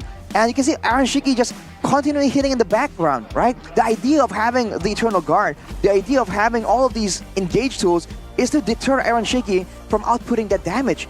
But Team Liquid were unable to do so. And when it comes to the long game, right? The damage output over time, the chase and kite back with a Matilda, with a Spear of Destruction, there's no way you're supposed to come out on top there against Team Liquid. The MVP player of the game presented to you by official tournament smartphone Samsung Galaxy Z Fold 6 and Z Flip 6. As you said, Arashi, both Wind of Nature and also Rose Gold Meteor. So a lot of safety in this guy's build, added with a lot of healing as well from the Matilda, the shields, and also the Flash of the Oasis. It's pretty much almost impossible to pick this guy off in the late game. Unless you actually land everything on the right target, and then like Brands maybe jumps on him as well, it's just a bit too much, man. They know that the idea, they don't have to kind of beat EVOs. All they have to do is make sure that they don't lose. Right? As long as they don't lose in the initial engagement, then they know that there is a solution later on. And all the way from the beginning, you can see moments like this where Team Liquid, I don't know what's going on in their shot calling department, but they're looking a lot more decisive here in how they're able to approach this fight, get the initial pickoff, and then go for the Lord. Because like we said, early to mid-game, it should be EVOs who has an advantage right here. But even there, the usage of the Circling Eagle was just so good. Fortunately for them, Annabelle was able to get the Lord, but look at how low he was. It wasn't very easy at all for EVOs, despite the fact that in theory, they should be the ones bullying. And there are moments like this, of course, where it just seems so forced, man. Fluffy, going all the way in, ping-pong, left and right, out of the regeneration of the Glorious Pathway, and still with that Revitalize, he was able to make it out. That is what they needed to abuse, really get an edge right there. But look at Aaron Shiki. Every single fight, man, he just finds a way to avoid the initial engagement, to avoid the danger, and then come back in when the danger has passed. And I really like the Moskov pickup here. Maybe one of the reasons why is because Witty, with the Matilda, just enabling Aaron Shiki to play aggressively with the Guiding Wind and then the Circling Eagle. You know, he's always able to have that gap close with the Abyss Walker, and then plus the Guiding Wind like over here. Flickers away with the Guiding Wind, and then they have that inch towards Glocken. The Spear of Misery as well, so yeah. Obviously for Iron Tricky, it's a very, very good way to start your game, knowing that he was everywhere around the map. And that is it. The last moment of that game. It's too much wave, too much structure to handle. And at that point, it's just too late for Evo's Glory. But yeah, look at that. Looks maxing. That's viewing, that's Morgan. Get maxed on. Aaron Shiki, man, Kabruki is gotta be concerned right now. The guy that comes in after so long, right? And the swag too. Doing so well with so much swag. Aaron Shiki, definitely a problem that Evo's Glory has to keep in mind here moving into the next game. But looking at the emblems and the setups earlier, you can see that there's a Master Assassin for Aaron Shiki. So he wasn't even attempting to really win in that late game. He was just purely relying on the fact that he was a marksman. He has the attack speed buff built into his kit. And on top of that, in the long fight, you know the damage per second coming in out of the Heskia on the Zask with the Holy Crystal Divine Glaive Rush. And also the damage coming in from Aran with the Thunderbelt Starlium, by the way. That's a lot of true damage coming through from that Edith pick as well. So as long as you don't get really picked off immediately from the beginning, that output of damage is gonna eventually be felt. Even if Evo's Glory has the horse to try and absorb the bulk of it. Hold on, that was Ice Queen 1 for Weedy as a Mathilda. Something that you don't really see very often, or might be, I've never really seen it in MPL Indonesia. So what do you think, Rashi? What was the plan there? Maybe it's just to take care of Fluffy or just to chase? It does well with the Guiding Wind. Well, the slow really helps out for sure. Gives you an extra bit of sustain, technically. But that's about it. I mean, if they're really thinking of playing this back and forth, right? This kiting and chasing game, then I guess an Ice Queen's one would be great. And I would think that the Zask would be the one to build it, but I think the idea is that the Mathilda goes for the slows, and the Zask can just focus on doing the damage, right? Holy Crystal into Divine Glaive immediately. That's some serious damage, man, and you can see it earlier. Even when the Hylos was walking up, when he gets zapped, of course it takes some time, but he eventually still feels it. Yeah. I mean, it was a very, very well-prepared game by Team Liquid ID. I hope they can continue this. Yeah, we're gonna take it to our host, Bude Clara, in a second. We got something here. Ini Bude hoki banget bisa ketemu lagi dengan Rachel Tia. Halo. Halo Bude. Disapa dong nih, disapa semuanya. Disuruh Bude pakai bahasa Jepang. Konbanwa minasang. Hai. Artinya apa tuh ya tadi ya? Hai itu iya. Tadi konbanwa selamat malam. Selamat malam. Sugeng Rawu. Tapi Rachel, Bude penasaran di sini kayaknya rame banget juga ya untuk mendukung EVOS pastinya dong. Yes, rame banget hari ini. Tapi EVOS tuh juga lagi ada acara ya? Betul sekali. Apa tuh? Ada EVOS Esports Lab. Yes. Itu nanti tanggal 24 sampai 25 Agustus acaranya di Palembang. Jadi acaranya itu adalah festival e-sports yang bakal tur ke kota-kota manapun. Widih, gitu.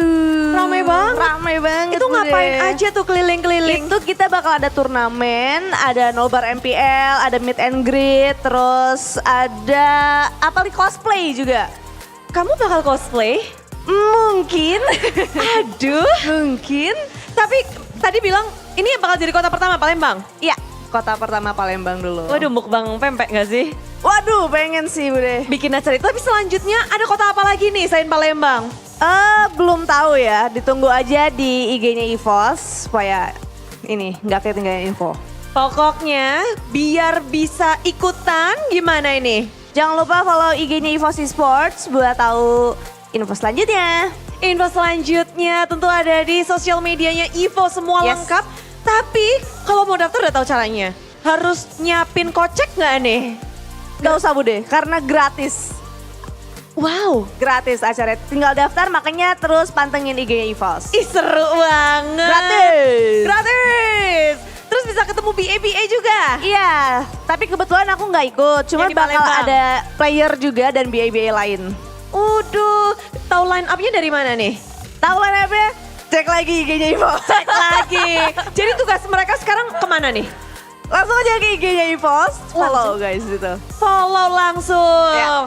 Jadi ini adalah acara yang diberikan oleh EVOS untuk kalian semua EVOS fans yang ada di seluruh Indonesia. Yap. Ini bakal jalan-jalan, ada EVOS Esports Lab. Dimulai tanggal 24 sampai 25 Agustus. Wih, panjang banget ya. 2 Jadi hari. informasi lebih lanjut, Follow aja IG-nya EVOS Esports. Ya, udah. Singkat pada jelas ya. Di situ ya udah. Kita mau ketemu Acel. Jadi kalau kalian mau tahu di mana kota yang Acel datengin, langsung aja follow sosial medianya dan tolong sekarang saatnya kamu menyemangati nih EVOS untuk bermain. EVOS Glory. Ya, mana nih guys? Yeay, semangat. Dan itu dia, semangat sudah diberikan. Jadi para caster, tugas kalian sekarang untuk bersemangat.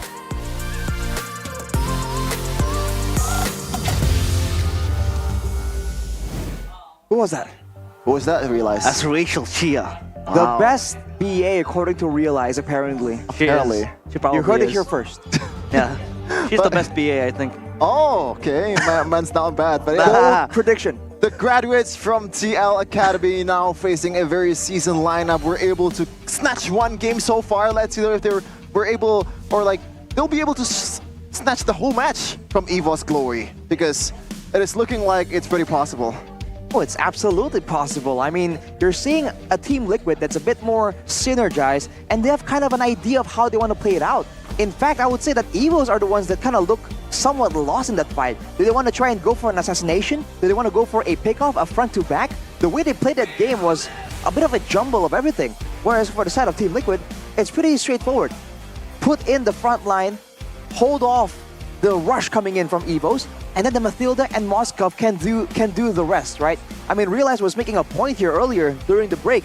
The Moskov and the Mathilda is such a great combo because you have so much flexibility. You want to go aggressive, you can do so. You want to go defensive, you have the shielding, the repositioning, and even the built-in card control from both the Mathilda and the Moskov. So the backline, even if Annabelle was trying to go for a 1v2 dive, it's still so much more difficult.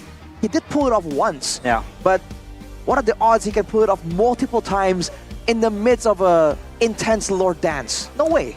Yeah, I feel like the only reason why Realize really likes that combo is the fact that he sucks at playing safe. Bro, come on. Hey, I played with bro, you 2 games. I'm the this best day. Moskov Indonesia has. Skylar, there's a challenger right here. Bro, I'm the best Moskov there is. If any one of you want to 1v1 me. Any of you pros out there, any of your top global Moskovs, step up, bro. 1v1 me. Where you Nerd. at? Meanwhile, doing the Team Galaxy Zone Cam by Samsung Galaxy. Come to MPL Arena if you have Samsung Galaxy or any kind of Samsung products maybe.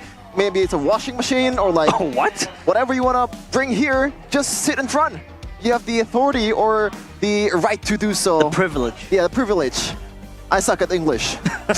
A washing machine in the arena. Yeah. That's a cool concept, man. I wonder if they can come up with a taunt, you know, that like involves a washing machine. That'll be hilarious. Yeah, it's a way to tell the opposing team that maybe you're washed. Whoa. Y'all washed. Y'all washed. You put the photos in the washing machine, no water. Yeah. Let it spin a bit. It's like, hey, bro, you guys are washed. But yeah, apparently Coach Sid Lucas still all smiles.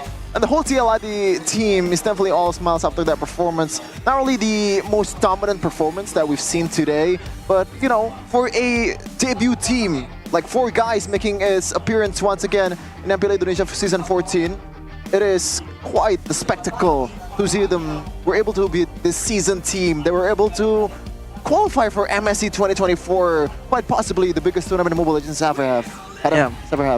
I feel like EVOS Glory is slowly losing their touch. But that's still the first game. We still have a second game. I mean that high loss pick was actually quite good if you think about it. Compared, in conjunction with that Jawhead, I feel like it was supposed to deliver quite a few pick-off style compositions where you just want to run at your team, run at your enemies.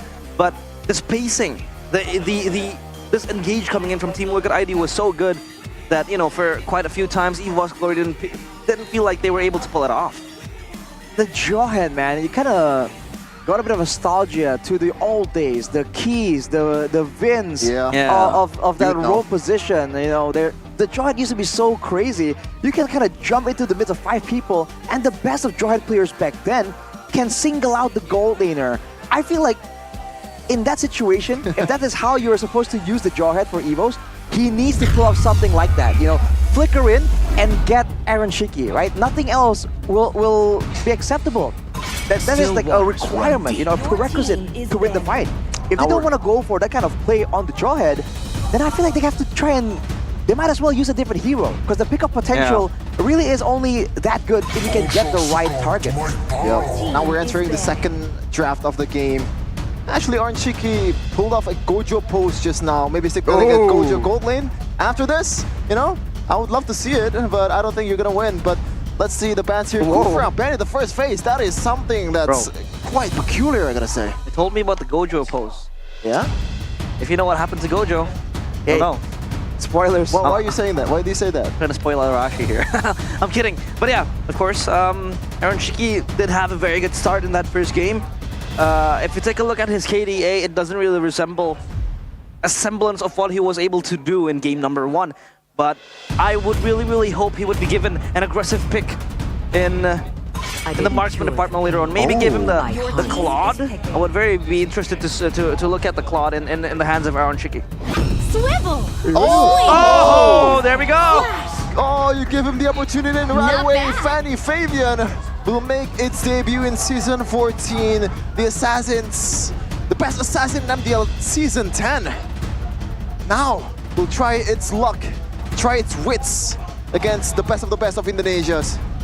Now you're seeing why the Ruby and the Kufra has been banned out. Evos, though, they have their hands on the Moskov, and in theory, the Moskov should be able to outplay the Fanny, right? There are ways for the Moskov to kind of survive, dodge from the cables, and pin the Fanny down. And with the Edith here being a bit of a flex pick, not a bad start for Coach Strateg. And now Coach SDL.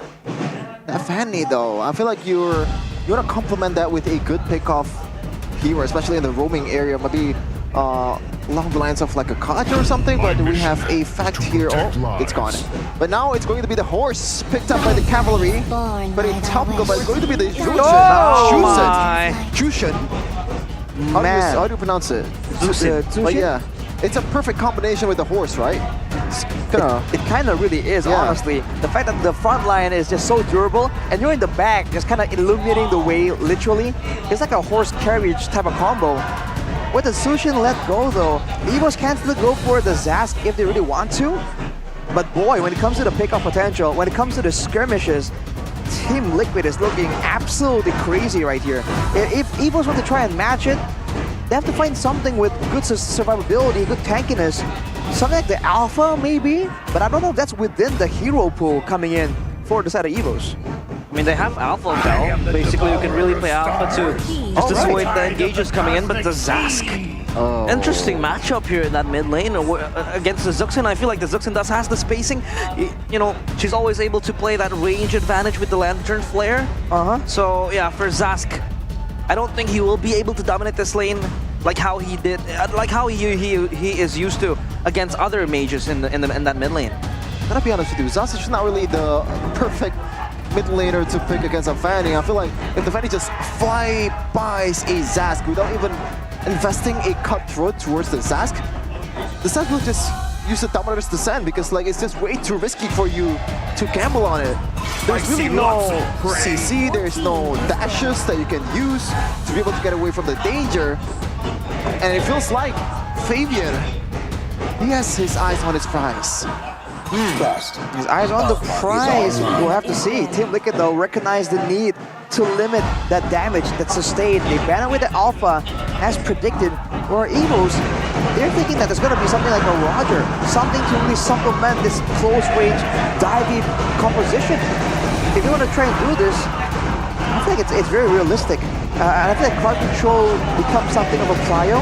If Team Liquid really wants to go in and they are afraid of the counter engage, the Minotaur should be something that they're concerned about. The Terista even, if they're really thinking that the Edith might be a roll pick already. Tigreal. Banning the Tigreal. Kind of for himself, I guess. Dreams, known for one of the best Tigreals in Indonesia. But TLID, it feels like... Now, what did they ban? Do they want to just limit again the jungler for... Gaze. Yeah, it's going to be the Nolan. Annabelle, very known for his Nolan. Interesting. The option is going to be much less if you want to play the Assassin. It left something like a Joy or What other assassins are left here? The Joy is a good point there, Shevin, because we've been hearing a lot about how fast that Joy can farm. Now when you spam out the electrifying beats, you can really clear the jungle very, very fast. We're not gonna see just yet if that will be the option for Evos, but with the glue pick right here, trying to match up to Team Liquid when it comes to sustainability, I think it's gonna be a bit different though. Maybe the glue can really jump on the Hylas, right? Stick on the Hylas and then like, you know, spam out the spells and make it difficult for the Hylas to just move towards the backline. That could be an option.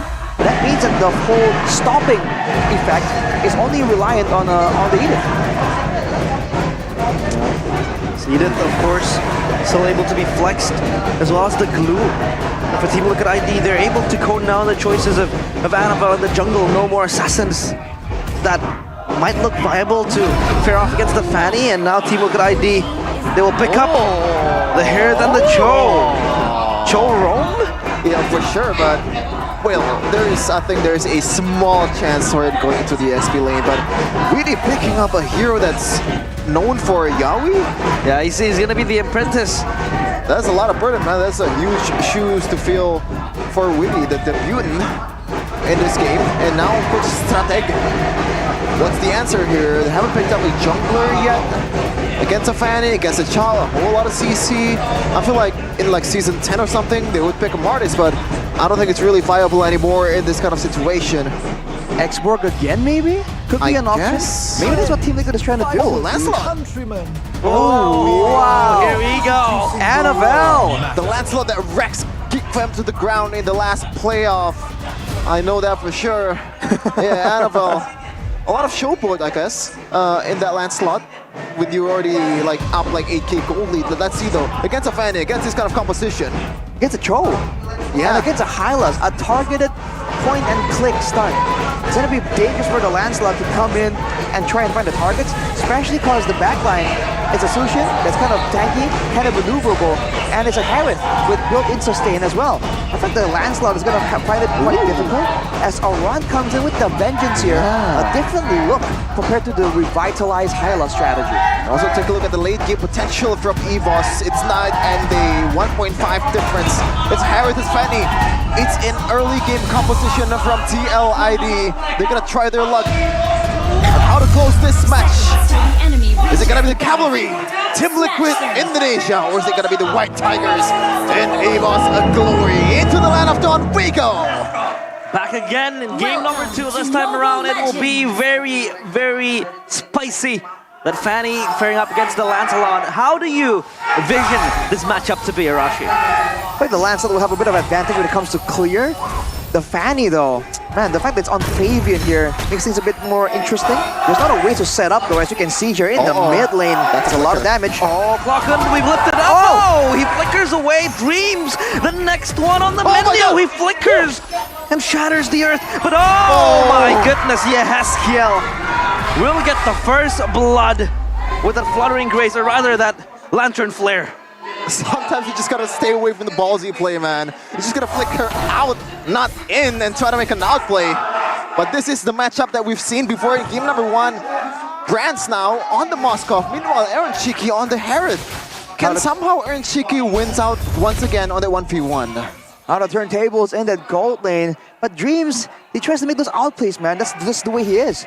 Looking at the emblem by IndyHome, by Telkomsel, all the tenacities on the side of EVOS, they are here for a brawl. They know that against a Sushin, against a Hylas, Team Liquid will be able to rope them into such a fight. But look at Annabelle. Puncture and Witty, able to dodge the earth shatter. And here comes Fabian, just rolling and twisting around. But no casualties taken down the mid lane. I am a no Fanny player, but that was pretty smooth. Like, the cables looks kind of effortless in a way. There's no downtime, there's no like delay on the, the turns. So that's a good sign, I guess, for Fabian. And the mid lane combo here is really, really good. I mean, the Cho has so much brawling potential, sustainability, mobility, but more importantly, wave clear as well. Because the Sushin kind of struggles, but look at Fabian beating out the Spear of Misery, potentially going for a re-engagement on the bottom side. Aran. Here they go with the Lantern Flare. Yehaskiel unable to get the stacks towards Clocken, but he does pick up Fluffy in that process. Really just zoning around with this Cho. trying to open up the map and scout for potential EVOS Glory players. Look at Willy just opening the map, and again, he can help out with the wave clear because the Sushin sometimes struggles to clear the waves really fast. Look at this move though, immediately onto the turtle. They didn't even clear the mid lane, they're just going straight for it. So much potential of zoning and tools that they given in the hands of Team Liquid ID. They're able to get a free turtle, uncontested. Where's the last time you've seen this? A Fanny, you know, the first one to pull the trigger on a turtle and actually gaining it or like retreating it without any contest whatsoever. I guess against an Lancelot, it's possible to do. Meanwhile, Weedy. Oh, looking very scary there. Dreams pops the earth shatter, but doesn't really get it. And now Annabelle with the puncture. Oh, the kick is perfect! And Annabelle evaporates in the hands of the rookies by Team Liquid ID. And they're able to get such a surprising play. I told you, man, synergy ain't a problem. That was, you know, he knows what Fabian wants and just served it, man. The dimes from Weedy. There's definitely clear communications behind that play. Look at the top side though, Iron Shaky. Oh no! He's able to synchro vision inside, and the Zaman Force is there to back up the players of Team Liquid ID. Dreams will just get taken down with the tornado and the cutthroat. Not enough just to kill Brands, but there it goes, Iron Shaky. And they get everything as EVOS Glory. They lose everything as well. A perfect start for a Fanny Calm. You have 4 kills in 4 minutes, pretty much 1 kill per minute. My goodness, they're going for the win, just install GoPay and use the redeem code GoPay FTW. As Dreams and Weedy, once again, just attempting to go for a big play with the Dragon though, so early on. The kick kind of misses, but Annabelle now it's his time to jump in the backline of Fabian, just pinning around, spinning unstoppable. And here comes Fabian again. The cutthroat is there, so good towards Dreams. It's not going to be a dream, it is a nightmare. See what I mean, Rashi? There's really no error on the cables. Usually when we see MPL ID Fannies, like you can see like 1 or 2 cables being executed not properly by Fabian. We haven't seen it at all. It's just so difficult, man. He has so much space here off the back of Weedy and Aran, and even the Haskill. I mean, early in the top side, it's so unfortunate for EVOS that they went for a play, but everything just seems to go wrong right there. Spear of Destruction does not land. It does expose that Team Liquid is on the turtle, so EVOS will try and rotate, try and find something. But look at the pressure, man. The mobility advantage of the Fanny and Cho is a lot. Oh my god! Oh, what? Stop it! Gets Let me go! The assassin assassinates Clocken, and this time around Fluffy. Not so Fluffy. The grab will be able to hold on to Weedy, but he will get out. The Lantern Flare is there. The stack is enough to pick him up. And there goes Jit Kundo, but not yet enough to kill and take down Fluffy. But where did Fabian come from? He's able to gap this game. And the Fanny wreaks havoc for Team Liquid ID. Go in, get a kill, and bye-bye. He might get another one here. Oh my goodness gracious, Fabian. If you get that, this MPL ID arena will be brought down the roofs. Oh, run. Spear of Destruction not enough, and he will be able to just run away. My goodness me, Rashi. What happened? What happened? Fabian happened! Fabian happened, man. It's coming along left and right, and this composition that Team Liquid has drafted, it is just ruthless. They have all the sustainability and the front line to even go for such a dive earlier. You saw that dive was unorchestrated, kind of messy, and even then they were almost able to take down Fluffy, a glue. Oh my god. Yeah, they're just unable to take out the players of Team Liquid ID. They're so fast, so quick, and they have so much zoning tools as well. And take a look at Yaskill with Lantern Flare, always trying to pick up the players of EVOS Glory. The 7-0 lead will just be hemorrhaging towards the players of EVOS Glory. This is going to be very scary though. Dreams jumps in, the onwards misses, and Weedy looking for a kick, but he misses it himself. Now Yaskill with the Lantern Flare still able to lock Dreams in place, but Fluffy will be able to get Weedy. Though Brands in the backline to dish out the damage, not enough though. Brands still alive, and in the backline Yaskill having to deal with Fluffy. Fluffy flickers out, and Aran stuck in the middle of the fight. He will be okay. And Aran will disengage as the players of EVOS, they lose 1. Interesting decision-making from Fabian. He was there for a solid 15 seconds and never thought of just going in team fight. When you have a Fanny, you have You can pretty much catch to any team fights whatsoever from the mid lane to bot lane, and he didn't go for it. That was interesting to say the least. It's a great show of discipline as well. He might have thought that with Weedy missing the engage with the Way of the Dragon, it's a bit too difficult to kind of force it. Now though, he's going for this purple buff, and he will be around for the big fight, but look at this. Uh-oh, Dreams having to catch a run in that process. Weedy looking for a kick, and it connects towards Fluffy. Fluffy able to pop the grab with the back line. Fabian again and again with his cables and his swords takes down Evo's Glory, but Annabelle now having to escape, and Aaron Shiki gets out unscathed, but in the meantime, the turnaround happens. And Fabian, alongside Yeskiel and Aran, has to be taken down. 3-4-2. Finally a breath of fresh air, especially Fabian goes down. That is a shutdown for EVOS. And now the gold lead. Only about 1.7k gold lead going to the first load. So it is pretty much surprisingly everyone's game. And Annabelle wants to blitz this. Oh, they want to contest this. The kick connects towards Dreams, and Dreams is down. The Lord so low, but Annabelle thankfully gets the kill. Now Brand's having to run away. He jumps forward, flashes forward, and Fabian will take him down. Brand's not able to live to his namesake. As EVOS Glory, they get the Lord, but they lose Brands. Ooh, this is a situation that you don't want to be when you're playing this kind of composition, Arashi. But oh, that is a War X on a Fanny. It's a War X on the Fanny, so he's playing a bit more brawl heavy as Fluffy comes back in with the Radiant Armor as well. A great mix of damage coming in, and Annabelle makes a play for your Yeskiel like he did in the previous Lord fight. But as long as Team Liquid stays together, they have the big advantage here. With the Ice Queens one completed for your Yeskiel as well. If they move as a unit, right, 5-man death ball, there's no way for EVOS to really find ways to capitalize the same way they did in the previous fight. Oh, he knows. He smells something stinky there. Brands and also will try to make a play, especially with the two clickers that they have. Good recognition, meanwhile though, Fabian. Oh, so scary with the steel cables. Fluffy unable yet to be taken down, but Fabian still dances with the cables and the swords. And the very much mobile hero in the hands of that Fanny. In the midst of things though, that's gonna be a turret falling for Team Liquid ID here, taken by Brands in the middle of that fight. So they bought a lot of time by just making sure that they're gonna be forcing members of Team Liquid to kind of sit around in the mid lane. Around now tries to open the map, but now you can see that the Nightmare spawn becomes a big problem. It scouts, it pokes and harasses, and for EVOS, that's what they have to try and do here, try and delay the initial fight. Because for Team Liquid, it's very, all in whenever they engage. They can't really half engage into a fight. And now Weedy doesn't have that push that he had before because the damage from EVOS Glory is definitely enough to kind of burst him down. And so, that is why so far the tension and the tempo of TLID has been kind of dying down in the last 2 minutes. Weedy hasn't been able to make a play just yet, and Aran will be the frontliner for TLID. The horse is leading the charge. Very poetic there. Not really. Yeah, 1k gold lead still for TLID. This is also why Fanny is not really a hero that you want to pick in a Game 7, because once you make a mistake, Arashi, it is so hard to recover. And so far, TLID has only made one mistake when Fabian got taken down, and look where they at right now. There was 1k gold swing or so in that instance.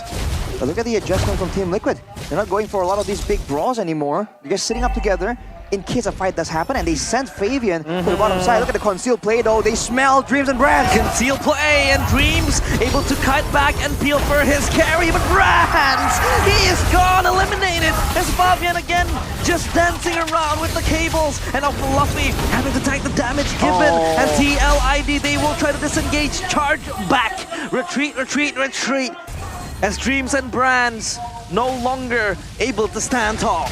The scenes when you pick Kazask, man, you can't really catch up. Once you're positioning your Nightmaric spawn on a certain target, on a certain area, you can't really catch up unless you have a Ice Queen wand, but they're not gonna build it, as Weedy will just scout the area for Fabian to take this Lord freely.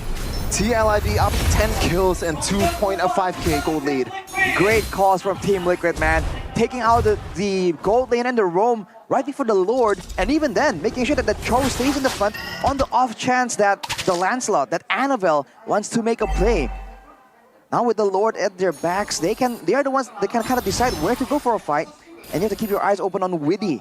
At this point, with all the waves pushing in their favor, the Cho has to be the one to make the play happen. If you look at the item build though, that's an antique cuirass built up by Fabian. So he's fully geared up for the 1v1 type of situation here against Annabelle. For sure, especially when Annabelle is usually the one that's gonna take care of the far lane on its own, because Brand's a bit too dangerous there if you wanna stay alone and try to clear the lane. Meanwhile, the Lord's about to crash. And this Fanny also kind of has the ability to activate the side lanes, means that he also has that extra survivability with the antique cuirass, a bit much more tanky and able to just deflect the damages coming in towards Favia. And so of course that side lane pressure will always be existent in the hands of that Fanny. Ooh, three-wave push, but look at Annabelle. Oh, almost assassinated the S-kill, but Annabelle! Oh, thankfully though, Favia does not want to dive any further into the base. And they crack the bottom turret wide open, the Lord up top, taken down. Annabelle, his life flashed before his eyes. He got that salad fingers, man. That long fingers that can do a lot of things. Yeah, Fabian so far 8-1-2. Not a half-decent debut, I gotta say, on his assassins. The hype is real and... Okay. Look at see what I mean? He's just having fun. Bro. He's having fun with the cables. He is showboating, bobbing man. and weaving. I thought Annabelle was gonna showboat on the last lot, but no, Fabian. He's just doing that for the sake of doing it. A great creative way to showboat. We've seen several this season, but that might be the most flashy one, I would say, on the Fanny. We haven't seen the Fanny reach the land of Dawn too often in this season, and you're seeing why. 8-1, split push threat, and still having teamfight presence here. It's definitely a tough situation for EVOS to try and deal with. They do have the onward Earthshatter combo, but that's the only thing they can use to try and stop this Fanny. And if you think that the Fanny is a first pick for Team Liquid, EVOS really thought that they can really deal with this purely using the Moskov. Yeah, a bit too underestimative towards Fabian, and it's it's not really a bad thing to do either. He's coming in from MPL Indonesia, and a lot of dubs usually centered around these players that came from the lower league, going to MPL, the pressure, the burden that you have to kind of like take when you're playing on the highest level in MPL Indonesia. The social media hates. It is a normalcy by now in MPL Indonesia. Sure is. It's another Lord take for these two teams. Let's see what's going to happen. Aaron Shiki will try to burst this down to half HP. Yeah, the Lord half HP already, and Team Liquid ID eyeing on that Lord. But the skill with the Lantern Flare just again zoning out the players of EVOS. Glory dissuading them, and a run opens up the glorious pathway. There comes Fabian swinging in, runs under pressure, parallel towards him, and now Fluffy having to pop the immortality, looking for a defensive play. Annabelle just pops his puncture and goes away, but meanwhile Fluffy having to bite the bullet for EVOS Glory. They lose their frontliner, and this Lord wide open. Look at the immediate response right there. Fanny going to the top side, pushing the wave out. It's gonna crash with an advantage for Team Liquid. It will start pushing in favor of their side, I believe. So now with that in mind, EVOS have to try and make a quick reaction here for the Lord, because otherwise, Team Liquid, look at the decisiveness. Yep. It's gonna be a blitz from Aaron Shik and also Fabian, but I just wanna shed a light more towards that skirmish earlier, man, because I don't think that was an MDL level call in Indonesia, because you have a Fanny that's waiting on the far side to kind of pick off some of the far laner from EVOS. Meanwhile, the Lord is just a pure bait for them. Those calls, I don't think it happens in MDL, man, and they're showing in MPL. If you can take the Lord and play around it, that's great. If you can use the Lord to get other advantages, that's even more high level. And Team Liquid is showing that they in fact do have it. And look at the wave management. 3-wave push once again. Yeah, EVOS now under pressure. The final execution cancelled. And Fluffy able to get out. No, he won't be able to. Aaron Shiki gets the kill. It's Annabelle who lives to tell the tale. And he comes back to his teammates, looking to help and aid and assist in this team fight, which obviously is won by Team Liquid ID. They're looking for that engagement. The Crimson Beacon pop, giving an extra shield. And Yaskiel with the task of zoning out the players of EVOS Glory. EVOS, they can't deal with the damages coming in from Team Liquid ID. Only one inhibitor turret left. for EVOS Glory. This is something that they may not foreseen before they played this game. They thought it's gonna be an easy matchup against this MTL level players, but it turns out it's not gonna be the case. And Aran. Oh, the glorious pathway. Fabian looking to swing back, and the kick connects to Dreams. Immortality popped in. Phantom execution by Annabelle went so low. Yes, Gil gets Annabelle, and Fluffy having to pop the split and now run away from the atrocities of Team Liquid ID. Annabelle tested his limits, and Team Liquid is his limit. It just was not enough. Team Liquid with the pushback, the kite back away immediately from danger. They use the glorious pathway to bait out several responses from Evos, and once that's done, they know that they have what it takes to just back away. And Annabelle, desperate to try and do something for his team, to create an opening in the midst of the darkness, he just gets punished completely. Man, like, I see a lot of Fanny players in MPL Indonesia, and most of them just use Fanny in a way that, oh no, he's playing again. They want to play like go in, 2 cables, ultimate, then first kill and go out. That's usually the format for MPL ID Fannies, but this time around, I can see what they're picked by. He's picking the War X, man.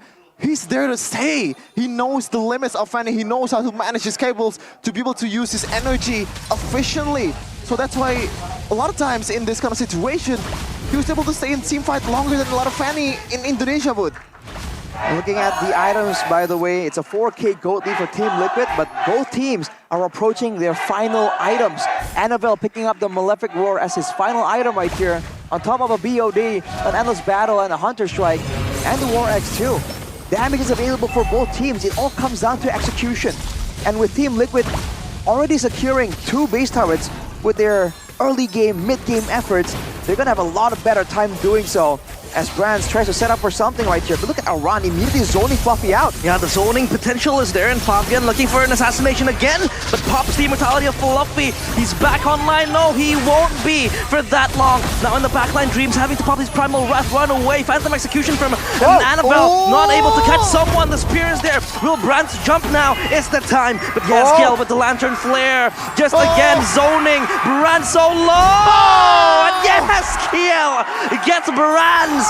The spear so dull, and the future so miserable for Brands and EVOS. He drops a whole robot onto his face. Brands didn't really get the knockup on towards the perfect target, but he knows how to use that lantern perfectly. And now TLID has the green light to blitz this one as Annabelle is shown on the map. Rashi, this game. Oh man, Fabian, everyone. Like, I feel like a lot of people from EVOS are kind of tunnel vision on threat from Fabian, but they realize that Aaron Chicky is a problem. Aaron is a problem. Everyone is a problem.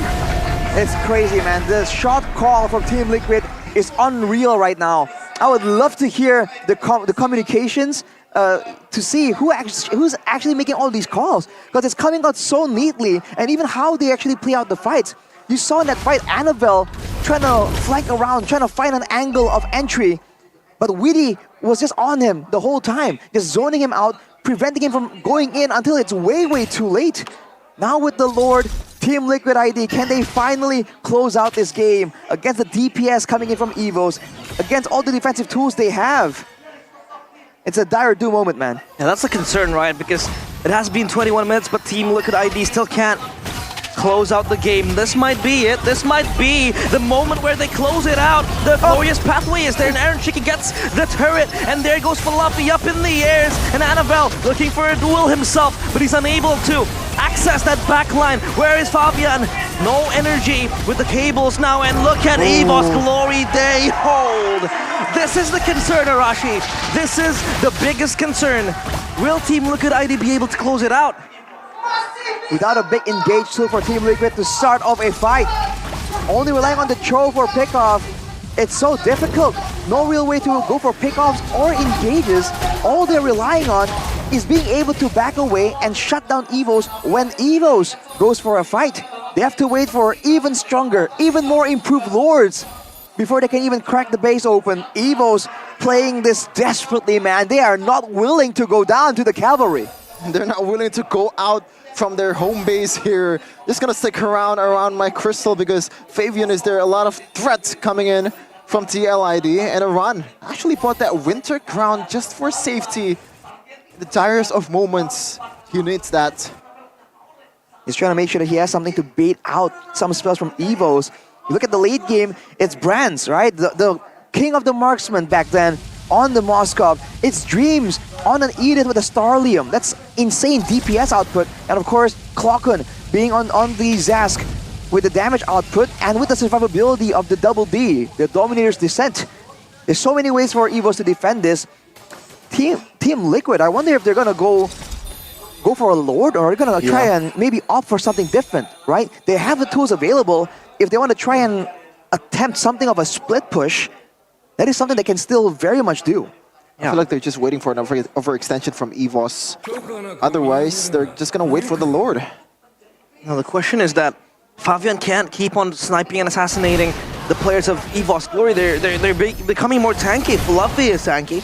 Clockman can pop the DD when the steel cables coming into the base, or that clash, and Dreams as well.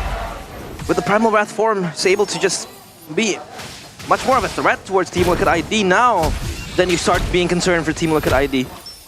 All right, man. With all three base turrets down, Team Liquid will definitely have the setup advantage. How will they play this out, though? You can see that Evos, in their attempt to be safer, they're allowing the minions to go all the way into their base right there. That could be something that can be exploited as Team Liquid starts up the Lord. But no, they're just waiting.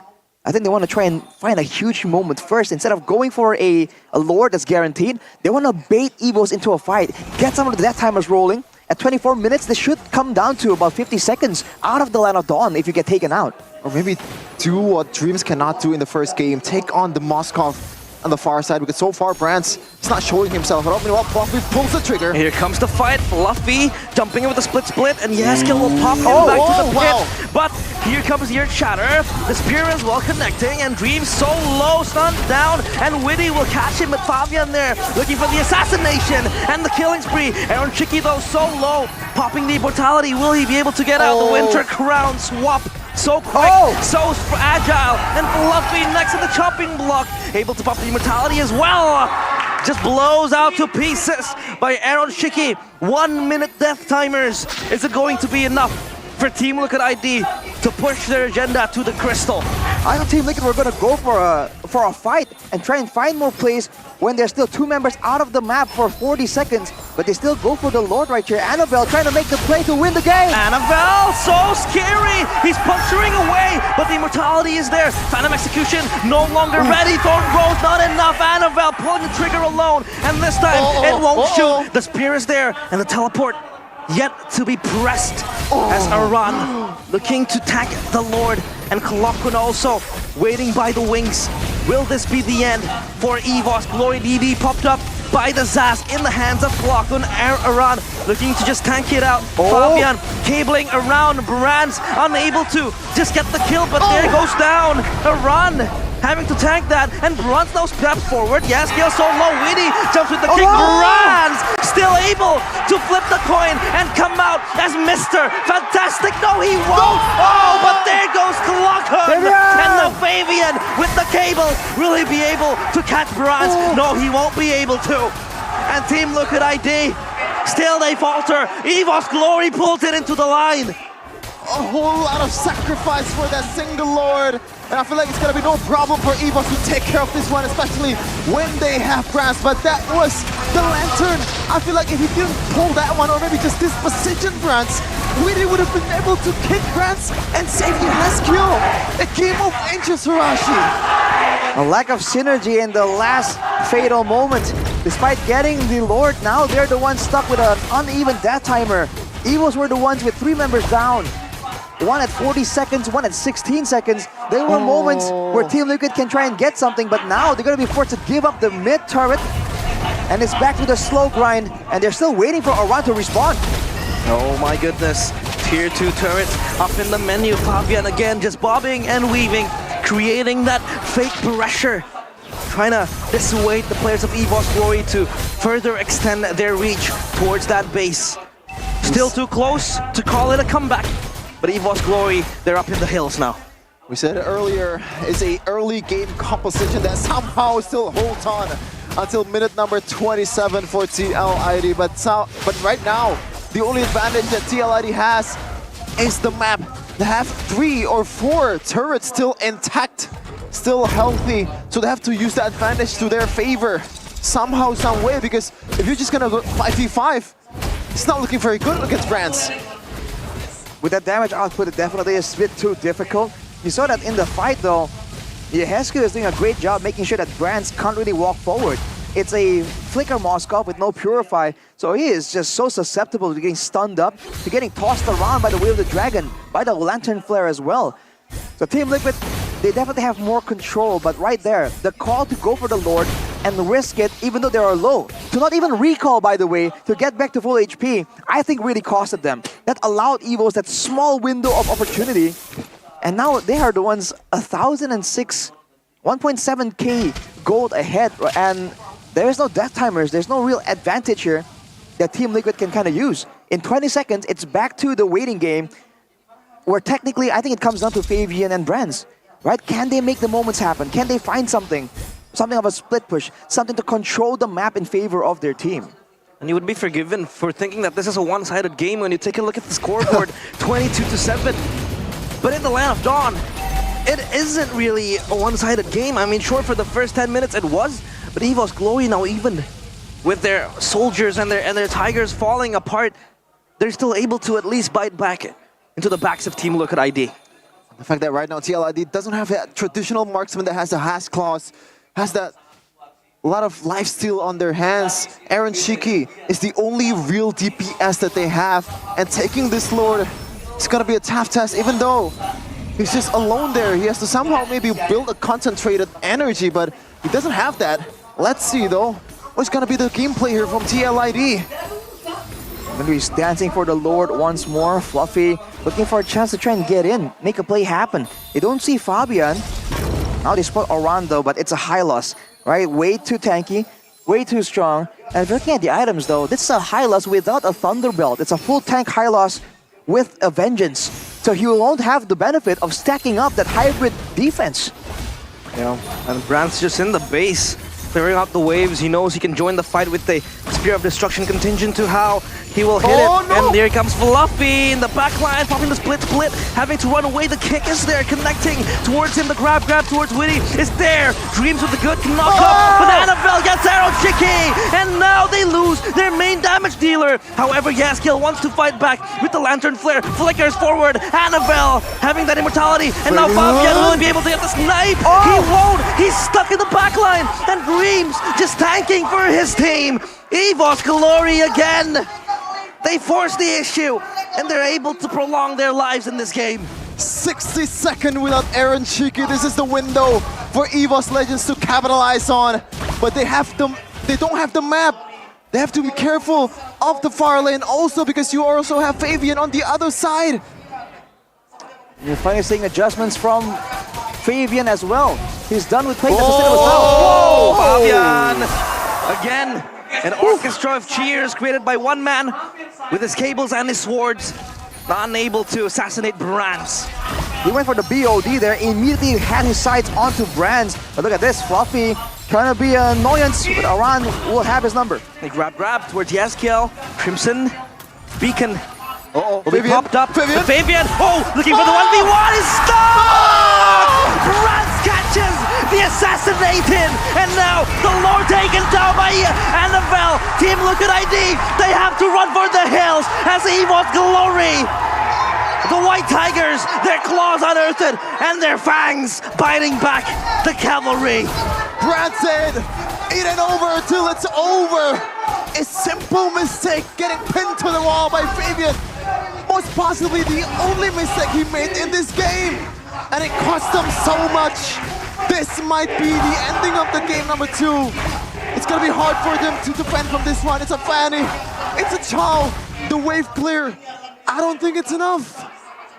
With the Sushin being a DPS source, not really a burst mage source, the clear is gonna be so difficult. And look at EVO's already prepping the waves.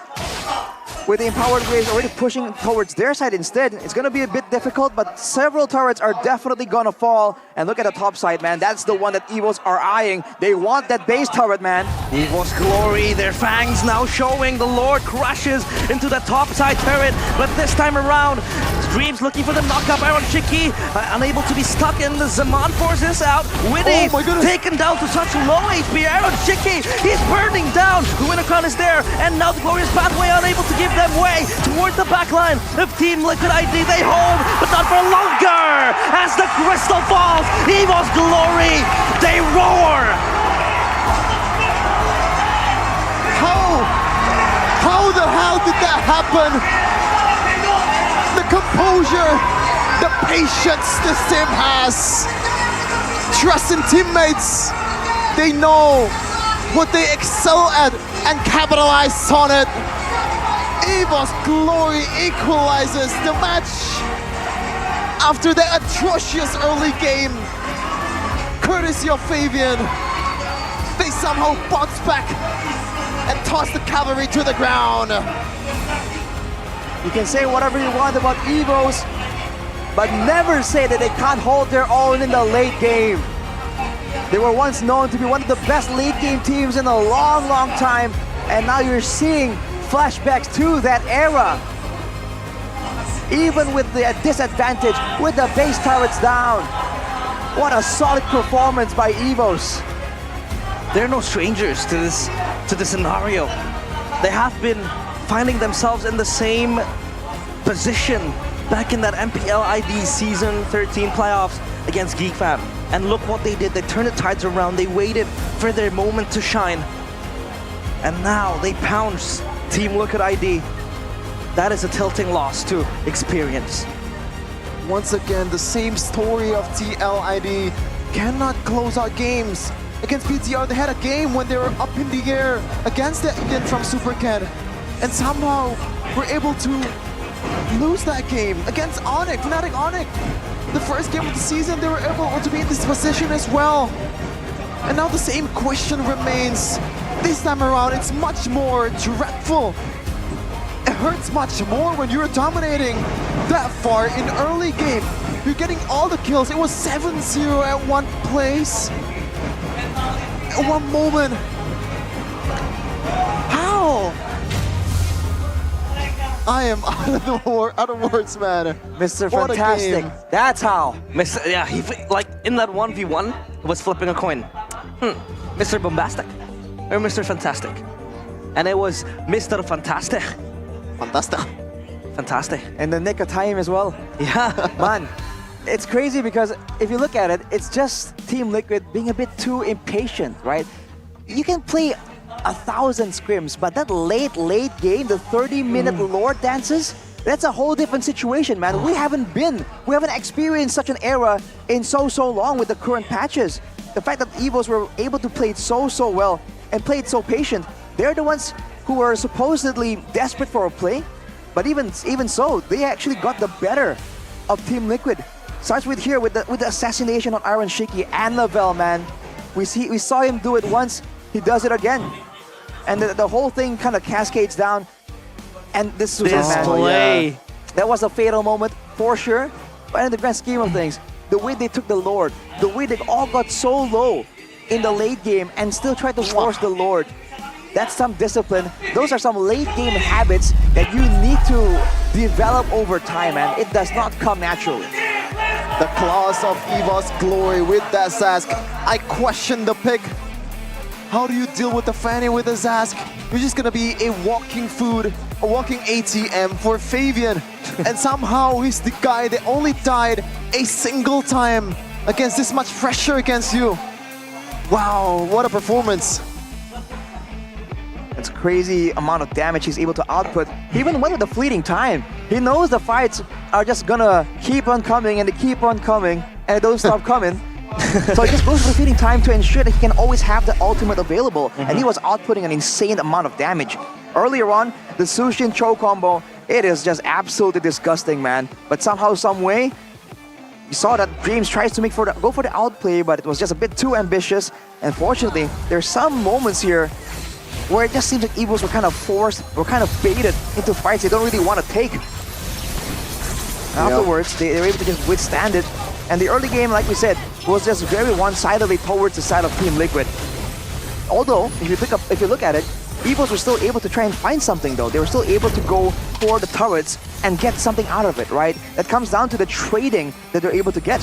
Unfortunately, right here, Brands gets smashed by Dreams. That's unfortunate. Yep, and once again in game number 2, there's a game-defining moment in the late game. A single pickoff, a single mistake from the damage dealer of each team that loses. Fabian, very, very unfortunate on that position, man. Like, you could be like 1 inch, like, it was like 2 inches away from the satisfaction. The story of Arash's life. But yeah, it's just not meant to be.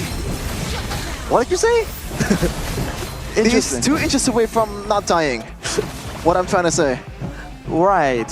Well, you saw here again, Fabian tries his best to try and save the game, but as a result, Dreams finds the moment to try and pin him, and eventually they try to go for this, right? They try to go for the 1v1, and I really felt like they really could have done that earlier, right? If they really felt like this was that big of a problem, and they can't really find a decisive way to come out on top there, they should have gone for that play before Brands reached the item power spike, before Brands was able to collect enough gold to go for the item swaps to finally come out on top.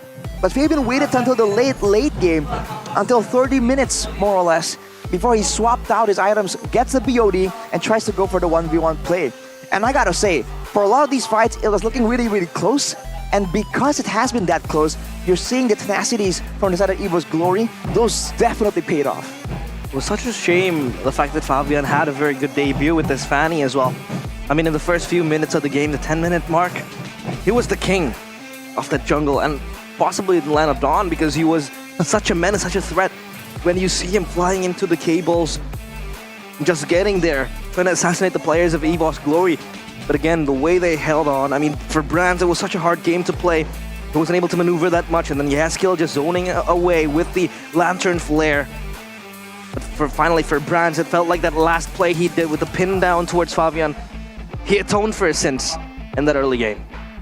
I have to say though, it feels really unfortunate that some of these heroes here can kind of benefit from a Thunderbolt, but they didn't build it. Yeah. In a 30-minute game, do you know how many stacks you can have?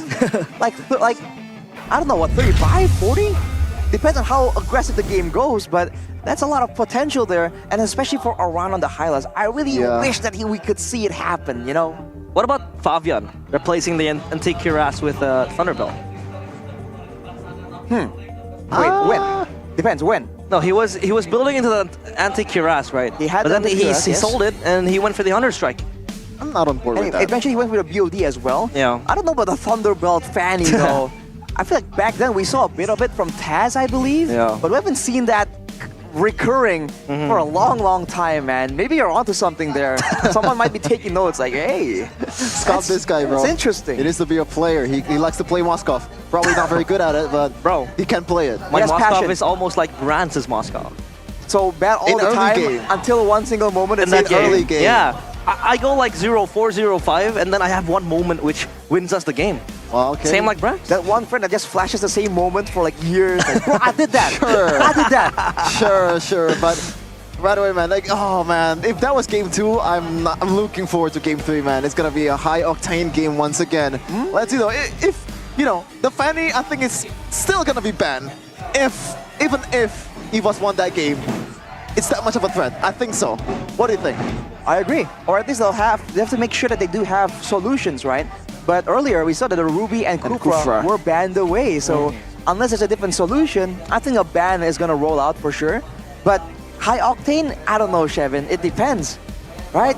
Because there's a chance that both teams, with their quite solid late game decision making, are gonna be playing it so passively, right? So tentatively in the early game. We might be in for a long one. Oh, a long one for sure. But in game number 2 just now, that was the longest match of MPL Indonesia Season 14 so really? far. I think right? so. The longest? 32. I think so. Wow. 32 minutes. But yeah, we're gonna take it to our host, Bude Clara. You got something you wanna see, or maybe we want you to see. Let's go Liquid! Let's go Liquid!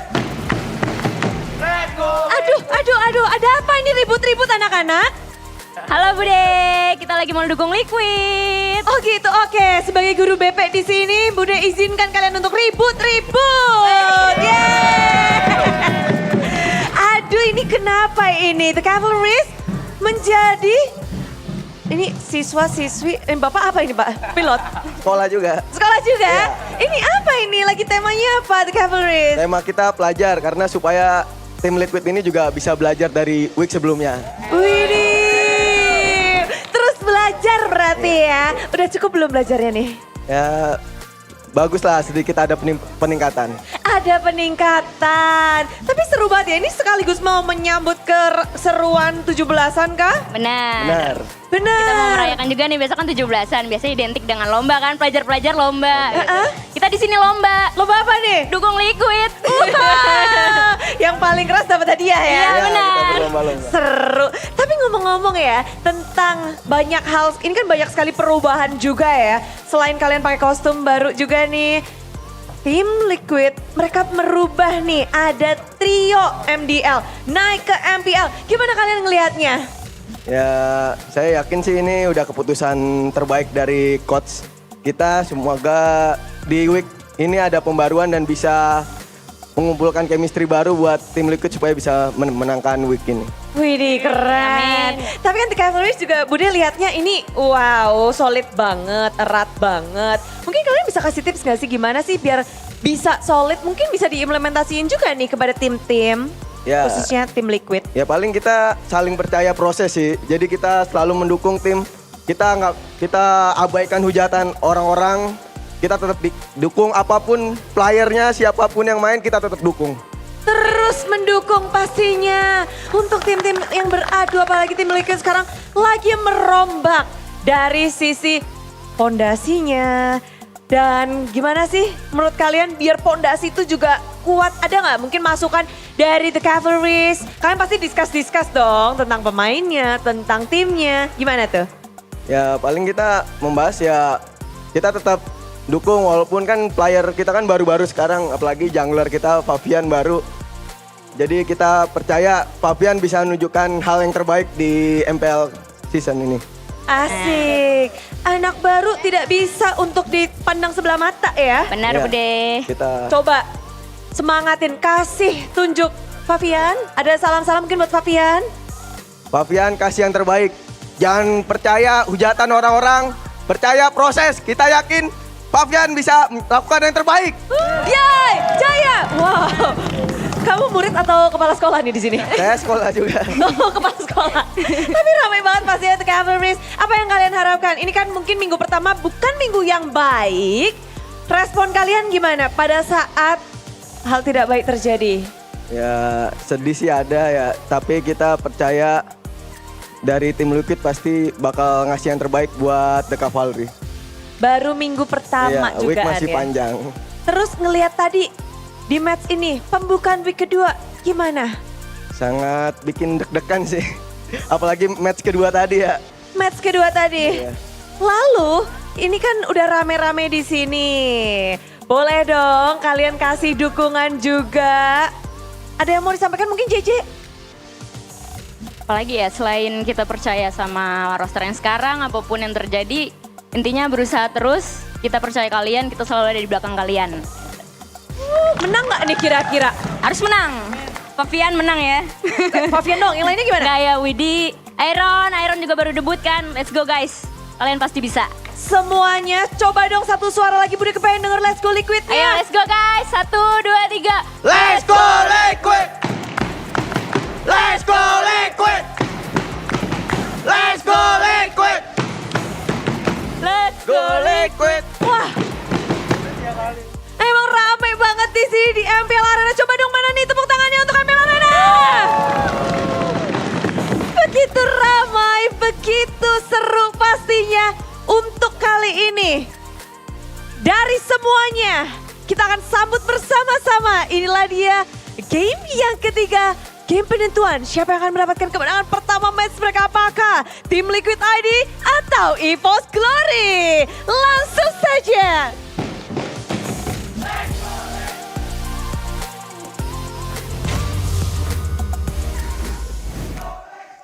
Hashtag trust the process has been the team in MPL Indonesia Season 14, and TLID is looking to make it happen in game number 3. Fell short in game number 2, but they have another chance, another shot to take against the White Tigers. Yeah. One. It's just such a... Well, you even seen it in the arena, right? Earlier when Budikara Monster was going, applause everyone, they're like... Because it was such a long, grueling game. I feel like even the audience had so much stake in it, right? You saw that with the slightest bit of excitement, it's immediately a big cheer. And you can cheer for the new GoPay app.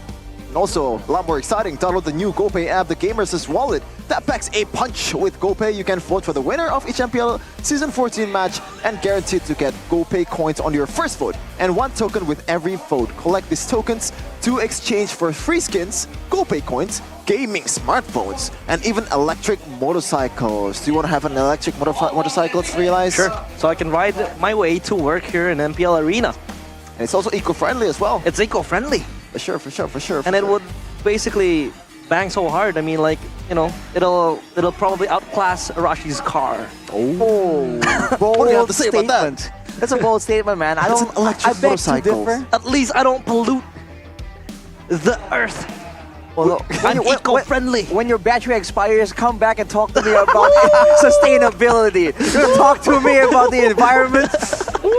Sustainability. I used to take environmental science when I was in university. Oh, really? Exactly. So, I know the ins and outs, bro. Wow. Me. Asked. Huh? Who asked? He did.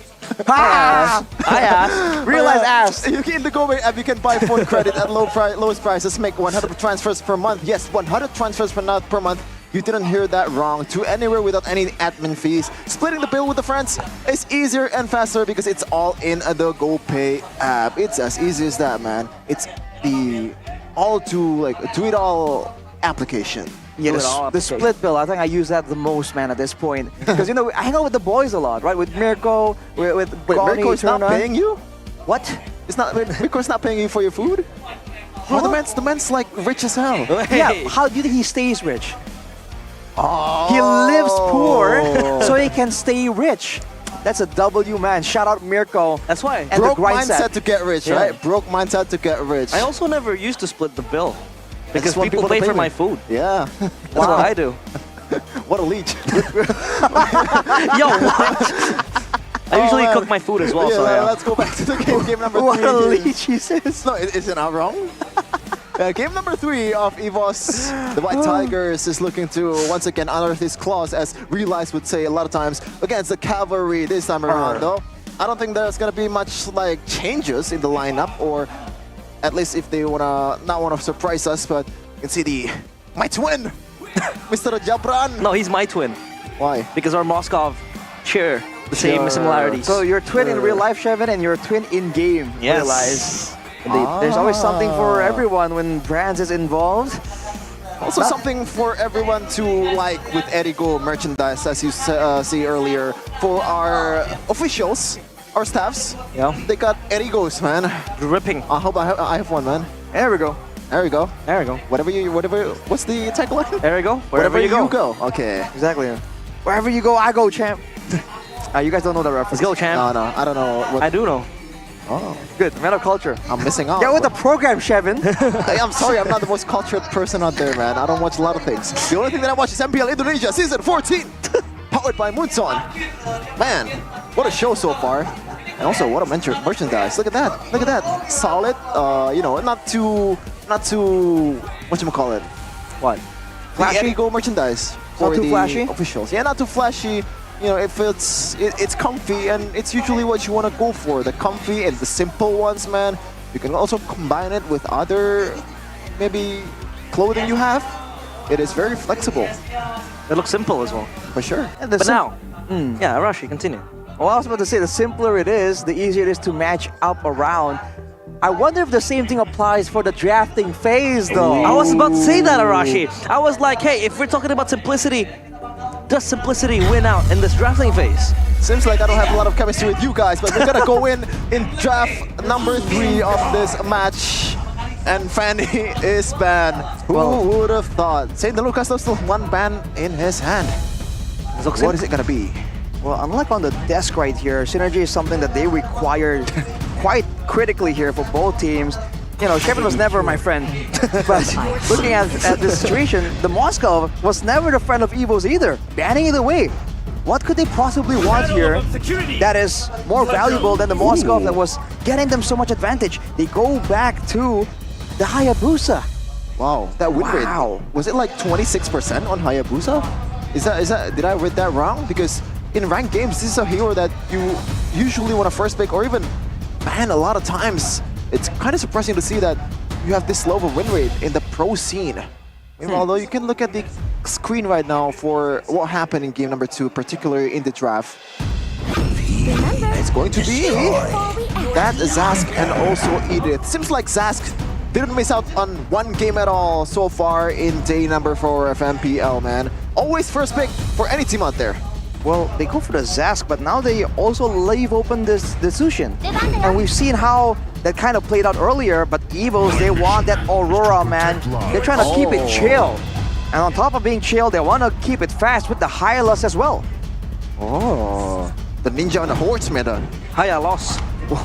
What? Hayalos. Hayalos? Hayabusa Hylos. Oh, it just sounds like Hayabusa lost, dude.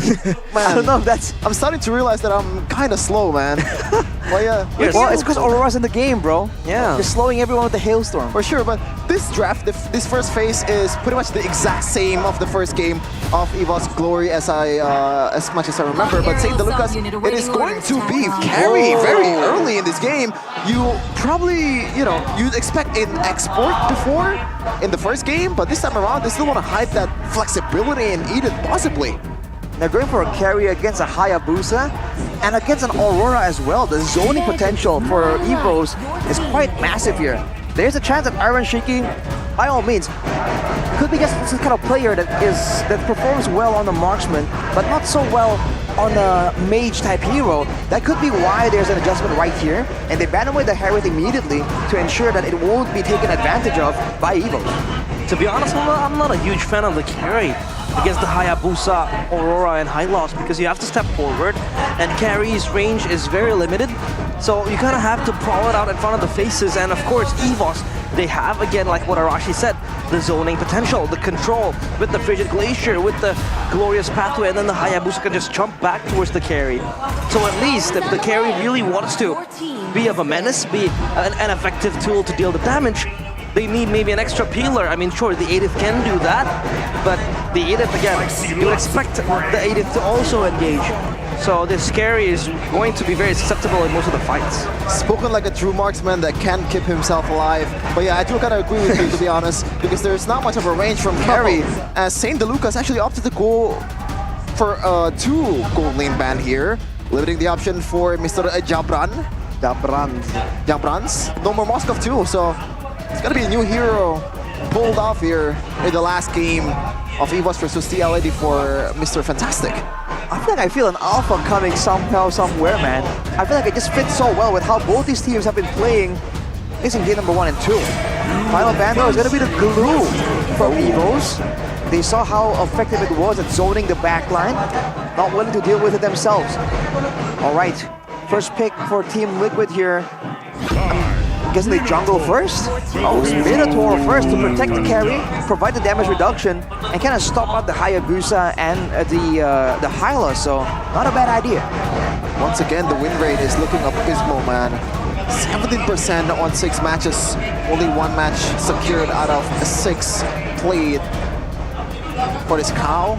Not really the greatest of win rates, but St. Lucas definitely has a lot of trust for Willie to pull this one off.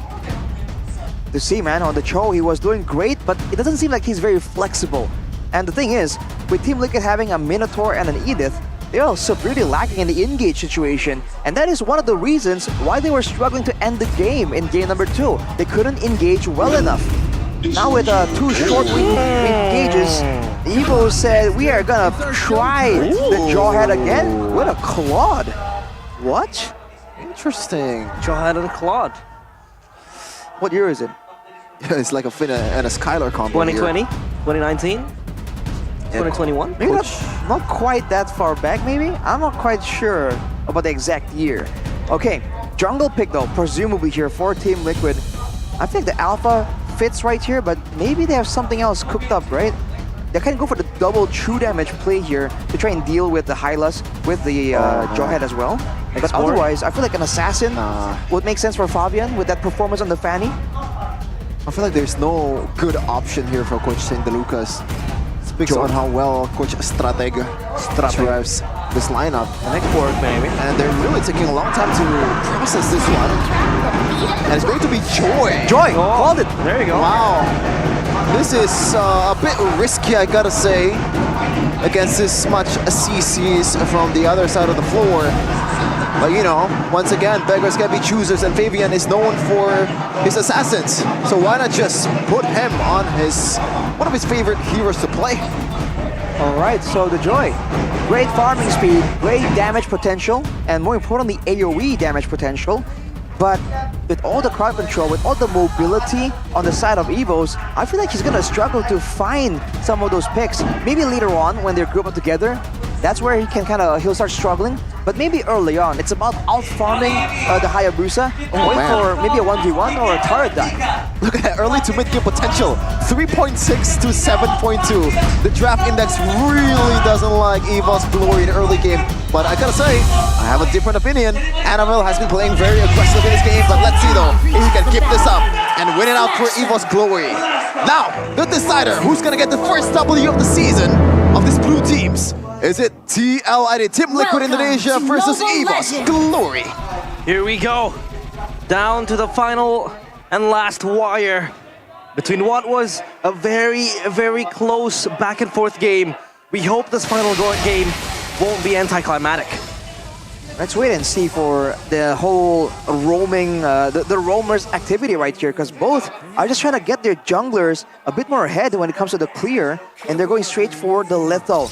I feel like Team Liquid has more to say, especially without a shadow kill available, but look at the play coming in, taken by Fabian. Oh, Witty, under pressure, won't be too worried about himself. Now the emblems by IndyHome, Marashi. The firmness and the tenacity for both the Minotaur and the carry. It's all about survival, man, at this point. With the Swift taken by Aran to give a bit more damage when it comes to the Primal Wrath form. And they Inspire on Fabian to try and get more mobility and faster clear speed. This time, Evos are the ones that go for more damage, more utility in their emblem setup. We'll have to wait and see if that comes to bite them in the back. And Dreams once again doing the thing that he does in the first game. Jungling for Annabelle meanwhile though. Whoa! Flicker forward! Fabian! Decapitated by the assassin. Annabelle again, the first blood. As Aran brawls it out with Fluffy. But Fluffy will be A-okay. Down in the mid lane though. Another rambling happening for both teams. Just not enough health bars to sustain you early to mid-game, especially when you have this early presence in Jawhead. Once you get ejected, you're pretty much ejected out of the Land of Dawn, man. Because even Dreams is taking a thrill. Meanwhile, the lockdown towards Annabelle and no jungler for this. Turtle in the hands of Evo's Glory. Free Turtle for the players of Team Liquid, and that is through Fabian with the Retribution. They take everything and lose nothing. An immediate strike back from Team Liquid, and just like that, the gold advantage approaching 1K. Despite having an Aurora, they're not really getting the plays to happen, and look at that play. Iron Shiki gets out of that ejector, moves forward actually. That's the carry, the aggressive carry style, but Evo's finally reached level 4. And when it comes down to a full-on team fight, you gotta keep your eyes on Clocken. On the Zaskia was able to do a lot of damage. Now on the Aurora, is it gonna prioritize the damage or the crowd control? Because those are the two things you have to balance out when you're playing Aurora, right? Do you want to save it for the right target, or do you want to output as many spells as possible? Oh, so scary with the ejector.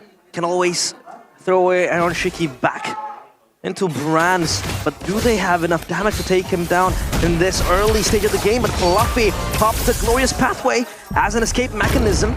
Aran will taunt him back now though. Iron Shiki having to move backwards. The shadow kill not enough to take him down. It's the Minnow and Fury as well, committed by Witty to just peel off for his carry. Jump scare. Iron Shiki falling down to the death, but yes, kill. He actually rotated from the mid lane. This might be dangerous. Glacier! And yes, Kiel frozen to death and taken down by the kunais of Annabelle. As Fabian assists the bot lane to shake off the pressure coming in from Dreams and Brands. Did you just say kunai? It's a shuriken. Kunai and shuriken. Okay. They're in one unison. The basic attack, you mean? Yeah. It's kunai based? Yeah, it is kunai based. Great Oh, I thought it was observation. the first kill. Well, Okay. 10 seconds to go until the next neutral objective. Aran has the Thunderbelt, so Evos are looking for him. Oh, unstoppable force. Annabelle, quad shadow towards Aran forward, but only a taunt as they get the zone towards the turtle. This is going to be the pariah for EVOS Glory. Yes, kill popping. The abilities to just weave off the players of EVOS Glory. Starlium sight for Fabian ready. And this could be the power spike for the Joy. Annabelle has to be careful after that falling down in the first neutral objective game. Fabian though, he's stacking some of these electrifying bits. Fluffy with the Glorious Pathway. Yeah, looking to just bully Aran in place. Ejector towards Witty. But of course that is not the target you want, so he's going low! Annabelle with the steal again. You thief in the night. And Fluffy will get on the crime scene very, very quickly. Team Liquid ID snatched off from their clutches. EVOS Glory, they get the turtle. Daylight the robbery from Annabelle. He knows he's just waiting on that bush and just right away capitalize on the carelessness of TLID. The carelessness, and they're forcing out these mistakes. Look at Fabian trying to equalize though, but that's Clockwood. It has a second chance at life. Ooh, he's just standing there like a statue as Fabian is pressuring him down, corralling with his teammates. No victims taken. Not just yet. And that's because EVOS has a lot more survivability in the early game. For Team Liquid, you gotta wait until the later stages where there's more HP pool available so that they can kind of get that sustain advantage due to having the Minotaur. Looking at the player head-to-head with their new application GoPay, Fluffy and Aran, both active, both in the EXP lane. When it comes to the participation though, Aran is just a lot more willing to just go straight in and get the teamfight participation. Aran though, with the higher hero pool, hasn't really been explored, I believe, in this game, in this particular match. They've been giving him the same kind of heroes so far. Aran, man, the first time he debuted in MPL Indonesia, he's known for his Takedo, Padang, those heroes that can sustain Uranus, Esmeralda, but right now, he's forced to adjust and he's adjusting just fine currently in this game. 2-0-0 currently. No mistakes whatsoever. Has been committed. And now Annabelle in the top lane though. He's looking to make something happen here against Fabian. Well, he'll be backing away for now, but with 15 seconds to go. Team Liquid, if they want to go for a fight, they should try and find one right now. Otherwise, both junglers are level 10 technically, but look at that, Aran! Oh, a chatter towards Aran, and now they jump in place. Fluffy stunned backside, and the Creature is enough with the hails by Clockun, taking out Witty out of the fray. And now Aran with the Glorious Pathway. The Shadow Kill is not enough to take down Aran. Aran still able to run away for his life. Fluffy gets assassinated by Fabian. 1-for-1 trade. And I think it favors Team Liquid much more. A messy endeavor right there, but all things considered, it's a roamer for the EXP, but without a front line, Team Liquid forced to back away immediately, goes for the trade on the bottom side. Fabian just trying to make sure he keeps up in the EXP, but EVOS, they're getting a lot of these early game objectives. And now with the Lord coming up, it becomes a bit more difficult, right? Both teams will want to try and contest for that. Ooh, oh, Dreams is being chunked down by the players of Team Liquid ID. He could be the target of operation, but no. Team Liquid ID, they don't want to be trigger happy to just push down and get the kills. They will get the turret though, so that is going to be a net win for Team Liquid. Top lane though, some of the minions is pushing. Meanwhile though, Fabian is chasing Brands. 1v1, Brands having to pop the Blazing Duet. Fabian dropping low! Fabian gone! Deleted by Mr. Fantastic! And EVOS Glory, they get one kill going for their Claude. Got his ankle broken there, Mr. Jabran with a Blazing Duet. Now Fabian, not really having the best of games compared to the Fanny earlier. And Arashi, in-game equipment by Dunia Games. What's going on here? Blowing one for the Zaz means there's gonna be poke damage, but look at that! Good play by Aaron Shiki, turning it around. Gone so quick by Aaron Shiki. Just chunking him down, and I think that was an overextension coming in from EVOS Glory. Definitely was. See the Jawhead coming in, getting zoned by the Purify, and that's why it's so important to have that Purify tool in the late game, in those big team fights. With the Flaccid Oasis completed though for Witty, means that the team fight prowess for Team Liquid is gonna be even more augmented at this point. With 20 seconds to go, there is a level difference though. Annabelle is one level ahead from Fabian. Right now, TLID. Oh my goodness, Aaron Shaky might be in trouble here. It's Shadow Kill, but still has a lot of healing around. 1v4. Oh, Fabian just the lead Brats with the electrifying beats, and Dreams does get around, but the domination descent by Yeskel will not be enough. Witty jumping in with the stomp, and Manu and Fury with the flicker. But where's the follow-up? Not enough yet for Team Liquid ID to pull their trigger. Annabelle cancels the shadow kill as Fabian looking to push him back. Team Liquid ID, they eye the Lord. I don't think they're gonna go for it though, as Annabelle is already ready in the vicinity and they have a lot of frontliner there. Or do they want to go for it? They're gonna blitz it. Oh, it's going down so quick. Witty though in the backline looking to be taken down. He still heals, and now Dreams jumps in the backline. Annabelle gets Witty, but the Lord left unattended to as Fluffy just roams around the pit. And Fabian gets it with the retribution as Barath now pops the blazing duet, but it's not enough as the Zast becomes tanky, and now they have to flee away. EVOS Glory, they lose Fluffy, they lose Dreams, they lose the Lord. Bit of chaos in the Lord pit just now. I thought it was gonna go for EVOS for sure, as Annabelle is already ready to use the retribution. And the zoning from Fluffy and Dreams were huge as well. Vivian were forced out of the Lord pit and somehow got back in the nick of time. Perfect retry for the Debutants. That's a great play by Witty as well to zone Annabelle out of the Lord pit for as long as possible, making it more of a scramble. Everyone from EVOS immediately corral around the mid lane, trying to make sure that the mid tower will be the last one at least to fall down. And look at the items. That's a Thunderbelt for the Jawhead. So Dreams gonna be a bit more tanky. It's gonna scale up better and has a lot more extra utility. Dreams. Okay. Vivian doesn't want to go for that push. Now the siege. Mid lane turret taken down. Team Liquid ID, so simple, yet so sweet for them. And Dreams, having to pop this unstoppable force, just runs around with smart missiles as well. Of course, you need that extra movement speed to either engage or disengage for Dreams. We saw that. That's a great judgment for the side of Team Liquid ID. They go and make sure that they get the mid lane turret, and even though the Lord is left unattended, it was able to get a turret on its own. So trying to force EVOs to kind of react to their movement as Fabian picks up the Bloodwing. So more tankiness, more ways to kind of outplay. But look at EVOs. They might try and get an exchange right here. Trade it right back immediately on the other side. It might be more beneficial for Team Liquid because they're going to be on the way there anyways. And EVOS definitely has the advantage on the far lane, I guess, because Brance is much more capable than any other members of TLID. I don't even think they have a solid far laner here, TLID, so they have to kind of prove themselves as five to be able to make something happen. Yeah, that is something EVOS could exploit in the late game. I would argue that the Joy and the carry could be that far laner, but again, so susceptible to just send your members there, and Fluffy gets taken down to half HP. The tank is not tanking for EVOS Glory. Looking at the audience prediction though, is still favoring towards EVOS Glory after what happened in game number 2, 65% to 35%. Seems like they really don't want to see EVOS Legends or EVOS Glory winning in this arena. Have to wait and see if EVOS has a reaction though. They kind of clear, kind of hold up, but with the Zast pick, it's making it very difficult for EVOS to even kind of find their footing when it comes to moving around the map. Making a play straight for the purple buff. They're going to try to deny from Annabelle. Oh, the purple buff. It's taken away by Annabelle, it seems like. And now, oh, Dreams taken so low. And Fabian jumps forward, ejects him back to his team. Thankfully, Dreams survive.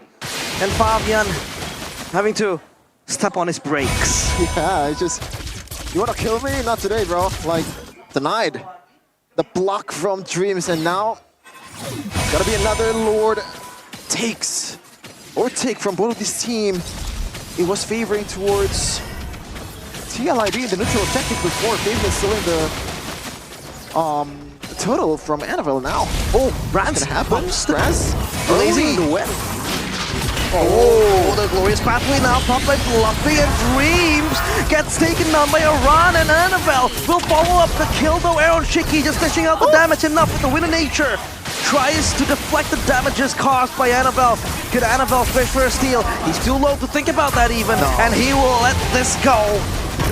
TLID, they get the Lord. EVOS relinquish every single chance. A chance to prove themselves. The debuts of MPL Indonesia Season 14. Yes, kill Aaron Chicken, Reed and Fabian taking the game out of EVOS Glory.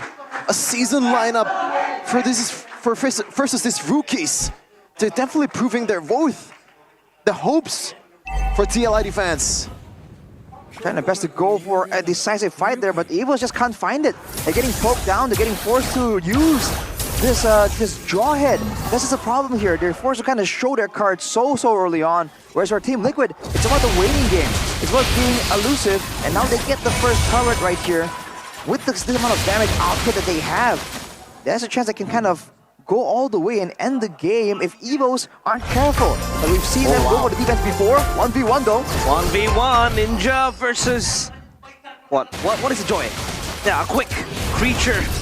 But of course, no one gets taken down. Glorious pathway to just ensure that EVOS does have that headspace to move around that top lane. As the siege towards the base having to be halted, but another wave of minions coming in and flying by. Aaron Shiki stepping forward so far away. Around pop the Primal Wrath for extra damage. Fabian now just trying to wreak some havoc. Luffy gets deleted, and the double kill connects for Fabian, and the kills coming in for the Hayabusa, but the cancel connects towards Kalakun. Thankfully though, he has the passive to survive, and they will reset. Team Liquid ID, 2 kills is merely than enough. Fabian being frozen in place, but still getting the kills. Not doing anything, but still doing the work.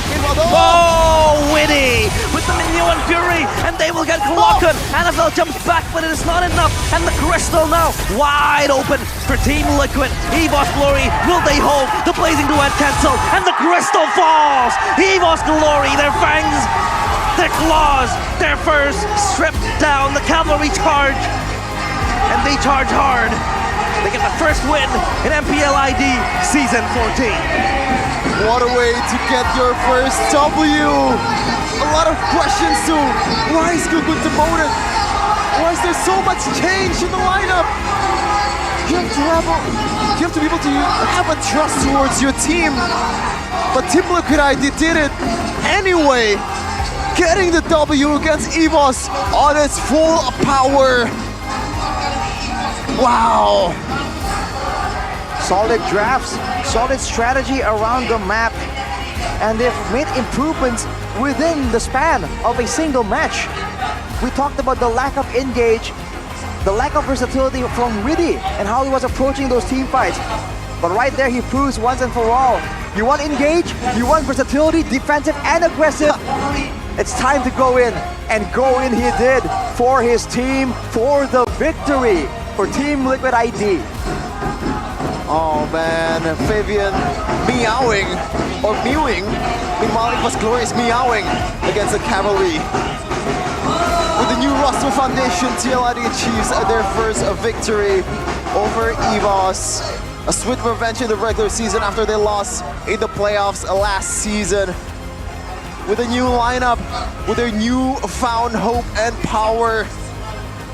This is the last moment just now. Beautiful knockup and flicker by Witty. Followed up by the Cavalries. And now we're gonna take it to the winner interview with Witty Clara Mongstar.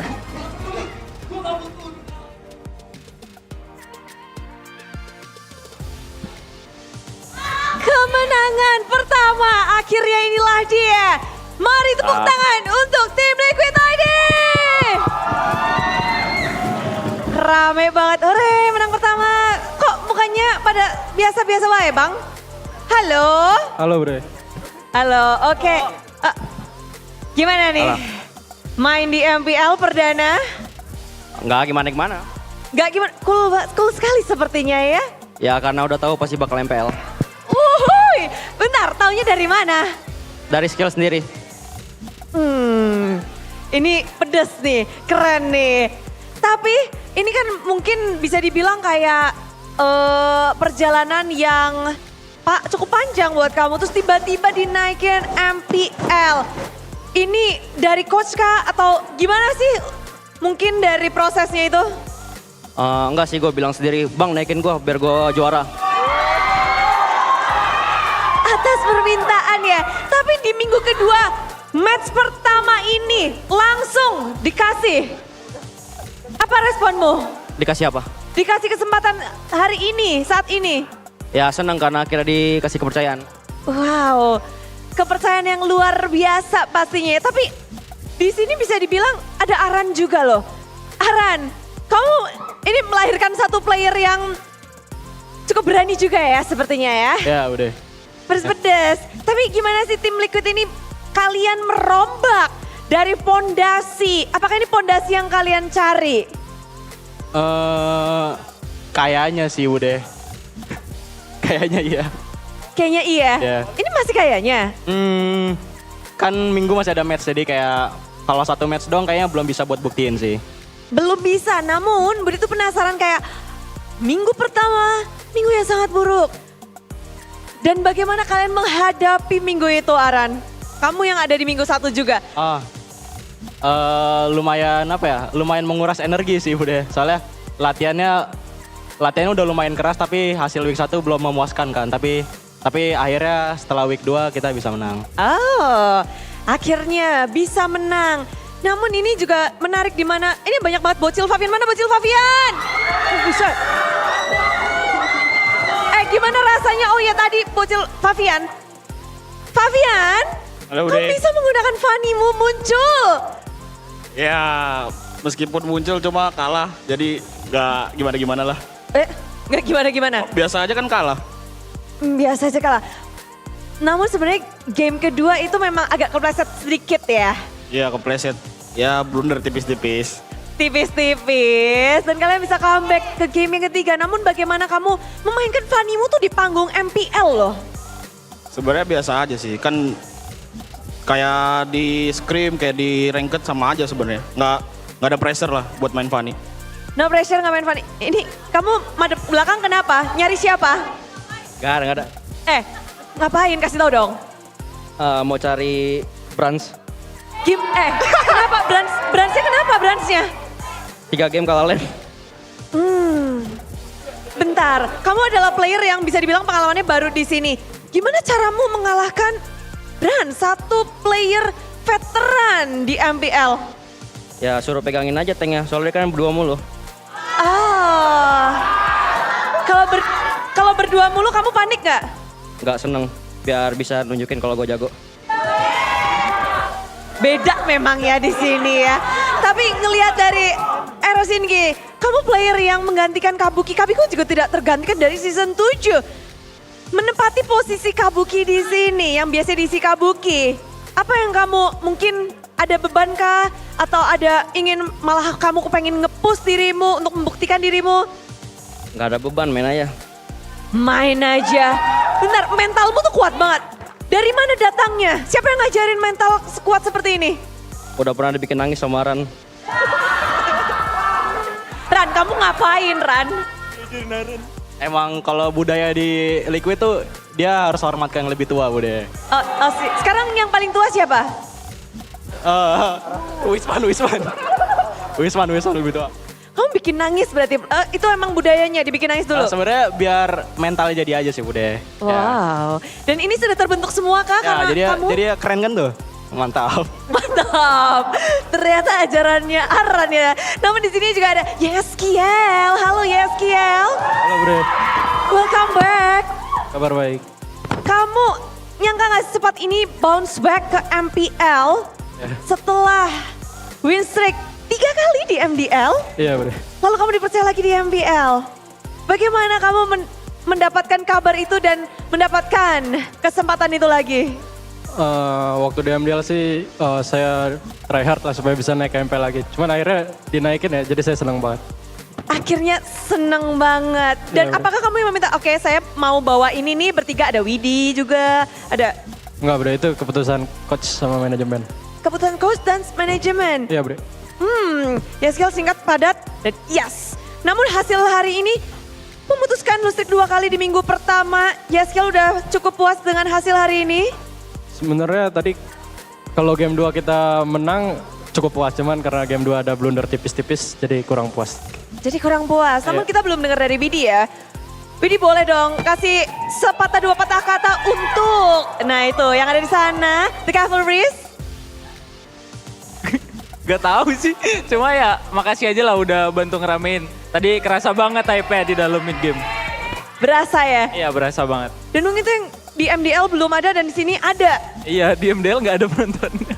Jadi semakin semangat kah dari Bidi? Iya jelas dong. Oke, tapi semangat kalian gak boleh patah. Aran, ini sekarang tugasnya dia ya.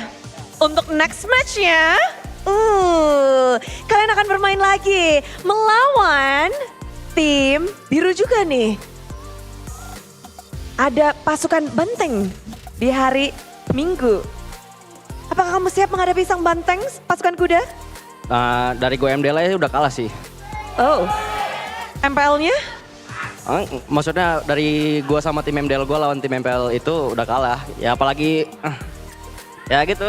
Ya gitu ya. Coba dong sampaikan sesuatu untuk lawanmu di hari Minggu. Buat Ijul sih, buat Audi CS kayak siapin kata-kata aja nggak usah strategi. Soalnya kan lu cuma bisa ngomong doang.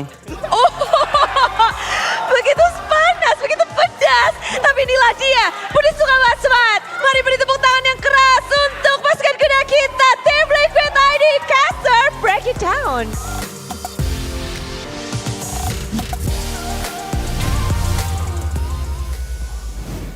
Oh, wow. Wow, super hot, super spicy. Oh my god. Oh, that's spicy as hell, bro. Oh man, we got a new spicy boy in the house. Damn. I wasn't expecting all that, my bro. lord. Imagine what you said, Arashi. These guys are rookies promoted to MPL from MDL. They walk the walk, they talk the talk, and they showed it all out on the stage. And Aroshiki was like, nah, for you guys who don't understand, it was like, you don't need to, he was talking to all these yes, and it was like, you don't need to prepare your strategies, just prepare your words, because we all know you can only talk, you can't play. All you do is talk, he says. Yeah, all you do is talk. That came out of nowhere. I mean, even initially, the way he was talking, oh yeah, I mean, you know, we want to get something, we were in MDL and all that stuff. It's really spicy enough. Yeah. But that, you know, that's a mic drop moment there. He should just went, you know, just dropped it. We have a new villain, it seems like. Oh, for sure, man. They've been calling out Brands losing the lane 3 times in a row. Yeah. Wow, against the, you know, the old King marksman. And right now he's gonna take the heat from EVOS fans, man. It was very funny when he said like, you know, Brands lost the lane 3 times and the camera pans into Brands' face. Just all... He just looks absolutely betrayed. Yeah. Oh man, but this was a bit of the highlights from the previous game where they got so low, and that's where Fabian came in, made the play, went with the Winter, and that's just really good, man. Like the decision there to go in, the synergy among these MDL players, it's something to behold, man. Showing that you can step up to the plate and play on an MPL level. Here's the player of the match, presented by our official tournament smartphone, Samsung Galaxy Z Fold 6 and Z Flip 6. It's Fabian, out of nowhere, shows up, brings the assassins, refuses to elaborate, walks out. Just hand this guy He assassins, man. He said in the interview, you know, in scrims, in ranked games, in practice, the same thing. Yeah. Same thing. In all these mechanical heroes, it's just that simple. When he's asked like how it feels like playing in MPL, it's alright. That kind of mentality, man. Like he's not bothered at all by the pressure, the sheer pressure of playing the highest stage of MPL Indonesia because the netizen is just very much criticizing all the moves that player made, but right now, I don't think he deserves to be criticized. After that 2 assassin performances, 5-2-4. What a beautiful performance from the debutants of TLID, the graduates from the academy. Yeah, the rookies definitely showed up, and Arashi was also talking about us how, you know, in that interview, that Widdy also kind of deserved a shout for one of the player of the games, and of course this time around it's Fabian POTM. He was very solid with the assassin. even for Iran, you're seeing a couple of Earth Shatters and onwards here that really became so important to the success of Team Liquid.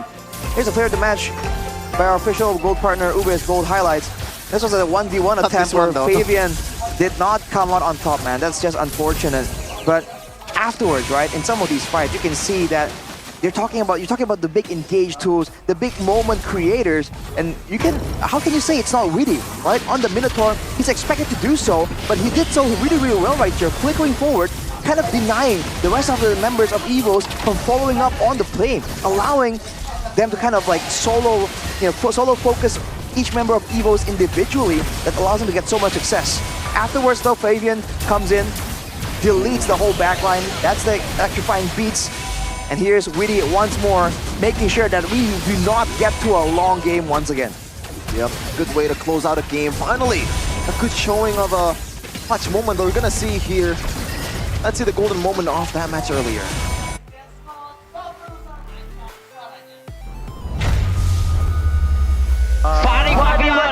Apa kata Ranger Masul? Wop. Ini suara Papion. Kalau kita tarik kalau sejarah di MPL. Gua pas clear dulu ya, ya aman. Wah, enggak dapat gerobak, sukses. Ada gua. Boleh wet satu wet. Kecil. Nice. Nice boy, lagi boy. Oke. Aman. Bisa detik 10. Sini orang. Ayo, ngapain? Gua no skill 1, Be. Mati dia bunuh. Halo. Kocak. Gue pegang lot. Tunggu ya, sampai setengah ya. Gas turut. Pokein aja, boy. Hati-hati Sule. Boleh out. Balik, boy. Wih, nice pop. Cover bocil. Nice, boy. Sip ya idenya. Lihat gue, boy. Aurora, nice. Tower. Hayan ulti ya. Gasen. Mau try N bisa. Wave dulu, masukin wave dulu.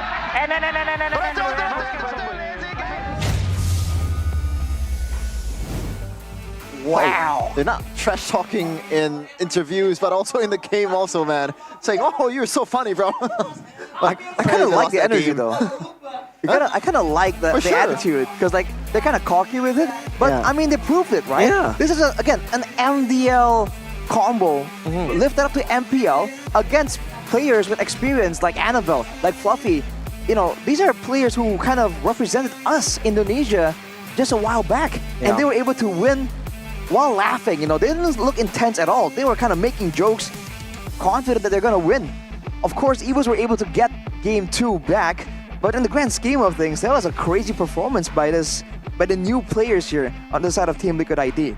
Looking at the item builds, you're seeing the Zask come in with the Wishing Lantern, by the way. That's where you see that damage ramp up. And you kind of threatened EVO's Glory to back away, right? Fluffy was the main front line, but he was shredded down so fast due to that Wishing Lantern. And Iron Shiki, of course, just shredding him down with the carry passive. Yeah, once again, just like a normal Zask game, damage dealt the most, and also killing participation the most. It seems like every time you play a Zask, you're guaranteed to have the most damage out of all of them, even though it doesn't really seem like it, because a lot of times when you get damaged by Zask, you just get away with a sliver of HP. It's just the weakness of Zask, but so far he played a really good game, especially even Aaron Shiki didn't damage a single time as the backliner using Purify against Hayabusa. With the Minotaur to kind of help him out as well. You said it, Realize. You don't like carry in this game. I told you. It's so hard for you to move forward, but I mean, the peel was there. I talked in the draft about how they need an extra peel. The Edith can't... Minotaur comes in. Yeah, the Edith can't do it for the carry, because again, the Earth Shatter, you would most likely want to use it as an initiation tool, but then yeah, you had the Minotaur. Yeah, we're going to take it to Bude Clara in a second.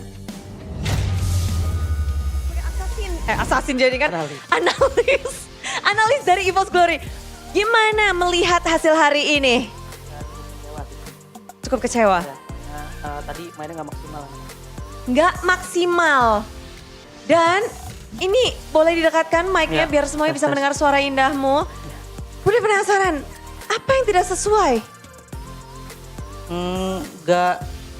Nggak, maksudnya kayak mereka tuh nggak sesuai sama plan sama tadi kan. Game 3 kita udah bikin plan kayak ini bisa berstartle tapi ternyata malah jadi nge-trap. Soalnya banyak kayak gameplay yang nggak seharusnya kita lakuin aja sih sebenarnya. Apakah faktornya dari pergantian pemain lawan atau ada apa nih dengan EVO's Glory? Enggak sih, lebih ke kitanya sebenarnya. Ya. Pada tim sendiri, masih banyak yang harus di-fix kak? Aya naon what happen nih? Kadang kita tuh bikin plan tapi mereka kayak lupa aja gitu. Mungkin playernya juga mungkin kurang fokus juga. Terus ada kita juga dari staff juga game 2 juga harusnya kita udah respect Fanny, udah ngobrol. Ternyata tadi sempat lepas Fanny juga. Jadi emang dari staff sama player juga banyak mistake-nya juga sih. Banyak yang harus dibebenahi sepertinya. Namun ada yang menarik nih. Sebagai mungkin coaching staff dari EVOS Glory, tadi ada satu statement yang menarik pula dan ada satu kejadian yang mungkin 3 kejadian karena ada 3 gamenya. Aerosinki berhasil memenangkan lainnya dengan Brands. Apakah kalian mengakui itu juga? Ya Aerosinki jago sih. Aya naon dengan Brands? Mungkin lagi bad day aja. Bad day? Iya. Tapi apakah ini Brands yang sesungguhnya tuh Brands belum muncul nih? Jati diri dari Brands. Mungkin lagi nyari jati dirinya lagi kan. Waduh, jati diri seperti apa yang harus kita nantikan nih? Ya ditunggu aja. Ditunggu aja. Tapi ngelihat 3 pemain dari tim Liquid yang dinaikkan ke MPL, bagaimana sih melihat 3 pemain ini? Dan pergantian mungkin pemain-pemainnya. Karena semuanya berbeda dari pertama mereka main. Kalau sebenarnya kita udah predik juga kayak gameplaynya mereka kayak gimana. Terus dari staff juga udah tahu kan, kita juga ngikutin MDL juga kan. Nah terus kayak Fabian tuh main jungle assassinnya juga jago segala macam. Cuma emang tadi dari gameplaynya sebenarnya sih, bukan dari segitunya. Bukan dari segi lawan tapi memang dari benar-benar fokus. Iya, dari kitanya aja. Oke, seberapa lama nih kita harus menunggu EVOS Glory untuk bisa bounce back? Cepatnya sih. Cepatnya? Sekarang ini udah di level berapa nih? Mungkin masih level 6-7 mungkin. 6-7? Ya. Dengan hasil seperti ini masih 6-7? Ya masih, tadi kan kayak game 2 tadi kan sebenarnya sempat comeback juga kan. Kayak sebenarnya kita tuh blunder dikit-dikit yang bisa dipanis sama lawan. Jadi sebenarnya kita cukup kurangin blundernya aja sama stick to the plan aja sebenarnya. Oke, berfokus dan terus membuahkan hasil yang semoga baik. Tapi ngomong-ngomong, pergantian dari tim Liquid itu bikin kalian ingat gak sih? Oh iya, apakah kita harus menggunakan plan ini lagi? Season lalu kalian menggunakan ini juga, mengganti pemain. Akan ada pergantian? Belum tahu sih. Belum tahu. Tapi ini dijawab ya, early dari EVOS Glory season lalu juga tertatih-tatih. Kali ini plannya apa nih biar bisa comeback? Belum tahu juga itu. Belum tahu juga, semuanya masih belum tahu. Tapi yang kita tahu pastinya dari EVOS ada yang mungkin mau disampaikan kepada EVOS fans di sini? Ya tetap dukung EVOS aja sih. Tetap dukung. Tapi itulah dia, caster dari kita kembali ke kalian.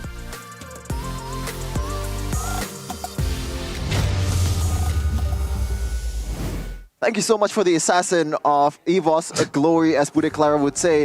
But yeah, Brands, you know, not really the greatest day of all time here, losing the lane 3 times against Aaron Shiki from MPL Indonesia Season 10.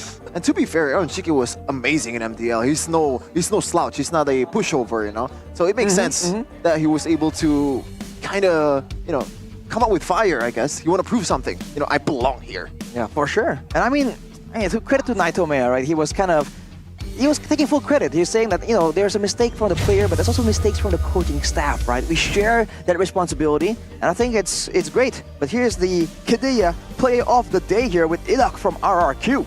The hooks was insane. I mean, he was fishing the iron hook in the first place, and then he fished another one here towards Ryota. Look at that. Oh, the man. bravery to just flicker back before the hook even lands. It was predicted, it was written in the stars that he would land that hook. Well, I didn't really notice that. If you rewind, I think you can hear me yell out. Ah! It caught me so off guard because like it seemed so over. Yep. And then he made something happen again. I'm just completely off guard, bro. I really love Arashi's expressions. I told him this. You know, your expressions kind of boosts up the hype. He always shouts like, ah! You know, that's an Arashi shout. A rush out. A rush out? Okay. Here's the regular season standing so far, though, presented by our official tournament smartphone, Samsung Galaxy Z Fold 6, Z Flip 6, where Team Liquid finally is out of the red zone. The escape of one of the technically blue teams, but on the bottom, Shevin, this puts GeekFam... No, it's only blue, bro. It's only blue.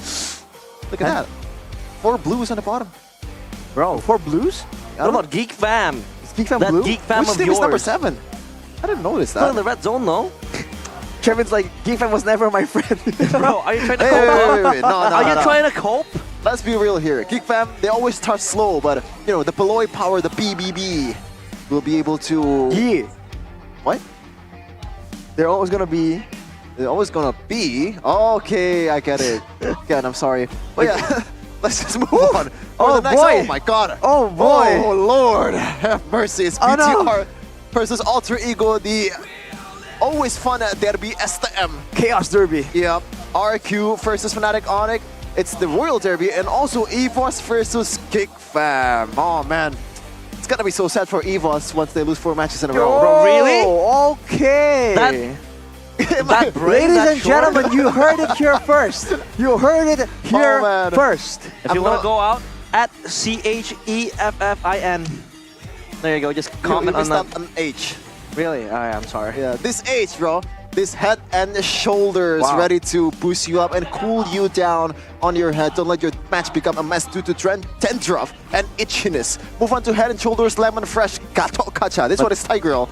This one is Gatot Kacha lemon. Hey, that's mine. For 100% This is dandruff mine. and Give it back. itchiness wiped out and protection from itchiness. Wow. Can I use Are it you now? feeling itchy? Yeah, Can I sure. use it now and just... Sure. Go for it. I wouldn't recommend that, but sure if you want we have to. water No, here. no, no. We have water here. We've done that before, by the way. No, so no, you're not supposed to do that. Try it again. get away from me. For old Shannon was time's never sake. my friend. For old time's sake. No, heck, We've done heck this no. before. Oh God, no. Oh man. So you don't like head shoulders? I prefer the lemon. Oh, Get away from me. Good save. Just like you can save yourself with the best in the business. It's Aura Imo. Experience the power of Eurosound and LED digital display visualization in collaboration with MLBB, all with earbuds 4. Check out the official Aura Imo store and get yours now. Ooh. All around you. That's not Aura Imo, isn't it? Now I've got Oraimo in here, bro. That's why we're getting the best quality, even though the fans were going crazy earlier on. And if you want to make sure that your internet doesn't go crazy, you gotta go for indie home. Come on, man. Yep, don't let your rank drop because of lag, man. Because it is so sad. Every time you play good, but like the ping spiked in the crucial moment. I was like, oh no, why? Experience Wow. gaming with fast and stable connections from IndyHome Packet The G21. theatrics. Not Packet Phoenix for 375,000 rupiah. Get internet with speeds up to 100 Mbps, that's megabit per second. Subscribe now on my Telkomsel or tcell.id/national. Hey, I use National. IndyHome. I use IndyHome in my apartment and it's very fast. I mean, I don't It's really- stable. Yeah, it's stable. I didn't ever get lags, but still, if I were to be given lag, I'd still go 10-0 in Moscow. So, you know. I think what you need is a drip, right? You need like a drip. Stop Upgrade, bro. staring at me. I want Heavy to call stairs out Cap there. when I see Cap.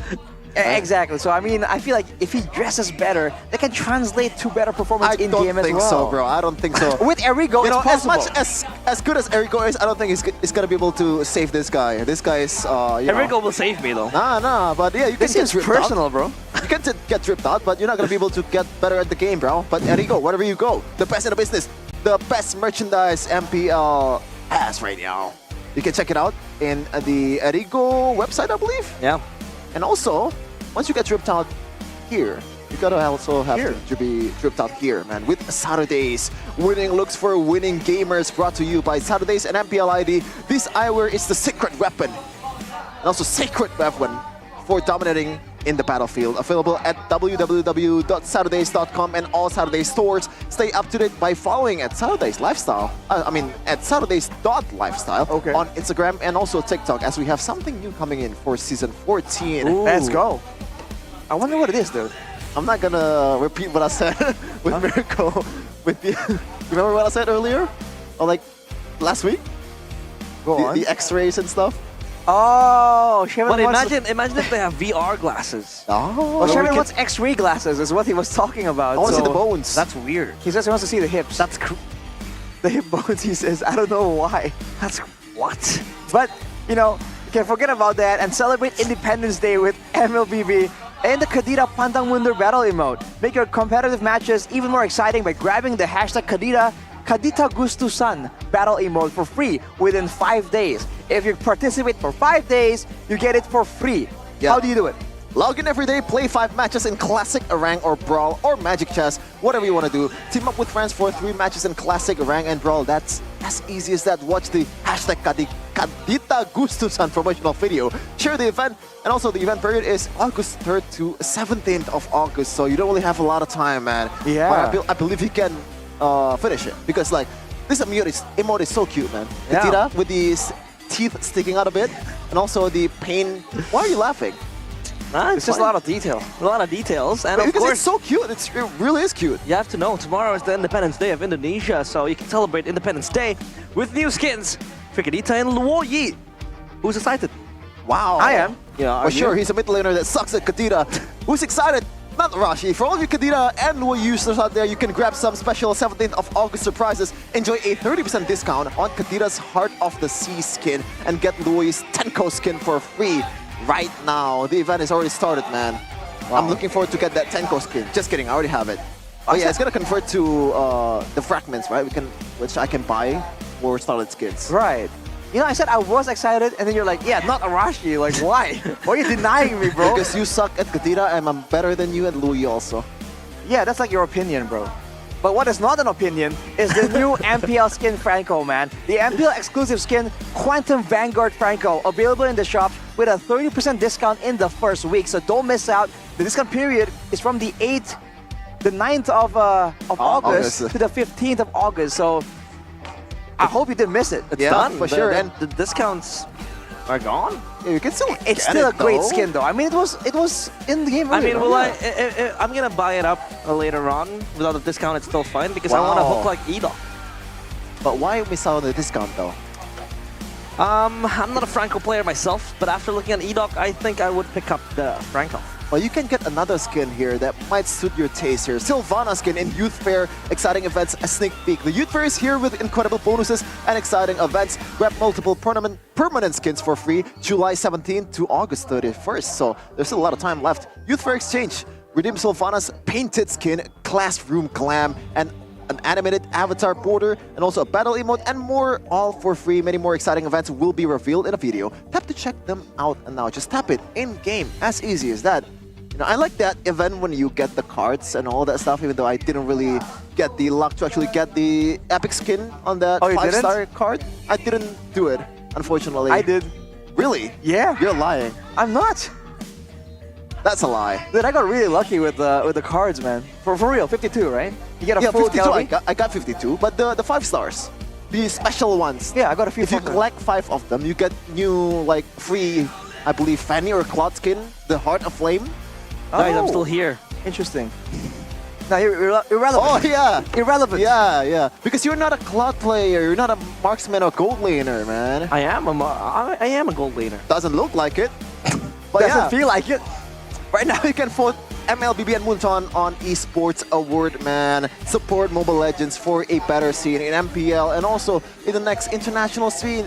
Esports Game of the Year, #1. Mobile Esports Game of the Year, and also Esports Publisher of the Year. That is Moonton. The event will take place in Riyadh, 24th August 2024. 24/8/24. Shout out Kobe. I'm sorry, that's a reference that I only know of and probably Filipinos. But yeah, shout out. You're saying no Indonesians, no basketball at all? They're much less cultured than the Filipinos. You're literally making content about Indonesian basketball players. You don't even shout them out? My goodness. Yeah. Tomorrow is Independence Day, for God's sake, and you're missing out on the nationalities? No, I've watched the league in Indonesia. It's already over, bro. That's why. Oh, okay. But yeah, Independence Day is still coming, and we're still high in spirits, man. It's always that time of the year. We eat a lot of crackers. We eat a lot of what's like a staple for 17th of August? I don't know. Crackers. Crackers. Is it only crackers? What? No way. Come on. It has to be like a 17. Oh, coins. Coins? How? You bite out the coins from an eggplant? You never do it? What? You don't wanna eat a coin, Chefin. Wait, what country do you come from, bro? Like you drink ice cream, right? You eat coins for Independence Day. Well, not eating. I bite the coins out of eggplants. It's already planted there. The game is to just. No, we're talking about eating, not playing the. In the game, I get it, but we're talking about foods, Chefin, that you actually eat. Never mind. You talked about the crew pop earlier. Man, I miss the days, man. When I was a kid, there's really no responsibility whatsoever. And also those games in 17th of August, it's always fun. My favorite is that you slash down like a pouch of water while you were blindfolded. I'm never playing these games. I've never played that game in my life. The 17th of August games are like sack races. Chevin is an alien, okay? He's Are an you alien serious right confirmed. now? Okay, like you're Sack races. I'm That's not sack saying like it. races. I've done that. I've done the sack race, the hop race. Football with sarung. I've done Football that. with Sarong, I've done that. Duster also.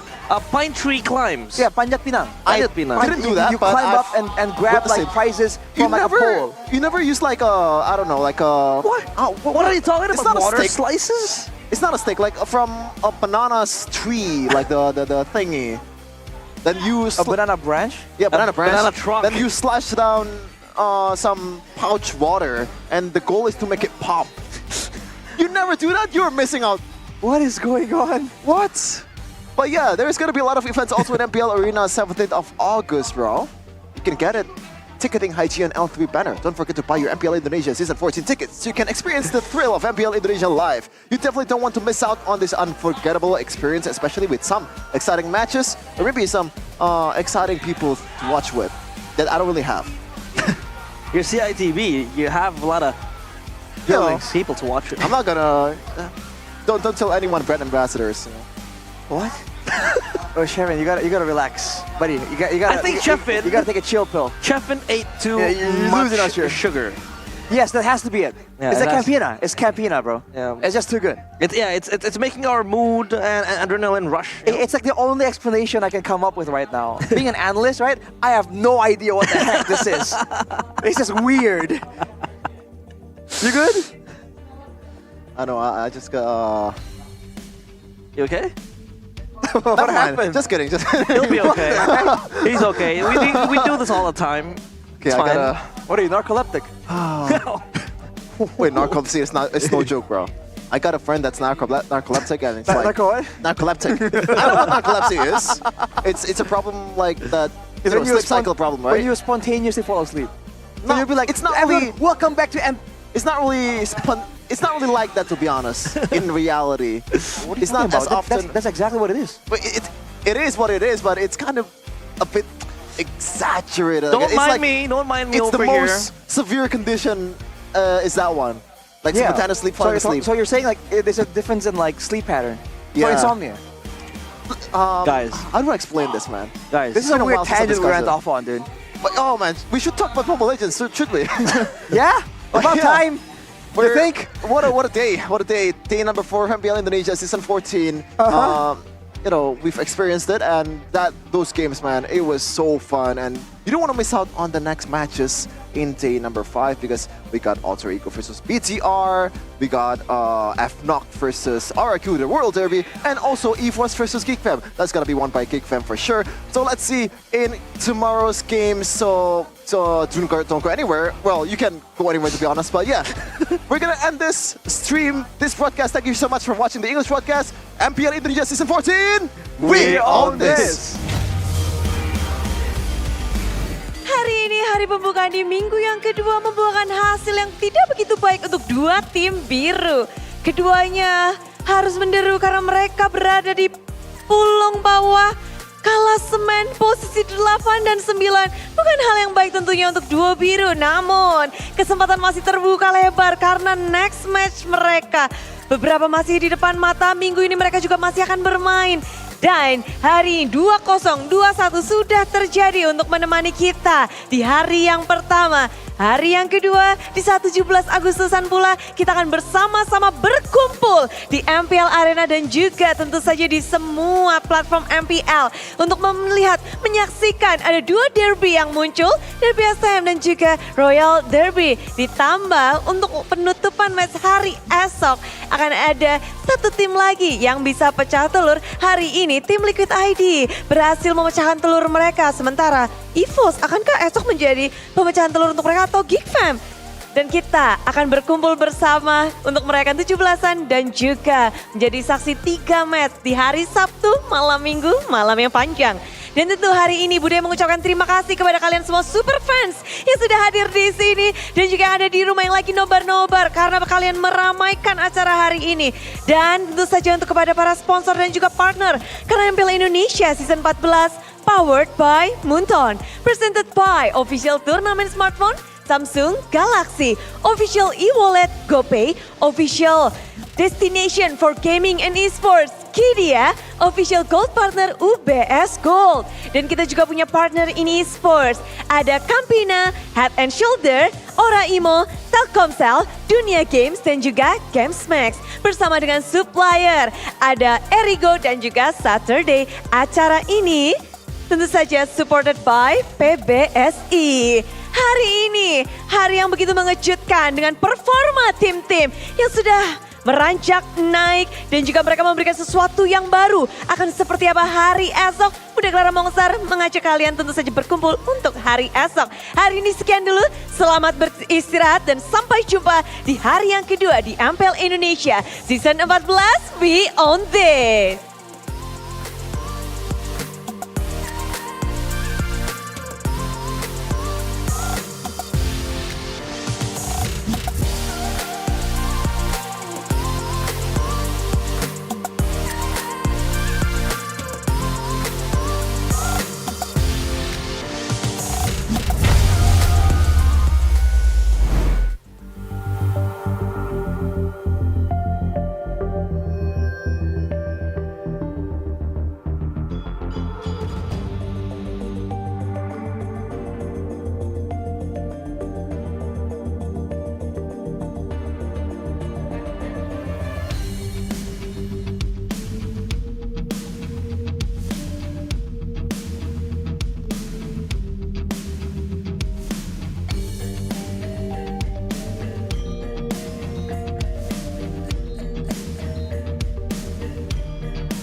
dan terus berlari, terus ke arah puncak tertinggi. Ku takkan berhenti, hanya sampai di sini. Kemenangan abadi menanti. You know we won't miss if we unite our focus. And if you haven't noticed, we all in. Nyalakan apimu, hadapi semua tantangan, hadang semua serangan, jatuh bukan halangan. Bakar semangatmu, janganlah engkau menyerah. Kita akan buat sejarah.